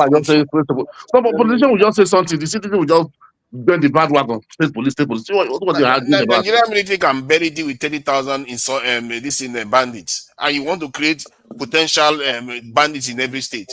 Because if they don't get paid, what do you think is going to happen? If those officers don't get paid and they have guns, what do you think is going to happen? That's a good lie. If the officers don't get paid, you have created another bandit.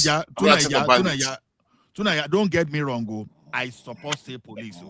I do too. If we have 5,000 men, hold on, and we pay them 500,000 naira, you have to have a strong center first before you start creating state police. No, already we have strong center. We we don't do. It's very weak center. No. We just talked about how Katsina state governor is loyal to bandits, and you're here saying you have a strong center. Hold on now. Hold on. What are you talking about? The thing is this. Let there be state police structure there. Why is it that we don't see reality for what it really is? We were just talking about how Katsina state governor is pardoning bandits and being friendly with bandits, and you are telling us you don't know that the states are weak. I bring that topic for us to argue about, Abi. Yes, take that into account when you are talking, saying what you are saying. Now let me bring it to that topic. Okay, hold on. This is what I'm saying. Now, to me, I believe that Tinubu, because of 2027 election, that is why Tinubu has not created that police, has not moved that thing forward. Now, the thing is this: you don't have to create state police if you don't have resources to create state police. It's going to be licensed. So the federal government, we have to license you. Let's just all the constitution, we have to make that provision for you not to be denied of that. You understand? Then you must have resources. Mr. Allah, this is what Mr. Allah, please wait. This is what Buhari has there, all this governor. It's only Lagos. Why did Lagos have state police? Because they have the capacity, financial capacity. You know the truth to say in this Nigeria now. Exactly. No, that is where I'm going, German. The thing is this: if you create that state police, all those people that are create alone should go ahead and create. Any state that cannot create, then you can use the federal police. That's what we are saying. Now, why am I in support of state police? During the time of Buhari, in the Southwest, we did not feel safe. Now, we may decide to say, okay, we don't want the federal police within our territory. We are going to use our state police to secure ourselves. We are going to use the state police to arrest bandits, and we are not going to transfer any bandit to Abuja. Once any bandit is arrested within our territory, we are going to try within our territory. They will run. They will run. So the thing is, you don't have to create your own state police, but the structure will be here constitutionally for you to be able to create. That's what I'm saying. But if Tinubu create that state police now, all politicians, they will use it for 2027. That's what I'm saying. But there should be a provision within the constitution that, okay, if you create that state police, if you use it for the purpose of election, or you use it to harass opponents, your opponents, then there should be some kind of a constitutional provision that they are going to withdraw your state police license. Are you talking about America in Nigeria? You are talking about America in Nigeria. All the abnormality in Nigeria we see. See how we don't think far when we are talking. We don't think far. We don't think far. Hold on. See, those people that are going to make this law, they are not dumps. They have lawyers that work for them. They have professionals. So after you after you withdraw the license, the men will disappear with their guns. Hold on. Wait now. Hold on. Let me just give the scenario. If they misuse, then you can unleash the military on the state police and withdraw. I for them to withdraw. That's why I said so you want to create a situation where you can have a civil war in your country because you want to have a civil war. Stop exaggerating now. Wait now. We have similar something already in Nigeria. Just talk about the vigilante they have in these many states in Nigeria. Who goes there? No, I agree with you, German. You know, the only thing is that they don't allow vigilantes to carry AK-47. That's the problem. Because they need automatic rifle is all the bend behind the state police. So all those Amotekun are state police for the example of state police. But the problem is this: Amotekun cannot carry people go to court and police and prosecute like state police normally. So what you need to do is just to upgrade the weapon of Amotekun and give them power so that they don't have to anybody they capture. They don't have to release it to the federal police. You're not going to prosecute on your own. That's the power they need now. We have state police already. Can I give you one information? Go ahead, sir. When we are talking of state police now, I said something to one man. A private soldier just came up to tell us that Tinubu has increased their salary and the new salary for soldiers. In that new salary for soldiers, a private soldier salary is 103,000. It's 103,000 naira per month. A last corporal, after 5 years, you become last corporal. Then your salary become 106. When you become corporal after 5 years, your salary will become 109. 1,009. 109,000. Now after that, you become staff sergeant. You could enter 112. And on like that. Sergeant to go be 120. After staff sergeant now 1,112 now.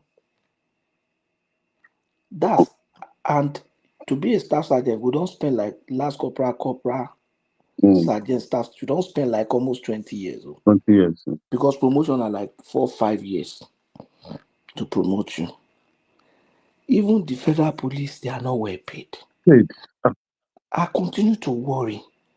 Look at how much our political office holders are collecting. And these guys are the ones securing them. Is something wrong with their brain? How do they feel safe when the man securing is just collecting 110,000? Your boy. No, Oga Batoski, I think if the new law passed, I think a private soldier may be going on with about 300K in a month. Where is the resources? Where is the resources coming from? That's what we're asking. That's what Buhari asked them. Show me the template that you need to pay. How are you going to get the money? No. Oga Batoski is talking about the present private soldier. That's what I'm saying. Police. Don't set up a vigilante in Benue. Voluntary, he's not paying them. Or Najama, you are not getting the point. You are not getting the point. The point is this: you don't have to create that state police by force, but the structure will be there for you. Okay, Amotekun now, you understand? Necessity gave birth to Amotekun.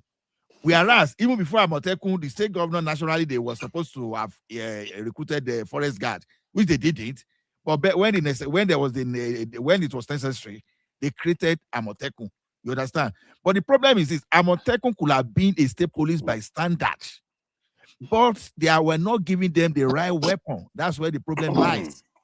That right weapon is so. Now, nobody forced the Western state to create Amotekun. Lagos State did not create because they say they already have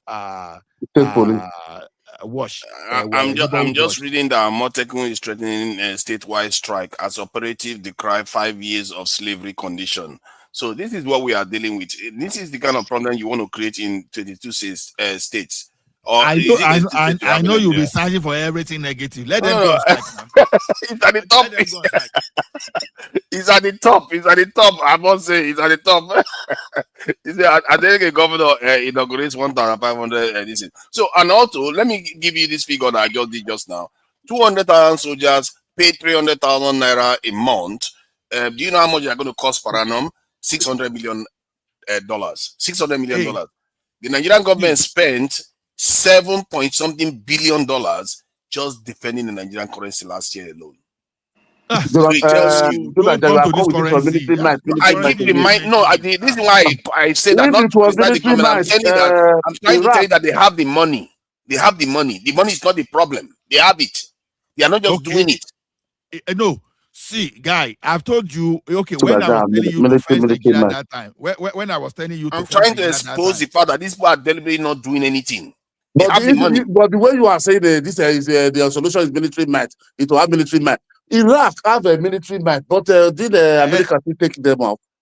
No, you are not fighting America. You're fighting bandits first. You have to take out the bandits and terrorists. Oh, you say the threat. If you don't have military might, people can just invade us. This and that. This is what you always said now. But Iraq have the highest military might, but America. Iraq did what Libya did. They decided that they didn't want to go into strong military anymore. You don't need that. That was their mistake. You started invading North Korea. How? Just this 400,000 military before we can fight. Yeah. All these people that cannot reason straight. I'm not interested in people that can't think straight. You are talking gently. You see, two Nigerians will let you talk. You better raise your voice, Ogami. I don't know why anybody even sits here arguing with me about this point. This is not. Everybody should be saying yes. Let's get as many people in there to defend our country. But no, you keep opposing nonsense. How can you oppose getting more personnel to go and defend your people? That is what we are telling you now. The country that have it are destitute. Nigerian, Joe. So Iraq is not fighting US. Hold on now. We are fighting bandits. Hold on now. We are telling you of state police now. You are against it. Iraq is fighting the US. They are not fighting bandits. Pardon? Okay. You know those people that fought about Ghana? All those people you saw in that helicopter, were they not police? Police were flying the helicopter and were fighting bandits. Helicopter, yeah. Those you mean in Nigeria fighting bandits? Yes, now police from Nigeria. Now them even they here. Now the air wing of police for that Obajano, the one in the forest of Kogi. Nigeria police. So what is the problem with that? Is that a problem? To clear the floor. Now the police, not the Air Force, so now the police. They are still security personnel. Hold on now. That's what I'm saying. So we are not talking of state police now, but we are now fighting against the police. The state police one. The reason why I disagree with the state police, because you have to be careful what you're asking for, because most of you don't think about statecraft when you're asking for stuff. You don't look at the power dynamics within the different institutions. You just think, okay, let us split it because we like it. And you don't even know why you like it. It's just assume that, because it's your local person, it's going to be good. It doesn't necessarily mean that is true. Let Patoski speak, Gary. You are just a Or people are so susceptible to being brainwashed. I don't understand how we are so easy to be. We don't even have to. We are brainwashed. Because we have to accept what you are saying. It makes us yes, you have to accept what I'm saying because it's common sense. 230 million. You are the most professor. Everybody else is doing it around the world. Not because I'm saying it. Everybody else is doing it around the world. Let Patoski speak now. Forget what you are saying. The same way they push Ubara, see where it did today. I want to push a question to Niger. If you are not using state policing, apart from the existing system, because now we have federal police, we are using Air Force, Army, Navy, and federal police. We are not even using federal forest guard. Can you tell me an alternative, apart from state policing, that you think can bring a local solution to that security problem? I think that okay, go ahead. Because now we have used every other thing. We have used vigilante, we have used, and it doesn't seem to be going away. Can you suggest an alternative to state policing that can help? The alternative to state policing that will solve the problem, and I'm not going to say it flippantly. I'm going to say it based on evidence. If you look at Egypt, used to have similar problem as we did. Algeria used to have even worse problem than we've had, and how they solved it was having a larger military and a larger security force. And the same thing with Egypt, having a larger military and a larger security force. It doesn't mean that they don't buy and procure technology. You still procure technology, but you need to invest more in your defense. Without defense, all is lost. We are losing. Can you believe that we are losing almost $50 billion every year due to insecurity? We've lost more than $1.2 to $1.8 trillion in the last 10 years.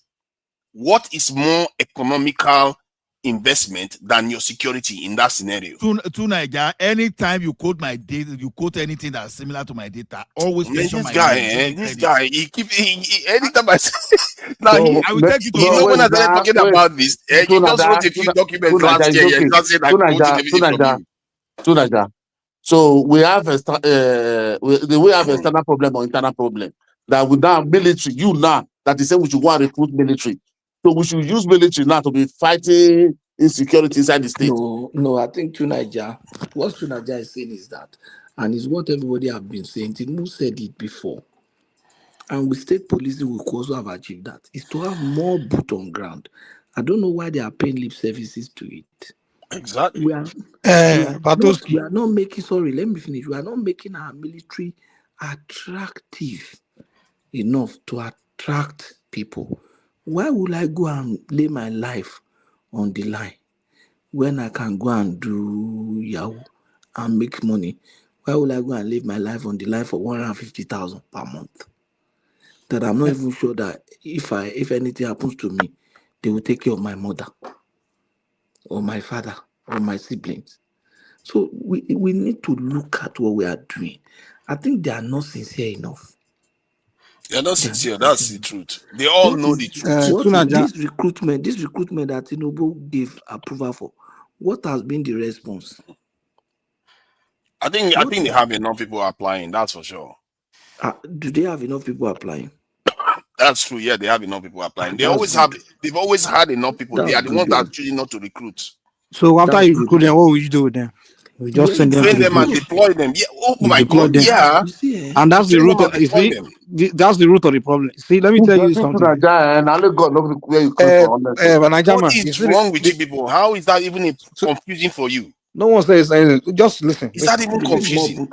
No, I'm not saying it's confusing. I'm not saying it's wrong. What I'm saying is the step is what's missing. First thing if you want to stop a problem, first thing you do is study the problem, understand the problem, right? That's the one step Nigeria has been failing. They've never investigated. I've already studied the problem for years now. Sunaja, Nigerian government have never investigated this thing. I'm telling you. They don't know what they are dealing with. They have Yes, never. they have. No, they haven't. Because every time I ask that question, okay, who's doing what? What is doing what?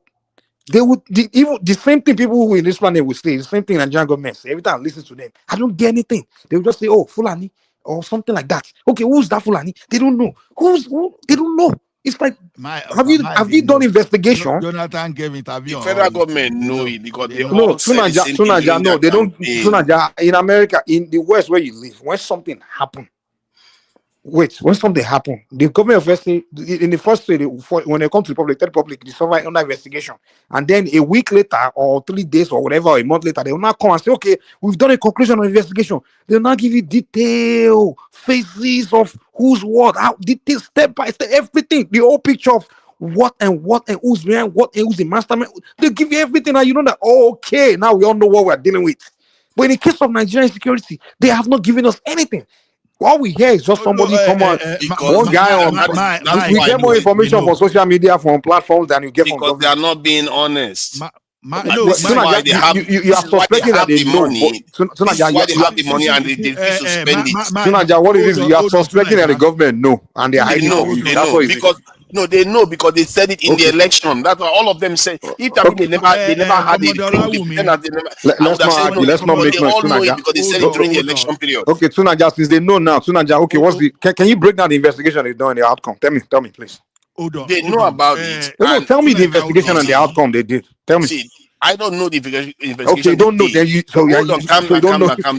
See, I don't know because why would I tell you what I don't know? But one thing I know is that don't know now. Hold on. One thing I know. See, let's not do this rowdy thing that this is Mike likes to do. Hold on, let me respond to what Mike is saying. Let me respond to what. Hold on now. Let me just say something for 10 seconds. Jesus Christ. Wait now. Was the dating? You are telling me to hold on. Abba, did I ever tell you that before? Abba. Look at that. Go ahead now. No, did I ever tell you whenever you are hosting to tell you to hold on? I say hold on because the thing is becoming rowdy. Oh yeah. Okay. Lay your point. Go ahead now. So the point I was making was that the government officials and the presidential candidates, all of them knew about it because that's why they all reached the same conclusion in the election.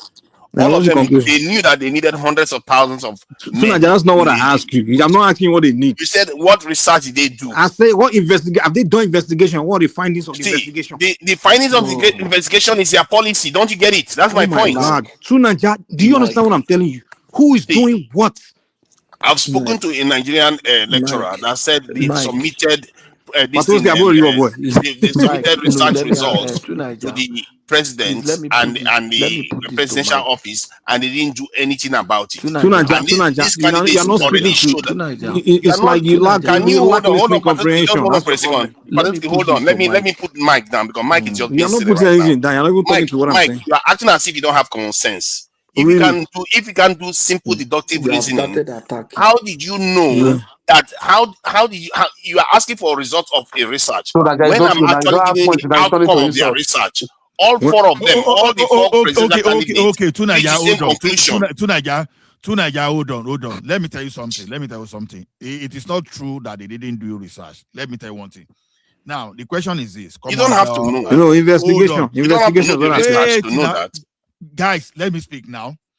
Commander Bamidele came to national TV and he told us that they investigated this thing. Now, we know that the DSS, they have information about what is happening. They have full detail. What is the detail? Give me the detail. No, hold on. You don't have to know the detail. Oh my God, I don't have to know. So what am I doing here, guy, hold on now. He said, because all of them were giving recommendation, and Commander Bandele said, eat Bamdele or whatever his name, you understand? He said, when everybody was giving solution, he said, you have to attack the center of gravity. That was his own suggestion in that that's no investigation. I mean, sorry, I say, what is being investigation of all the crimes? Mike, we've have top military officers like the current Minister of Defense. These people, they are intelligent. They are not just a roadside person. Sunaja, sorry. Well, let's keep it simple like this. Let me put this to Mike. Sunaja, Mike. I say Sunaja. Ola, name one incident. Just isolate one of the incidents or the attacks that's happened where one of them they've come out to say this one attack that happened here Mike, in this village I here. know, Oh no, wait now. Let me land. I know they do blank. I know they do blank. This is no. I'm even making it more specific. The one we're doing is blank. We're generalizing. At least there's been thousands of attacks. When security Ola, let me land now. We are not fighting. Just calm down. No, we are not fighting now. But when but then they make their findings, why are we arguing? You guys are the one helping the government to get away with their incompetence. You are helping them. You'll be like they did it, even though they haven't told you they did it. You will be supporting them. I'm telling you that let me give you the list of those people that were in that research. I will tell you. And it's a research, I say investigation. Let me. Okay, sorry, Ola, out of thousands of attacks, name one specific attack, just one. Let Patuski speak. But let me land my statement now. Let me land my statement. If you can draw one specific attack that we heard, and they say we done investigation on this one attack, and we come down with this finding, just one, and they came to tell us. Ola, Mike, let me say this. The first question you ask is that when we want to solve a problem, we need to find out what the root cause of the problem. No, they investigate the problem.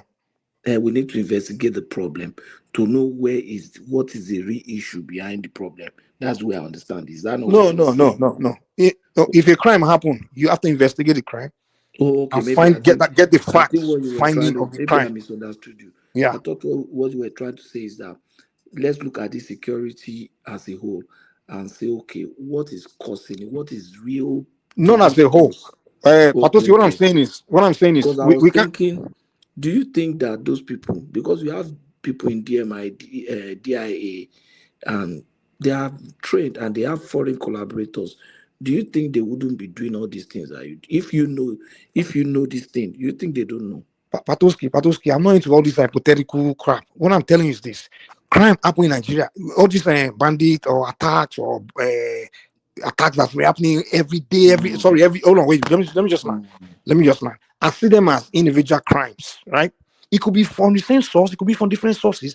What I'm telling you is every time there's a particular attack, I've never seen where they come out to say this one attack that happened this day. We send this team of investigators and they've investigated this, they've traced it, they've studied it and came with these findings and they came to present it to us, the citizens. They've never done it. No, why are you being too academic here? These people know. They keep telling I don't care what they know. I'm telling you that they have never come to me to tell me that they know. Must they publish it for you to they have to? They know. Oh my God. Ola, security is not everybody's responsibility. And Mike, let me give you one example. Ola, please. You are supporting me on this one. Security is everybody's responsibility. And that means everybody needs to know information to be able to defend themselves. If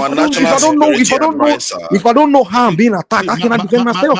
Mike, how many times have you taken your time to visit some of those government agencies to even see their position? So all Nigerians have to go and visit them to find out what the No. You I'm taking you up because you have security background. Forget about me. Stop making it personal. Let's just No, I don't make it personal. No, I don't make it personal. Don't say me. I don't live in Nigeria. No, you serve as a security. You are a security expert. Forget who I am. I didn't say I'm a security expert. I'm just a person that read books. That's all. The question is this: I'm not expert in anything. Okay. I just read books. That's all. I don't have to be go and get degrees and all those things. At least you be babawu. Forget. Just leave me, bros. If you can't present logic, forget personal attack. If you don't have point to prove, forget trying to you be this, you be that. When you guys can't win argument, start making about the person. No. See, no, Mike, you joke apart. The thing is this: you understand?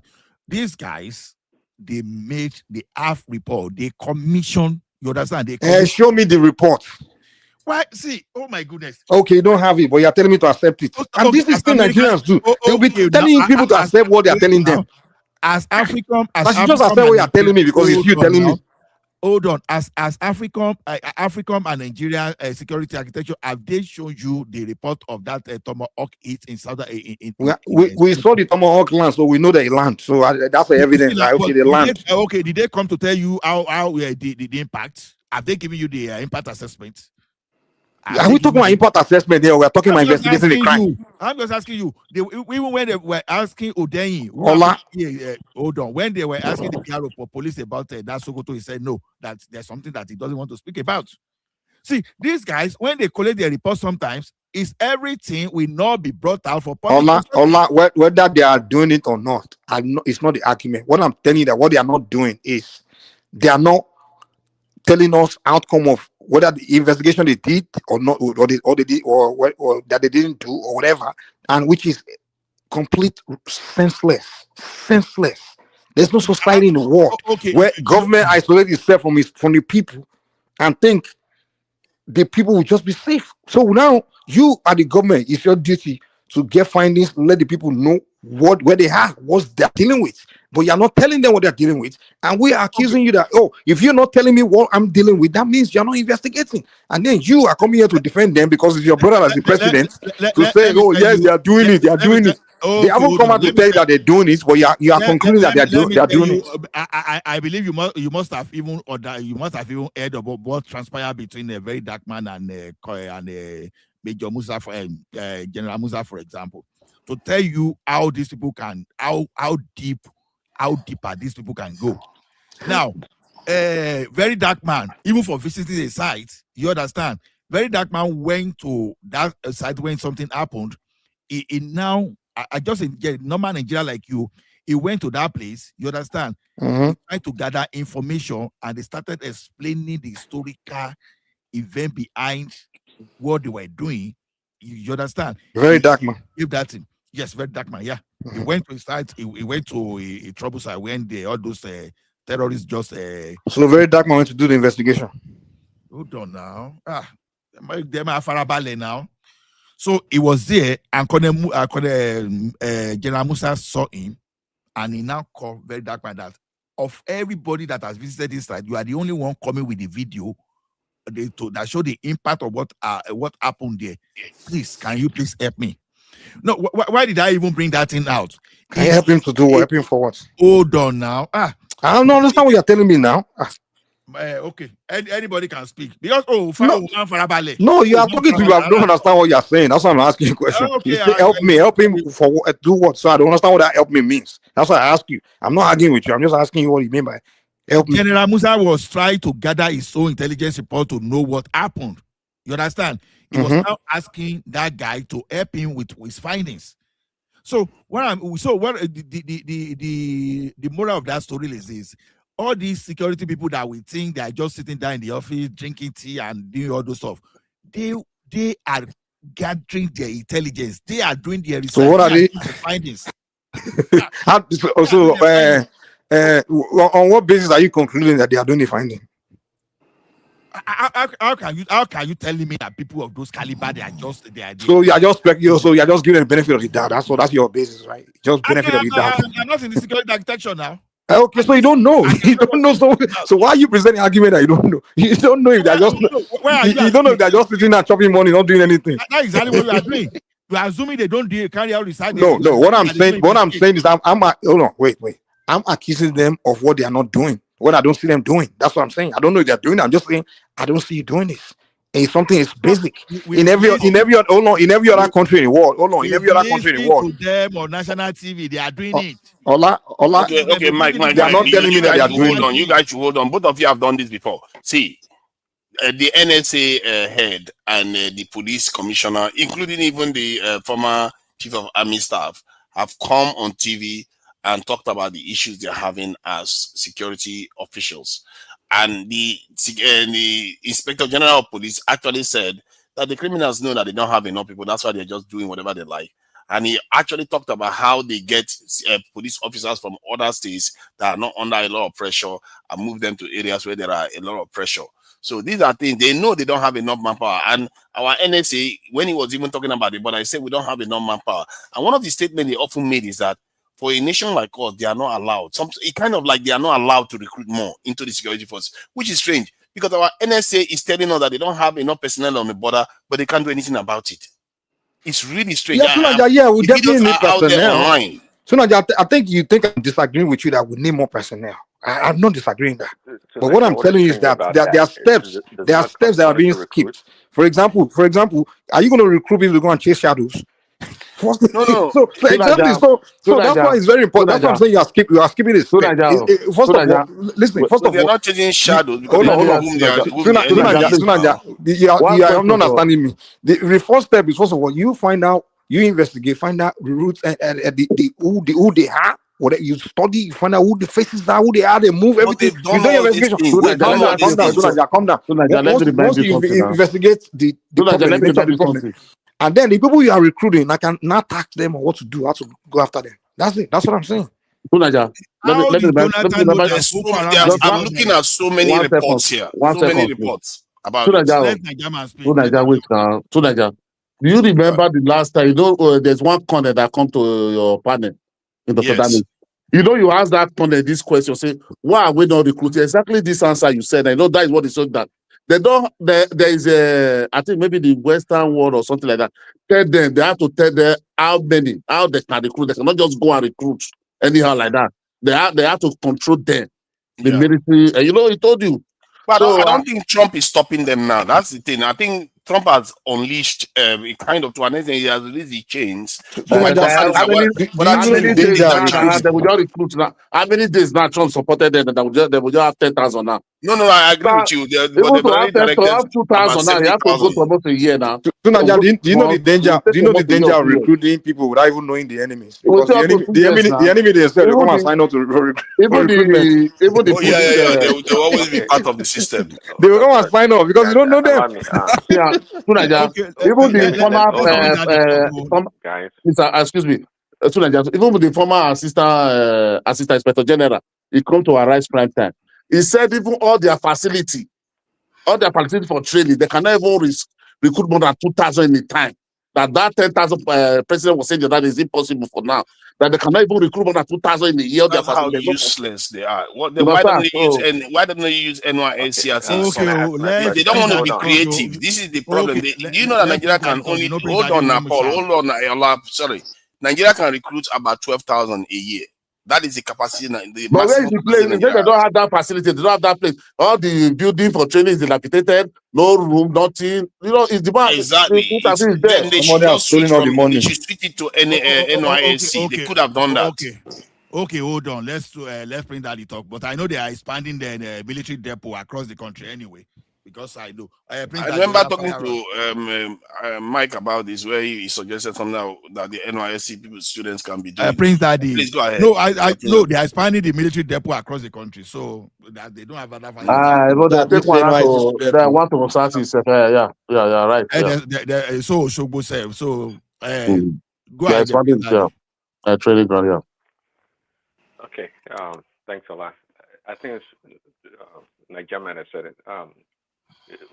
Whom do we have to get permission from to recruit? Is it police officers or intelligence people? I didn't understand the response to that question. Minister of Commissioner of Police Affairs. What do they call them?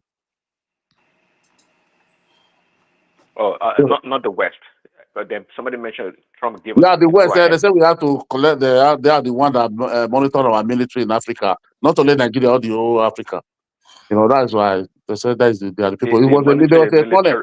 It's a colonel from Nigeria that said it. It's not. Maybe he doesn't know what he's talking about. But anyways, I don't know who has the power to restrict your military. I don't know who has that. You make it sound like based on our population. We have enough military or police officers per capita. I don't think so. So I'm not sure why we're taking. Actually, we have less.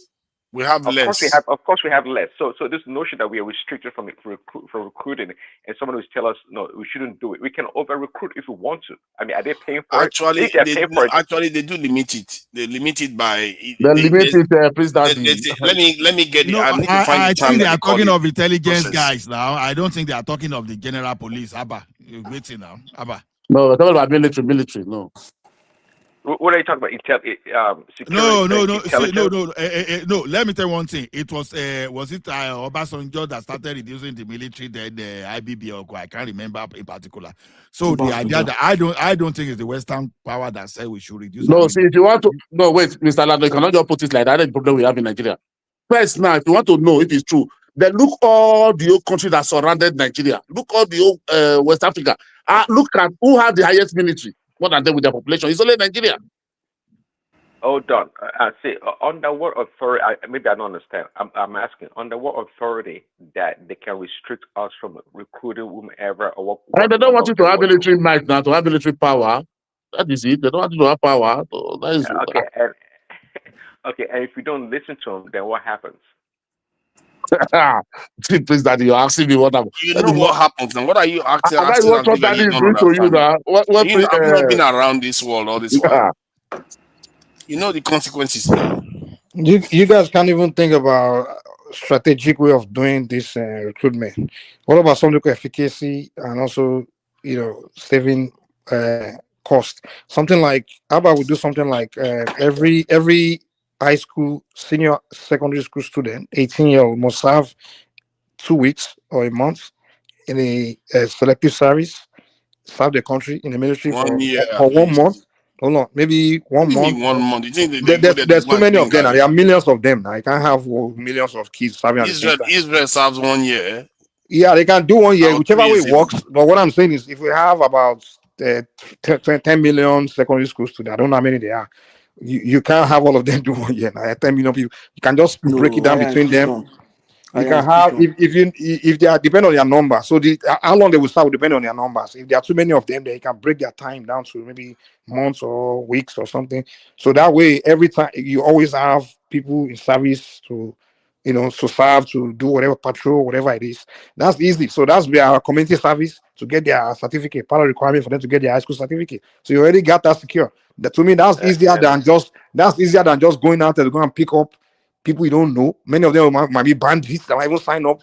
So if the young 18-year-old student, you know who they are. We already you know their background because they've been in the same secondary school for 6 years, so their principal already know who they are. So you know who you are putting in where and where. But the idea of just recruiting a bunch of Nigerians, a lot of bandits will sign up for that thing, and they'll be spying on the military. Some people will be working for. So part of the problem might be that bandits are already in the military already now. Bandits are already. Let me share the term that they call the kind of policy that they use against African leaders. They said, hold on now. Let me just say 15 seconds. Let me ask you a question. No, you will continue now. I want that information where they said that they are limiting the number of soldiers that Nigeria can recruit. I don't believe it. Please. Exactly. So that's what I want to. That's what I want to do. Then I see they call this term policy by effect rather than proclamation. So the way they do it is they don't necessarily come out openly and say this is what you should do, but they do it by the effect that their policies have on you. That is how they do it. That's how they spell what you need to do. And if you step out online, boom, sanctions start showing up. That is how they behave. Because they know if they write it on give us the link here. Hold on now. Let me explain this to you now. Because they know don't if they write it we want the link so that we can put it here. At least we are. It's not like you always want to blame Oyinbo for everything we don't do. No. I'm not blaming them because that is how the world works. This is why they don't like Iran today. Put the link here. Let us learn. At least I've now heard this thing before. Now we want to learn. Now you are explaining. So I do agree that they tend to interfere with us, but not to that level now. To tell you how many soldiers you go recruit. No, because they're not going to tell you like by this. They are going to tell you that okay, if you want this IMF loan, this is how much you go get, and this is the area you need to spend the money on. You see, they will restrict the way you spend the money. What America do is okay. They sold us to Kano. They were not giving us what operate. When they take the IMF, they will still stay the while they are selling it to Kano, they gave Egypt more than 218 F-16s. So you see the difference, the different treatment. I know that we understand. That we understand. But what we are saying is this: you understand? You gave us to Kano. You are not selling us the smart bomb, missile, all those stuff. Just because you are talking of human rights or whatever you are talking about, we understand that.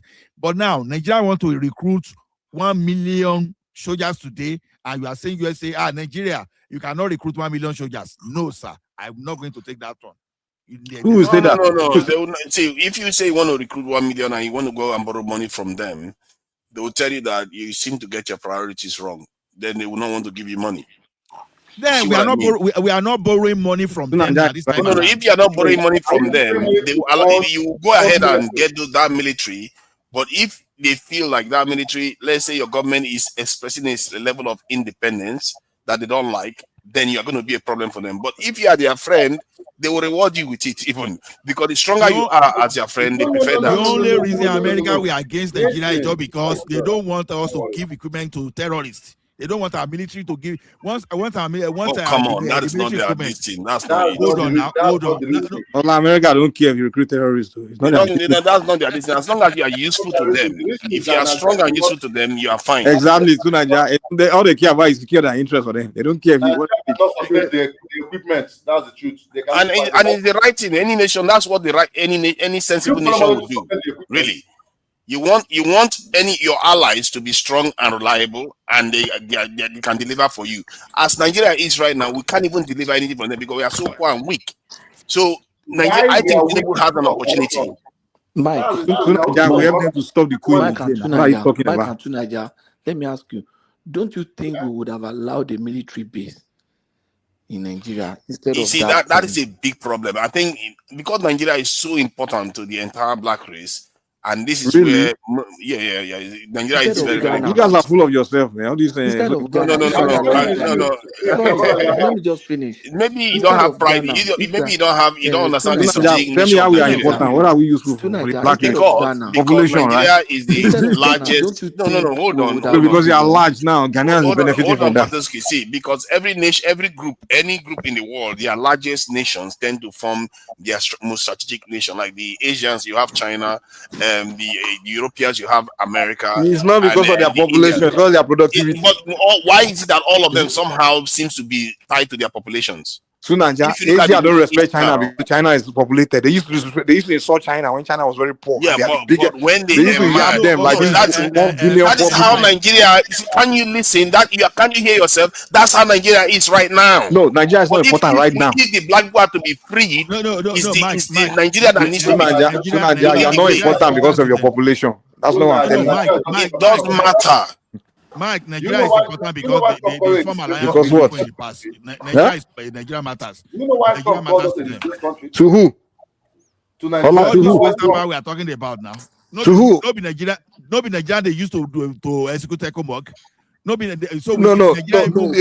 interest. No. It's not because of our population. Mike, it's not because of our population. Mike, I'm sorry. Let me direct the question to you. I think tonight has just been about. Don't you think if we had been the one instead of Ghana that allowed that military base, don't you think it would have helped us? Which military base? Have they helped Ghana? They've not. Well, they had the military base in Niger now, the largest drone base. The insecurity is still there in Niger. Exactly. As a matter of fact, they had the largest military base when the military base was so big. They had the largest military base in Niger when Boko Haram was rising. No, because you see, the problem with us is that our leaders don't even have the consciousness to become strong. Ghana is like. Let me be honest with you. America is not interested in solving It's like a kindergarten school where they don't even have any defense at all. They're just almost downright useless as a nation. But Nigeria at least has a semblance of military.